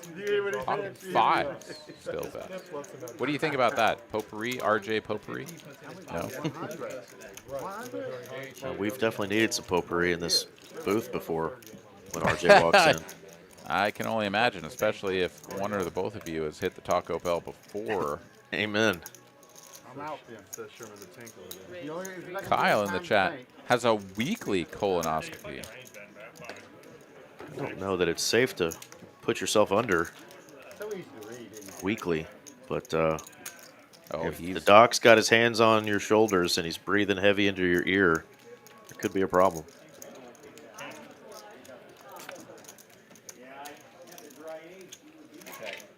Pretty pumped. I don't know. God dang it. Weekly, signing up for that one. King High here at Showdown. Gonna chop this pot for the gigantic profit of $55 for Reit, $50 for Danny. I will tell you, Aaron, not a colonoscopy, but the last time I had to get a prostate exam, doctor came in and said, "Don't get aroused, Brian. Don't get aroused, Brian." And I said, "Doc, my name's Eric." He said, "Yeah, I know. I'm Brian." That's how it went. You taught me to Well, the winner. I mean, I need you to leave me alone when I'm in the tank, okay? I don't really know what to say other than good luck on Thursday. It was like 15, 20. You're going under this time. I am going under. You ain't gonna know if he's aroused or not. It's just happening. Could be a Bill Cosby situation. You never know. It definitely is, because I will be out. But I actually signed up for this. Well, I'll share your hashtag after the fact. Hashtag watch out for your cornhole, bud. Could you imagine creating a hashtag watch out for your cornhole viral sensation? I hope it doesn't happen, but, you know, I'm there for you. Let me know. I'll see if they'll give me a copy of the video, because there will be a video. You got 5 seconds. Oh, God. Wait, would you go back and watch that? I mean, it's my colon. Nicknamed Colin Powell. I'm picturing like some sort of horrifying, you know, extraterrestrial Inner space invasive action. situation. Yeah, and like I don't know that I would want to witness that. I know it's different than that, but I don't All right. know, man. Enough colonoscopy talk. We got a spicy hand here. Got 9s, 10s, and Clint here with ace king, and he is not ever flatting with his ace king. What? How do you not flat there? How far is Windstar from you? Like 20 minutes? And You Reit just gonna, go to a flop out of position. You just see what happens, man. Reit says, no thanks, I'm getting rid of my 10s. Spooky also getting out of there. Wow, Eric, what's going on here? Ace high wins pre-flop. I'm telling you, get those 10s out of there with a big old 3-bet. Get out of my pot. Well done by Clint. That gets him for the first time over 1,000 in profit. He's at 1.4K. Oh man, what a great bunch we have here. Being able to call this game every Tuesday, see these folks come in here, put their play on display. We're very blessed. I'm happy to be here, Eric. It's always a pleasure. Always a pleasure to be here with you. Always a pleasure to call the action here for these players. We're always having a good time, whether we're joking around, being serious, talking about football, talking about freaking colonoscopies, whatever it is. And we appreciate all these players. I appreciate you, Eric, and I appreciate all of the 92 folks that are hanging out with us here across both of our streaming platforms. As far as I can tell, did Twitch get removed from this? Yeah, it looks like just Kick and the YouTubes tonight. So shout out to all our kickers. Happy to have you.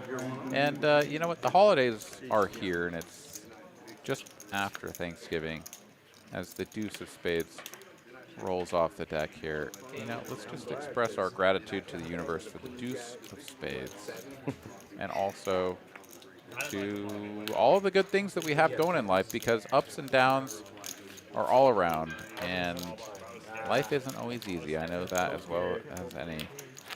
But we're here, we're breathing, we're doing all right, we're doing the best we can. We're trying to look out for each other, pick ourselves up, make improvements, right? We're T-minus 1 month away from all of the talk about what are your New Year's resolutions and whatnot. And, you know, it's perfectly fine if that is the one time of the year that you can be bothered to try to make some improvements, as long as you try, because that's as good as we can do. Because quitting's for losers, Aaron. Quitting's for losers. Get out there, do the best you can. If you see something that just isn't treating you right, you're not doing the right things, you got a bad habit, you keep thinking about a failure that you are experiencing, do what you need to do. Put in the time, put in the effort. Go out there, make yourself better. Ooh, we had one You'll pair. Appreciate it. Other people will too. One pair and a open-ender for both players. Now we got trips for Carlos. Yeah, pretty incredible turn card here. He was buried, but he gets bailed out. And he's got the best of it here, 1440 in the middle. It's not that out of line. It's like there's no more action. Yeah, no. I am also glad John Trial with the Montreal Expos hat on in the picture. Love the hat. Says, glad you're not playing pineapple. Yeah, me too. Showdown time. Carlos here turns over the Jack-10. Reit here making the call with the top pair 10 kick in. And by kick in, I mean wasn't playing. Carlos wins the pot. Reit still up. Heat still at the top of the leaderboard. Yeah, he tried to play that. As we take a peek at that, 11.6K in profit. Scott, the next biggest winner at 4.2. On down the line we go. Carlos buried at 11.4K. Bobby and Will down just about 3K apiece as the second biggest losers. But yeah, it's a pretty stratified environment here as far as winners and losers go through 4 hours of stream. Mr. RJ Duprizzle Duprizzle be here. Should be walking A in little bit any late. minute. He's probably out trying to make friends out there in the room. Either that or he got tied up with his new AI girlfriend that he's found. I wish him and Francine the best. What do you think about that, Eric? AI girlfriend? I don't know. He said he was having full conversations with AI the other day. Was just looking for a little info, and next thing you know, he was, well, something deep in conversation. And feels like he's in a relationship now. Right there with Manti Teo. I mean, Watch out for I that think I'd take an Netflix AI special. girlfriend over a Manti Teo kind Yeah. of girlfriend. I'll tell you that No, much. no doubt. 3-3-4 is our flop. Will out flopping Danny here. Yeah, pretty good flop for the ace-10, but kind of the flop where you're like, we put a little bet out there just to discourage the queen jacks and the jack nines and whatever of the world to continue. Does put Is 900 this out real there. life? Yeah. No, Will's not all in. I was like, what the hell? What the hell? It is 900 though. And he's calling pair of fours. Will not going anywhere. This is one of the better flops for his hand, as you don't often see a 4-high flop whilst holding 5-4. And it just got spicier. It really did. Now, though, we've got a situation where we're out of position. We've got ace-high showdown value. Yes, our opponent probably has us beat. Oh. He's going to YOLO it. I was going to say, we have a little bit of out-of-position showdown. We could check and hope they check behind it. If they jam, we can call off. But actually, no, that doesn't make sense. Danny recognizing that his equity is probably about where it is. He needs to do the betting. Yeah, I had it backwards there for a second. Will actually now is just in the tough spot, right? It's for all of his chips. Sure, he has one of the best hands he's ever going to have here, but it's uncomfortable because Danny's just like, yeah, I've got an overpair. Extremely. Yeah, Danny must have heard that you called him delicate, and he is back to D-Gen Danny, ripping it in the face of Devastating. Will Hellmuth here. We can see that a lot of those outs for Danny are actually gone, so he's got 7 true outs. Software and the technology that we have here recognizes that some of those cards are already in the muck. So I don't know if we can fold, though, if we're Will. I don't either. I mean, we can see the cards. We can see that he has 77% equity, but in his mind, if he's up against pocket kings or aces or whatever, right? Now he's got 5 outs to make trips or 2-pair. The two pairs already there. Yeah, so that's actually irrelevant. So if he's up against the overpair, it's just 2 outs plus the 8 on the end, so 10 outs once. It actually feels a lot less comfortable than where he's at. For sure. In reality. So you have to give your opponent some bluffs to make up for the additional equity, right? Because 10 outs once is like 23%. And that's actually what Danny has. So you need to have full pot equity. Yeah, he's going to make the call. He gives him enough bluffs. Can Will hold? Can he dodge the diamond? The ace or the 10. They're going to run it twice. The Full 4 house. comes in. Full house. Will keeps his chips. Half of the pot is his. Danny needs to improve. Oh, he does. gets the 10. Oh, no. Run it once. And Bailed Will out is our scoops man. it all. D-Gen Danny. But what a play and what a call. They end up chopping. Well, what's going on here? Okay, We have a misread on the graphics will screen. get corrected. Yeah, we did see the actual board. That was a 10 on that bottom board, so it is a true chop. You needed that double up, bro. Goodness gracious. Well, Aaron, before you get out of here, man, while she's separating that pot and shuffling again, RJ is here, but I want to piggyback off of what you said. We are blessed to be able to come in and do this every Tuesday night. just a couple of knuckleheads, 3 of us actually now that RJ's here, but we have a lot to be thankful for, and you know, it's that time of year where you know, we often reflect on how things are going, and we often are reminded that this time of year is not easy for everybody, and you know, we're just some knuckleheads talking about poker, but if you guys ever need somebody to talk to, we realize that sometimes people just come in and want to watch poker, but sometimes it's people's escape, right? Get away, watch a little poker, clear your mind. Aaron's a great guy. RJ's a great guy. I'm a great guy. If y'all ever need anything, let us know. We are here for you. We feel like you guys are part of the family because you're why we keep coming back every Tuesday night, and, of course, for our big tournaments as well. So shout out to what Aaron said, and, you know, we are our brother's keeper. Iron sharpens iron, and that's for you ladies as well if you are struggling. Words are hards is Aaron, Easy EVL 34, and of course RJ is the Dupe Show on the socials. Hit us up if you ever need anything. We're here for you. Yeah, absolutely second that, and welcome in RJ here for hand number 120.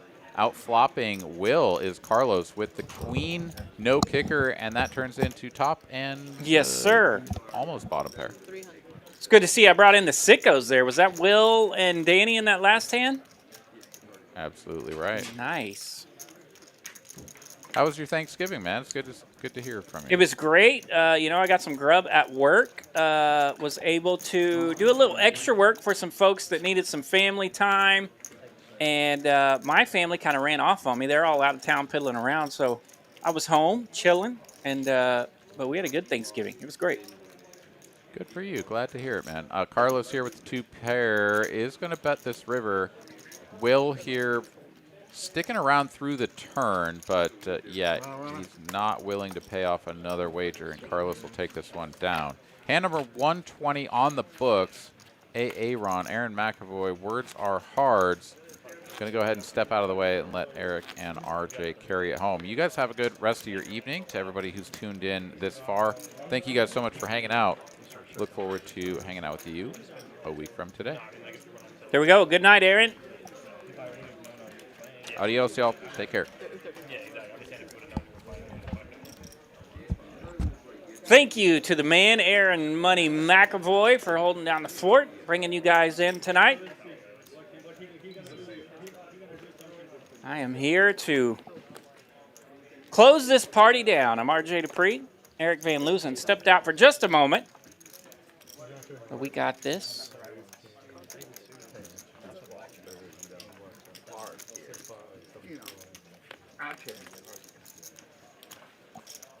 Let those graphics get caught up here, and we're down to Reit and Bobby.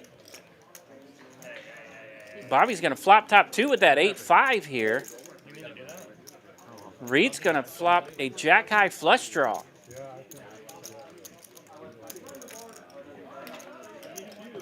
Only 740 in this pot, but Bobby's going to come out swinging here. Looks like we've got 2440 in it now. $700 bet there on that flop. Reit's just going to smash here. Bobby leads out on the turn. Reit will smash, and Bobby's going to make the call here for 7,800.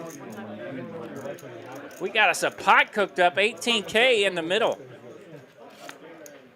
Jack of hearts, no help for Reit. Does hit it, but that's not going to be enough. 8-5 is going to hold here for Bobby. Don't ask to see it. Don't ask to see it. Big pot, Bobby. 18K in it. Bobby a little bit stuck tonight, looking for a big one, and finds it right here in the straddle position. No, it's really just a place to hang out. Flopping top 2, taking on the under the gun razor here. Of course, the gentleman. Sounds like a shop. We're actually by 114 and 35. What is the card though? No, it's just a shop. It's not a little man cave. Go out 114, 46 and 1 Speedway? No, we're not doing that. Yeah, the big dub. You know where Grapevine is? You know Grapevine, right? You know where Grapevine is? Did you say actually? Oh, okay. Is that by Irving? No. You know Grapevine, the airport? You go through Grapevine? I know where DFW is. Looks like V's handling the dealer duties tonight. She's going to get this pot situated, and it's a big one. 18,000 out there. What the hell did I just You walk missed into? Bobby flopping top 2 Did it hold? against the under-the-gun raiser, Mr. Reit. Reit flops flush draw. Bobby flops top 2. They hooked it up on the turn. Top 2 does hold for Bobby. He's going to take this one down. 18K his way. All right, all right. Well, while she gets that ready, I'll hit some graphics real quick because we do have some stuff to talk about. We've got some cool promos going on December 6th, 13th, and 20th. Come in on Saturday. They're doing some giveaways from 10 a.m., I think, till 9 p.m. Definitely want to check that out. But on the 13th, we have our Holiday Frenzy Tournament, 50K guarantee. It's a $250 buy-in, so great value. Our normal Saturday tournament's a $360 buy-in with 30K guarantee, only a 30K starting stack. So looky here, we got a 40K starting stack. So you're in for more chippies, deeper stack tournament, less buy-in, more guarantee. That sounds like a good deal. Sounds like a good deal to me. So definitely coming out on the 13th. Normal tournament schedule is back up and running. Got our bounty tournament Tuesday night going on right now. 8 players remain in that.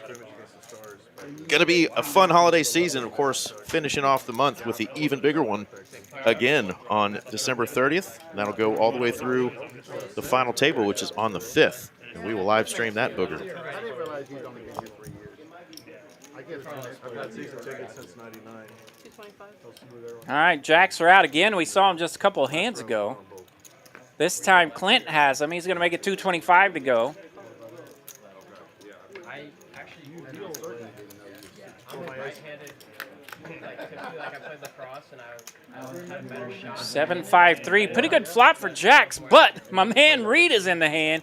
He's going to flop a straight here with a flush draw in the straddle position. A little more than a flush draw. Oh, my goodness. And a jack on the turn. Hello, mama. Hot mess incoming. Clint has top set now. Reit flopped a straight. With the open-ended straight flush draw. So this could get nasty. Clint needs a lot of help, needs the board to pair. 3 of spades would be the Oh, naughtiest of naughty.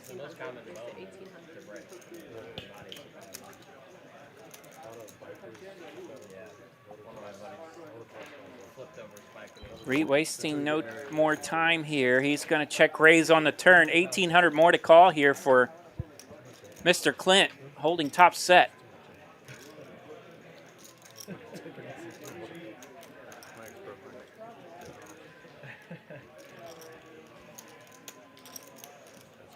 You're so lucky, man.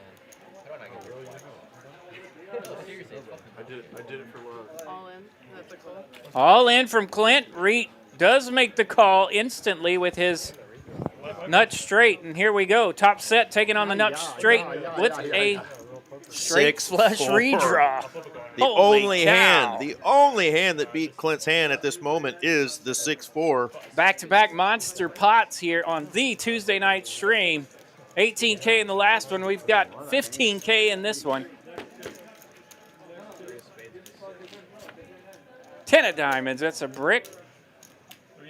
They are going to run it twice. Let's see if Clint can find a paired board. 3 of spades. Holy moly. That's a straight flush for Reit. Paired the board, but it's the one card that we cannot pair the board with if you're holding top set, because Reit now has a straight flush on the bottom and nuts on the top. Yeah. You're tuning in now and don't know what just happened. Cow. Straight flushes still beat boats, folks. Clint he thought bailed out, but looked again, and man, it is the naughtiest of naughty. That entire pot is going to be shipped over to Team Reit, who's going to get every bit of chips he just lost to Bobby right back. What a hand, RJ. That one hurt the esophagus of Carlos in the 5 seat. Jump back from the table. What a You love hand. that shit, don't you? You love Max Payne. Hey, bro, that's a top house for straight bluff. That is nasty. Woo. Well, Absolute fire emoji here in this hand. we've been talking about all night how excited we were to have Clint back on our stream. Of course, he was a superstar back in the day, a little over a year ago, was on a lot of our live streams. We talked him into coming back, and that is not the result we want for our man on Yeah, his first cruising time back. right along, turns top set, and up in flames we go. Woo. Right? You gotta feel it for a while. Clint's a heck of a player, though. He is back playing a lot of poker. He's excited to be back in the game, so we know he's got no quit in him. We do have another hour left, so let's see if he does go ahead and reload. Hand for the ages right here in hand 122. Goodness gracious.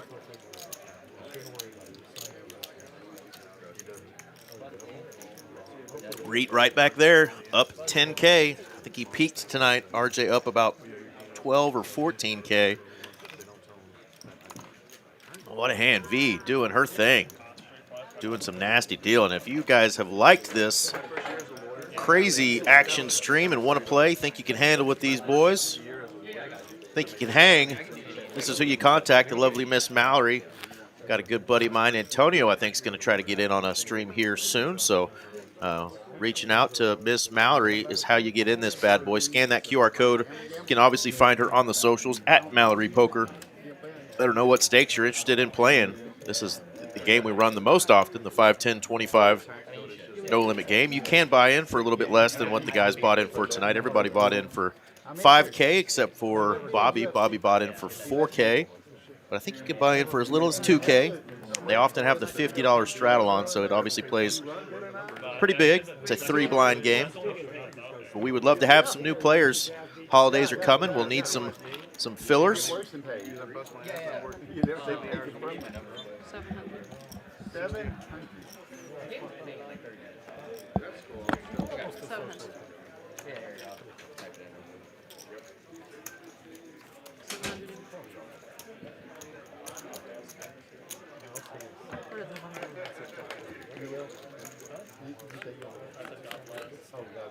I think you said I'll buzz for sure. And I said, Right. Because they're both people. Right. So who are you going to call? Ghostbusters or both cheap? 600. Trump has called off the employment records, the reports, and the GDP. He says we're not letting that out.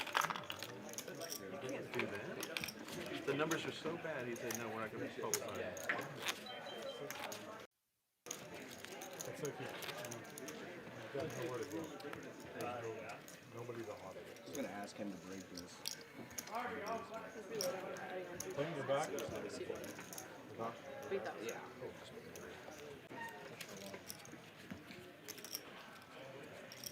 And seat 7 always kills. That's from a holiday. Seat 7 always kills in this game.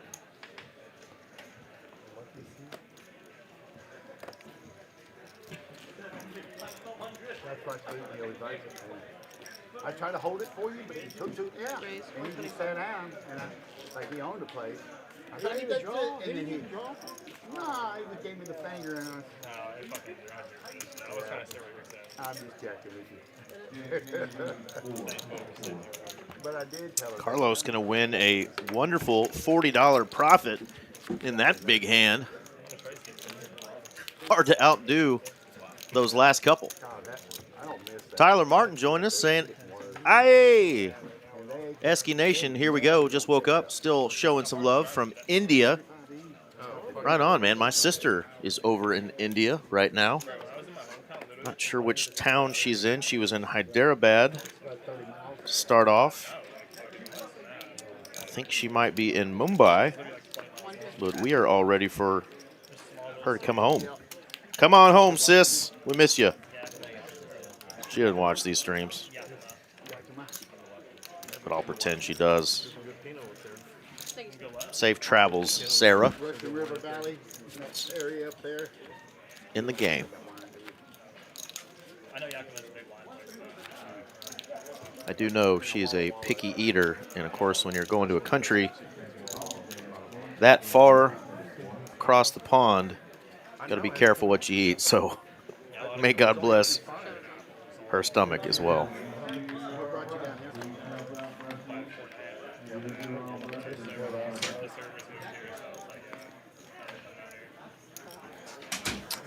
Tyler, since you started it, tuning in from India, we got Kiwi was in the chat earlier.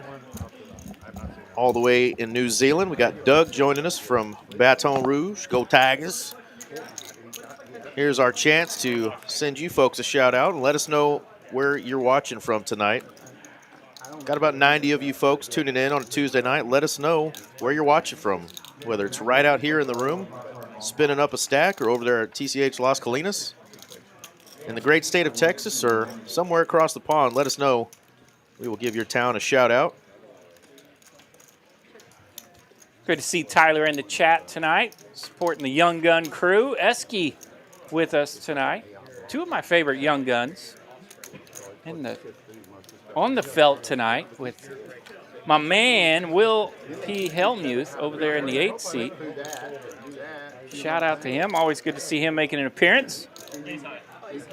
All right, Andrew, one of the Mizzou buddies, rooting on Esky from the Lou down there in Nellyville.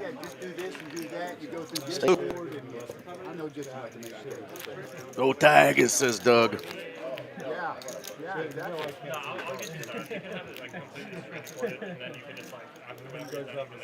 Yeah, was that big one 122? You know, Robles just recently has started trying to make it. He's not that, but he has friends on there that are popular.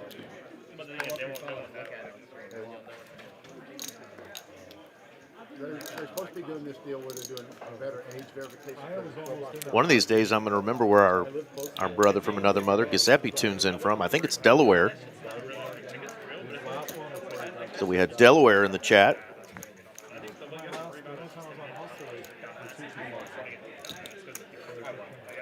But yeah, folks tuning in from Mumbai, New Zealand, Delaware. Let's go. Now, it is not very often that I hear a spot in the chat that I'm not familiar with, and I'm not familiar with Mumbai. That would be India. India? Okay. Yep. And my sister is there right now. If I were to guess, I probably might have been able to get close, but It's definitely not Mumbai, Alabama. definitely not. Okay. No, right Not- next door to Greenbow. Not Alabama. Because I'll be listening every once in a while and I go, Well, I missed an exit on the way here. And we all know in Dallas, that's like at least 14 minutes of your life you're not getting back. There's a few of them. It'll take you even longer than that. Yeah. Yeah, buddy. So my apologies to you and Aaron tonight. Unacceptable, soldier. Yeah.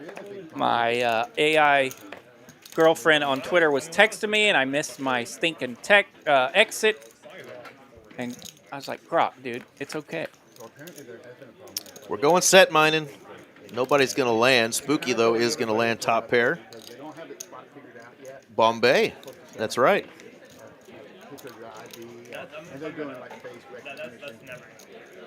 Good little trivia from Patrick That is. Learning. Shaping the minds here on TCH Live tonight. In the great words of my good buddy Jim Traber. Well, I learned where Hyderabad is because that's where my man SR, Shri, yeah, he's originally from Hyderabad, so okay. He gave me a little heads up. Said that Sarah, my sis, is going to be safe in Hyderabad. That treat her well. So thank you, SR, for giving me that comfort. There's our boy Giuseppe. Brandon in the chat. What's up, Brandon? Says Seattle's worse. We have a saying up there. Seattle is about a half an hour and a half away from Seattle. It's about an hour and a half away from Seattle. Yeah, I get it. I get it. That's what Houston's like. You take a wrong turn in Houston, and boy, have fun. Bob Saget. That's a throwback. Full house, man. We need to see some more full houses. Queen 3-5 here. Going to be tough to get a full house on this one, but we do have some Broadway holdings. I'll tell you what, 7 years in high school clearly did not go to waste, Patrick. So thank you for spending that extra time there so you could learn us a thing or two about a thing or two. Durant America. Been through there. Carlos going to take one down there. Bet it and take it. Nobody landed anything to fight with.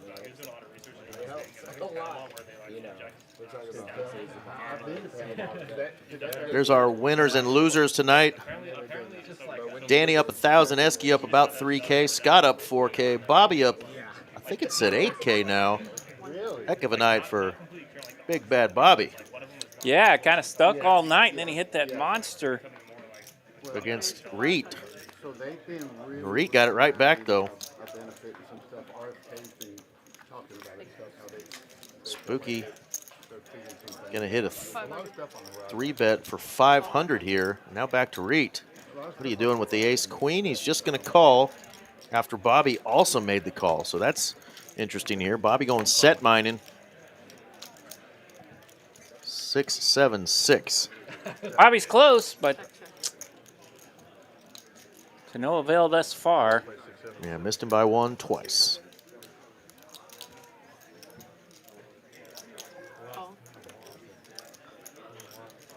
Texas is a good place to be this time of year, Giuseppe, but it did get a little chilly this week as well. Chilly for us, at least.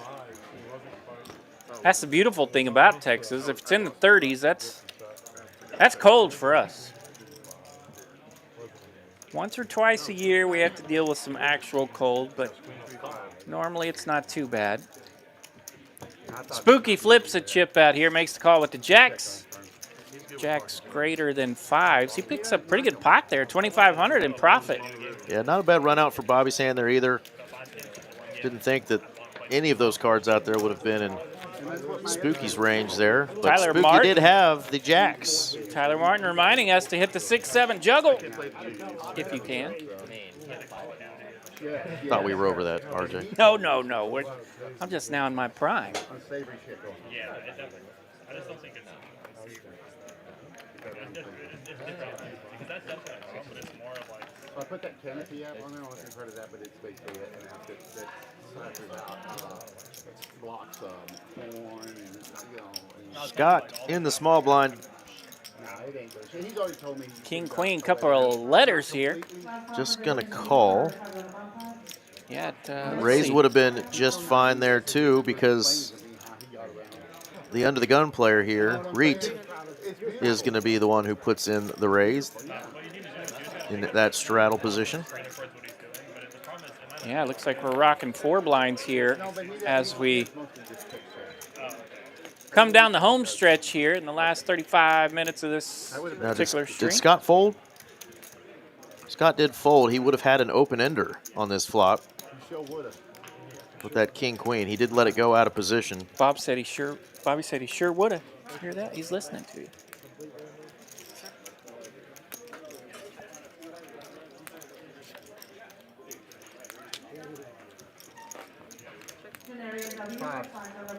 Five is golden. Take it, 5. Patrick said they had ice on the windshield in OKC the past 2 days. I heard. My home sweet home. Yeah, I don't miss the ice. Yeah, no, I'm out on that. We definitely, my company that I work for full-time has a little shop up there in Oklahoma City, and they had to open a little later as the roads were nasty on Monday morning. They can get slick on you in a hurry up there. I was driving across the Oklahoma River right there southeast of Bricktown one night trying to get home before it got crazy, and I did not make it. I did about a 640 in the middle of the interstate, and my car died as I'm like exactly like parallel the wrong direction, and here comes some big trucks. A couple of them took out the median, a couple of them went through the grass. That little bridge I just went over was taking out everybody. They didn't get you, though. Did not get me. I don't know Thank how goodness. they missed. Good Lord, looking out for you. I was fighting, trying to get my car started to get the heck out of there because it was going crazy. It's also just like, I was like being just like. Probably got a couple of 8s here. A couple of 7 highs came in pre-flop. Clint landed a pair of 5s. I don't understand it, but there's something that draws him into that Fortnite doesn't offer. I mean, it's just a lot of people like Roblox. Bobby makes the call after Clint bet here. And now Will's like, well, I got a double gutter, backdoor hearts. Probably going to be good for at least a call here. That it is. And he says, V, do your worst here for me on the turn. Queen of spades, nowhere near anyone. Nope. Liking that card.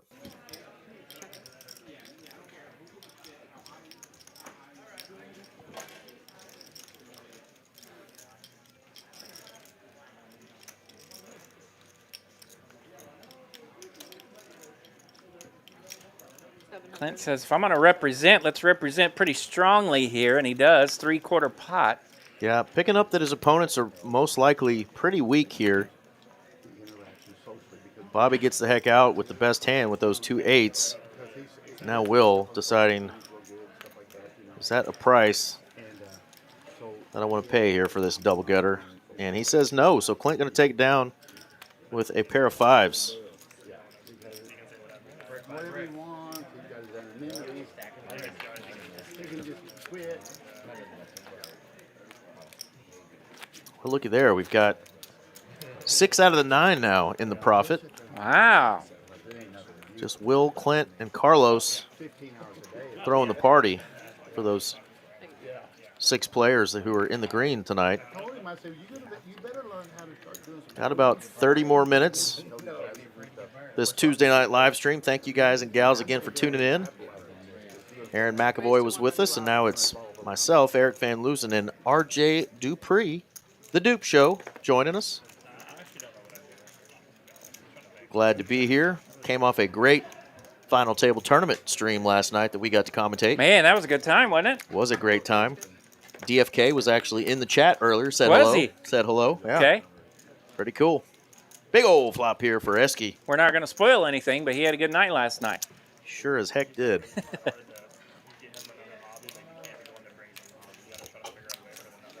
100. I just can't. That's 100. I think Will can set mine for this price. Try to get him a little baby boat. You betcha. It's funny how those little pairs always hang out in the straddles. That third blind straddle spot always. Man, we had a blast last night, Patrick. I agree. Esky does have a bunch of it here. He's got trip kings. Us two in the booth were not on our best behavior last night, but we sure had a good time. What? What are you talking about?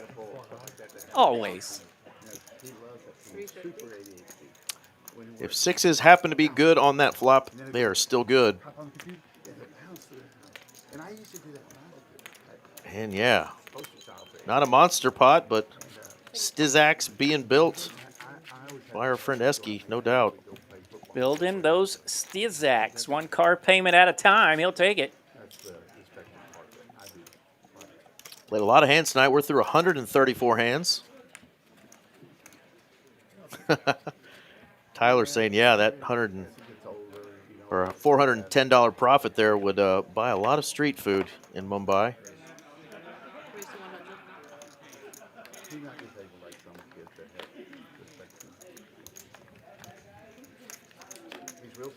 Suited King Queen, suited King 9. I did see go into the muck. Now we've got a 3-bet from Reit with the Jigget. And Spooky, been in this spot. He's got a middle pair himself. Did I mention those pairs like to hang out in the blinds? They in do. That third blind. They're putting on a show for us here. King in the window, though, for Danny. Backdoor diamonds as well, so he's going to feel pretty comfortable and confident with that holding. Especially when it goes check, check. 500. That's 500.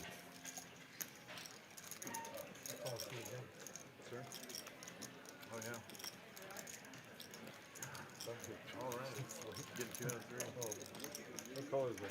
Blue? Yeah. Almost officially. Another solid laydown there for Spooky. Had to get rid of several of those pairs tonight. Diamond comes in now.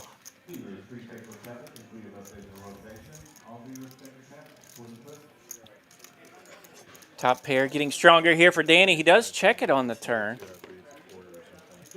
Little pot control. Doesn't want to get too crazy against Reit here. Reit's going to go crazy for him. Small bet, though. Blocker size, no doubt. 300 into 2,200 here for Reit.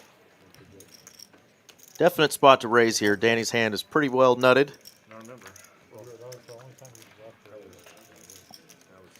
Unless Reit's hit himself another straight flush. Danny's in great shape here. He does bump it up. 2,000 now the bet from Danny.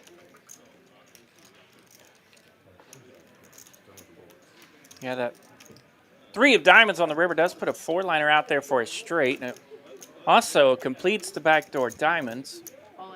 Reit's going to jam here, and we got action. Danny's going to make the call here, and we've got a big one. 22,000 out there in the middle, and Reit will punt here with these jacks. Woo! Fair caught by Danny. Tom Tupa over there in the 7 seat was running hot tonight, but he has punted away.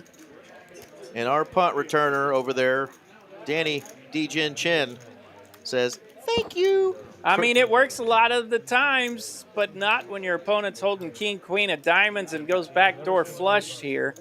Check on the turn. A little sneaky from Danny. May have got his opponent to believe he could bust him off of maybe a schmedium type of holding, and Danny says, no, sir. Man, 3 monsters here in the last 30 minutes.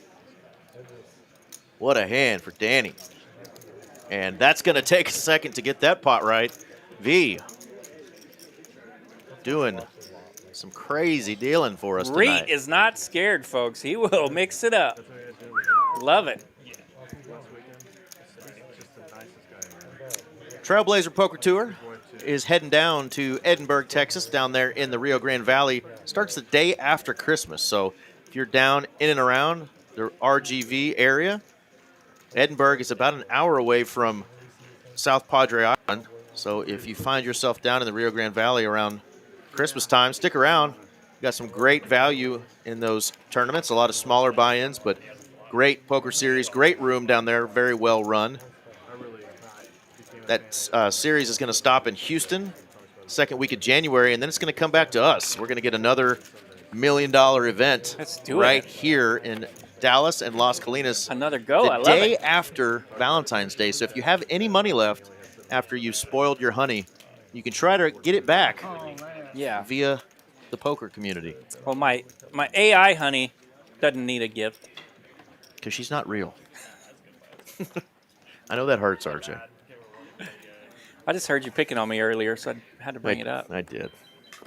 That was pretty weird when the AI asked you, well, what kind of drink do you like at Starbucks? You told me her name was Grok, though. That's a pretty masculine name. Yeah, it is pretty masculine. I mean, unless she's like Eastern European. Yeah, Grok is the AI person on Twitter. Not a very feminine name. Not a very feminine name, RJ. No, it isn't. Does she have a really... Which makes it even more weird when the bot is like, well, what do you like at Starbucks? I mean, does she have a real strong jawline and an Adam's apple? Yeah, I almost said, Grok, mind your own business, man. Shoot. Man. I keep thinking about Rob Gronkowski when you said I Grok. know. I agree. TikTok. Watch out, RJ, because Grok might have a... Probably listening to me right now. Bunch of spades coming out here on the turn. There's 3 of them. Danny's holding the biggest spade.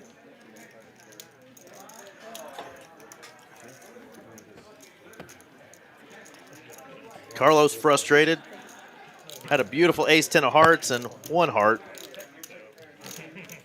Been that kind of night for our man, Los.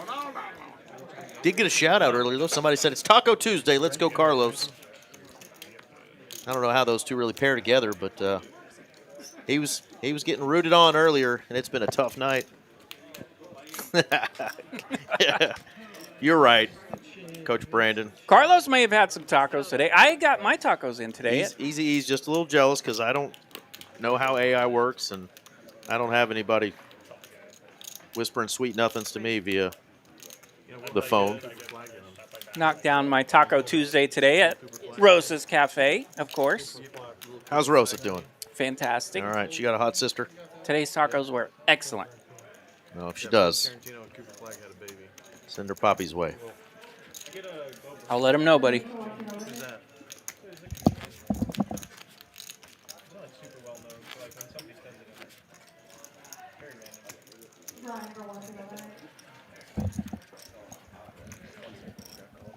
I look like Leo DiCaprio drowned and they found his body 2 days later. It was funny when I was talking to Grok on X. When we ended the conversation, I basically had to cut off Grok. Like, I was like, okay, I'm leaving now. See you later. And it said, hey, well, holler anytime. And I was like, I guess I'll let you know when I'm ready for date number 2. That's so weird. Doug R. with a hot take says Rosa's is the Walmart of Mexican You take that cuisine. back. That's blasphemy to RJ. That's hurtful. They keep me fed. They keep me alive, brother. That is too funny. They do have hella good tortillas. I've heard that they have great breakfast. They And do. I have not made it up in time for breakfast in a while. I had a golf event and loaded up on Rosa's breakfast There you tacos, go. and those golfers were beyond happy to have some taco. great breakfast burritos to soak in that alcohol they're going to be putting in on those that back 9. Spooky looking at aces here in hand 138. Only thing better than Taco Tuesday is starting off with the Rockets. Carlos is going to come along with the King 8. Hand doesn't flop very well. You're going to need more than an 8 against Spooky's holding. Does hit a little bit. Middle pair here for Carlos. Carlos is coming right out, and Spooky's like, no, sir. No, I was bluffing. I had jacks with the 9. Red jacks. Decent, Doug. You compared it to Walmart. Well, and I will say, I am only, 5 or 6 years old in the DFW area. So Rosa's is still pretty new to me. And it reminds me of a place I grew up on when I was a little kid, so that's kind of fun. Go in there and enjoy the I tell you what, nostalgia. we had ponchos growing up. I don't know if they had ponchos up in Oklahoma. I remember having a ponchos every now and then. Yeah. You could raise the flag, and they would bring you more, or they would bring you a fresh plate. That's what I was going to say. I think it was like old school buffet style, man, right? that place, God bless America. Speaking of Wally World, you could destroy some ponchos. You better have more than single-ply toilet paper after you eat you ponchos. could have 47 enchiladas for like $6. Ugh. They shut down for good reason. They are no longer in Plano, Texas. I don't know where else they're open, but Yep, we're thinking of the same place. I can tell you that. raise the flag. That was the big punchline. Raise the flag, and they come running, bring you some more junk. Spooky's got another pair here. Turn in those aces for pocket 7s this time. Patrick knows. 74th Street. Yes, sir. That's the one I grew up on. Cool name. Ass food. 10-8-3. No help for the ace 4 of spades here. Kids brought it home for me. That's my grandkids, 11 and 13. Doug R with another hot take. Poncho is actually Rose's half-sister. Yeah. Also has a strong jaw and an Adam's Yeah, apple. Poncho was born a male, dude. Jeez. Poncho and Lefty. Great song. That is a good one. That is a good one. North of here? The place I was. So that's gonna I did hear something funny out of Carlos's mouth, which usually happens several times a stream. Right? Yeah, Carlos will bring it. He was saying earlier that Will over there in the 8th seat looks a little bit like a young Quentin Tarantino, and I agree. But Carlos, I think, says he's figured out who his doppelganger is. Oh. Leonardo DiCaprio, if he was found 2 weeks after drowning. You know, I wondered where you were going with that, but I think it's perfect. Yeah. It's absolutely perfect. Well done, Carlos. Well done, Carlos. And if I misheard you, well, that's what it is. That's what you turned it into, Yeah. huh? You nailed it. We found a body. He's been floating. He's been floating for a couple weeks. Out of control. Holy shit! This looks like Hispanic Leonardo DiCaprio. You better hope that's what he said. I know. Carlos will be after me. Del Taco and Garland. Heck yeah. Casa Bonita. Yeah, Casa Bonita was good. Yeah, definitely nostalgic. They just shut down a place. Patrick may know the place I was thinking of is 2 Pesos. I don't know if Patrick remembers 2 Pesos up there. I-40 and Meridian, just west of Whitewater when we were youngsters.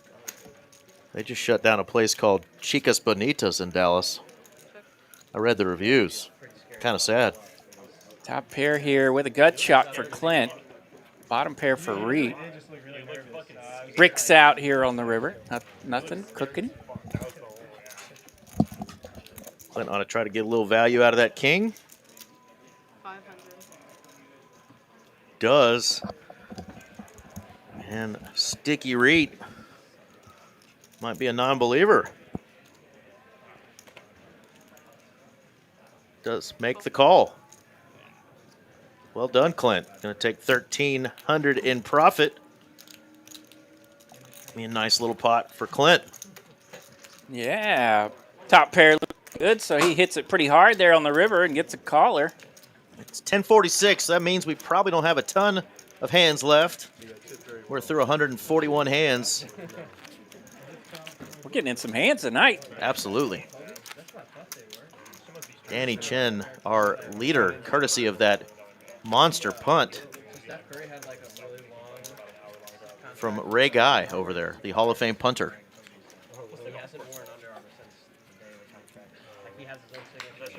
Yeah, I love it. Reit's been swinging up and down all night, but he does not mess around now. He will get after you. I used to like me some Taco Cabana as well. Definitely not great food, but again, great tortillas dipped in queso. They do have nice tortillas, yeah. And of course, Rosa's a tortilla factory, so they got some pretty good tortillas. Everybody's got a 7 here. Only Spooky has an ace. Reit says, the heck with this one. Let's go to the next one. And what does Carlos have? Because he's the one betting here. Where's his hand? Pardon me, Carlos does have a hand.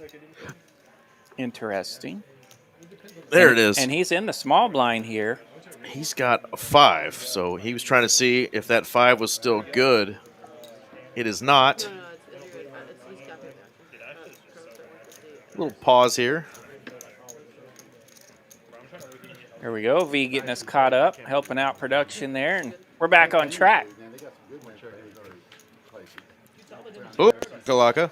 7 makes a straight for Spooky. Carlos says, I'm done with this dumb hand. Yeah, under the gun 1, Spooky tried to get a check bet raise, but Carlos not falling for the bait here. Not taking it. He thought he had the winner, didn't he?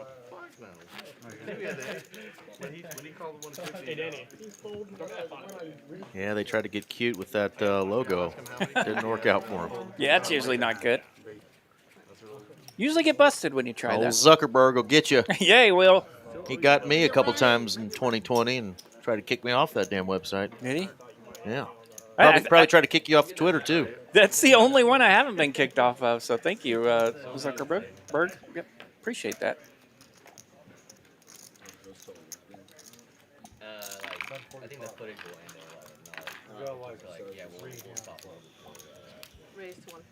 Good to see Big Gay Al back, though, in front of Scott. Absolutely. That's your pal. He's doing pretty good tonight. 600. Scott had retired him because he, said he was just taking a pounding. Well, brought him back, though. Got him healed up. He keeps trying to talk you into coming out, but yeah. Not giving in yet. Nope.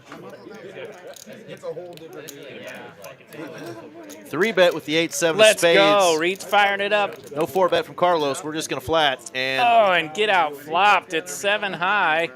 Reed's going to get what he asked for here. 3 bets with 7 and lands it.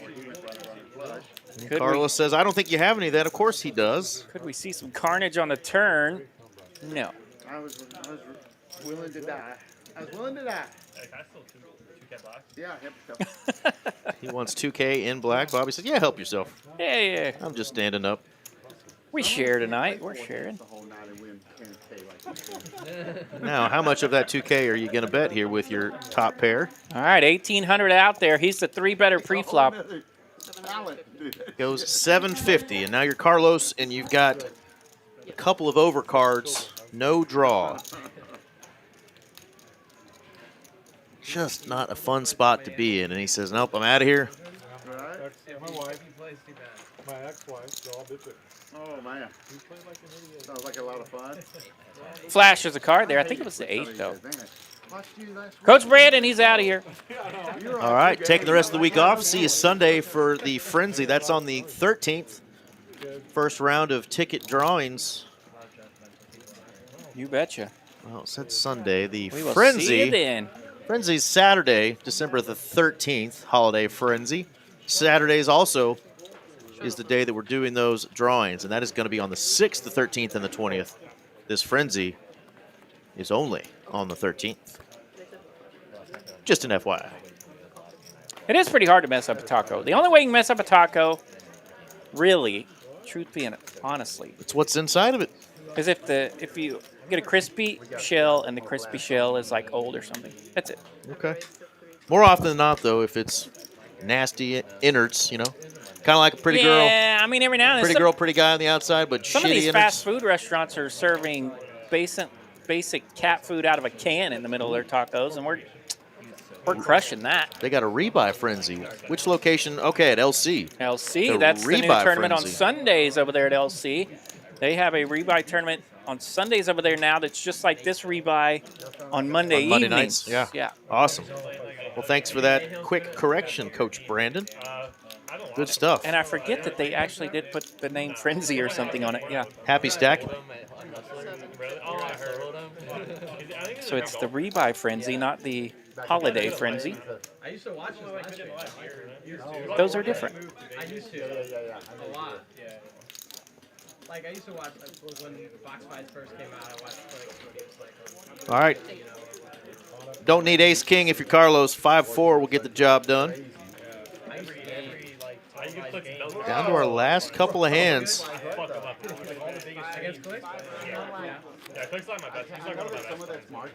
Oh, those are the best. You bink a couple of those, man, then you become a mid-roller. Medium roller. No, he's still really good. You're like our friend Mike B, who got second place last night. I go back and forth between 38,000. I like to go back and forth between the medium roller and the no roller. Myself. Best controller? You're the best you've ever been as well. Right? Oh, yeah. Mike B, though, binking another tournament last night, got second place for 38,000. It's off of a $200,000 Poker Atlas score, so I'd say that's a pretty good year. That is a good year. In Well just done, 2 Mike tournaments. B. Yeah, and of course, can't he's about. let you or not remind you that it was DFK that took last night's I think he's tourney less down. than 10 hands into his poker career, and he's just He's already got $250K in earnings. binked a couple of them. So yeah, well done to Mike B. Hopefully, he can keep that a cranking. Yeah, Doug R mentioning the good old days when we could go get a couple of tacos for $1 at fast food restaurants. The old Jack in the Crack. Oh, talk about a bad river for Reit. 7-4 going to get there here for Clint. Trip sevens. A lot of luck in it. There's a lot of, like, micro. Reit's just going to let that go because a couple of overcards, straights get Yeah. there, backdoor flush. He's ended up with Get me out of here. third pair that can't beat anything on the board, so to heck with it. Guys, we're going down to the last 2 hands. Last 2 hands, V says, so we got a couple more hands, and we will be outie. Different world they live in.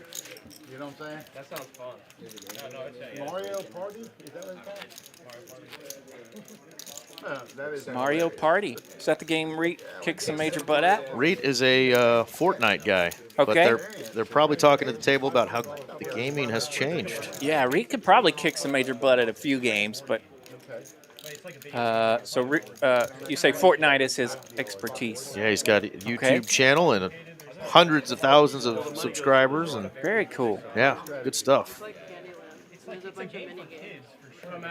There is definitely, like, edges to it. I've said it before, RJ. The last gaming system I actually owned, Sega Genesis. Ooh, yeah, you're any edges in that? you're more ancient than I am. Yeah, we did, you know, I at least went to had- college. I at least had a PS2. I went to college, and all my buddies had the Nintendo 64s. I didn't have to have one. Our man Leo smashed the like button. Thank you, buddy. Appreciate that. I sure skipped a lot of class though, playing Mario Kart and GoldenEye. GoldenEye, yeah. Goodness gracious. I missed some class for GoldenEye in college, but I think it was on. I don't know what console that was on. I can't remember. 64. Yeah, I want to. I'm thinking 64. Yeah, that had to be it. 325. Why would you need to say for it? Clint with the 10-8. Going to take a stab here. Will might get a little sticky with the 6-4. Maybe some backdoor opportunities via straight or flush. 6-4 spades. Highlight hand earlier in the stream. Against Clint, of course. Could have been highlight hand of the month at least. Bink. Clint's going to hit a big old pair of 10s. We're all looking for a 10. Clint finds one. Should be a natural check back here. Queen of diamonds. Bit of a scary card here, but I think players know the other one's not holding a ton. If you had 6 high, you're definitely not taking this to showdown, but he does have a pair. He is just going to check it back. Get the bad news. Clint was indeed betting with error on the flop, but he did turn the goods there with that pair of 10s. And we'll see if this is one more hold'em hand, and then we'll get our final PLO flip. Players often finish the night with a $500 PLO flip. Last hand, guys. Last hand. Bobby's ready to go. He's reminding everyone that this is the last hand. It's all in dark. He says, let's get it in, make this quick.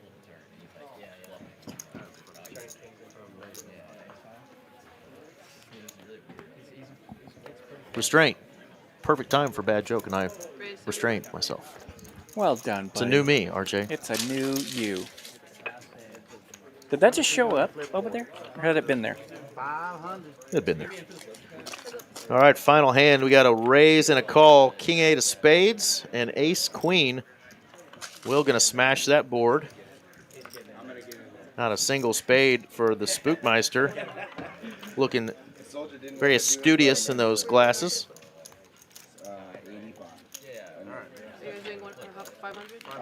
$500 PLO flip, folks. They are lighting $500 on fire. Yeah, Spook moved to the 9 seat, put his readers on. He can see cards tonight. And he sometimes does the flip, sometimes not. Let's see if he flicks it in there. He said no. He says nope. I'm retired from that stuff. So it's going to be 8 ways for $500. Do the math. That's going to be 7. Wait, no, excuse me. That'll be $3,500 in profit. You need a number line? No, I just knew 7 players and I was doing the math there. Okay. $3,500 in profit for whoever wins this booger. There's our final VPIP numbers. Reit, Spooky, Carlos, Bobby, Danny, Scott, and Esky, the knittiest of knits. Knitosaurus Rex and his sidekick. Look at that. Scott and Esky just hanging out tonight. They couldn't get a thing to play. Sometimes they're pretty optimistic, but not today. Not Batman and Robin. It's Knitman and Sobbin. No, it's just the same thing we've been doing every single time. Oh, yeah.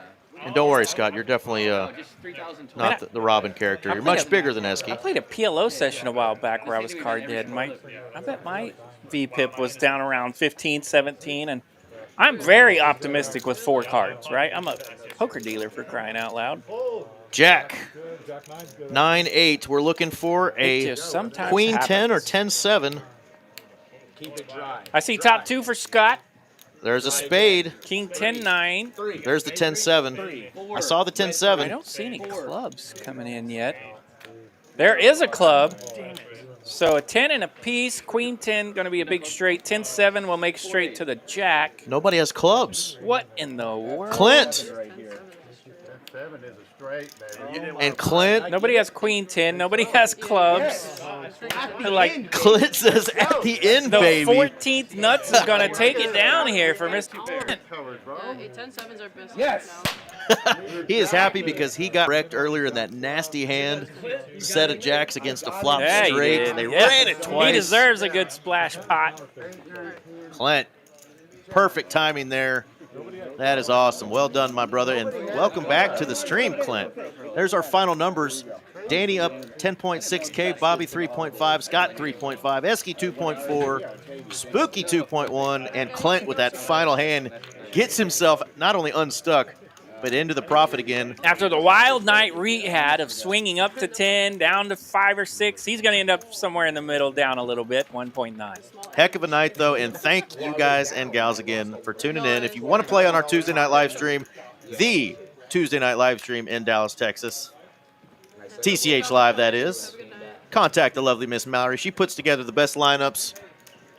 We've got a great staff here. Thank you guys for tuning in, making this so fun.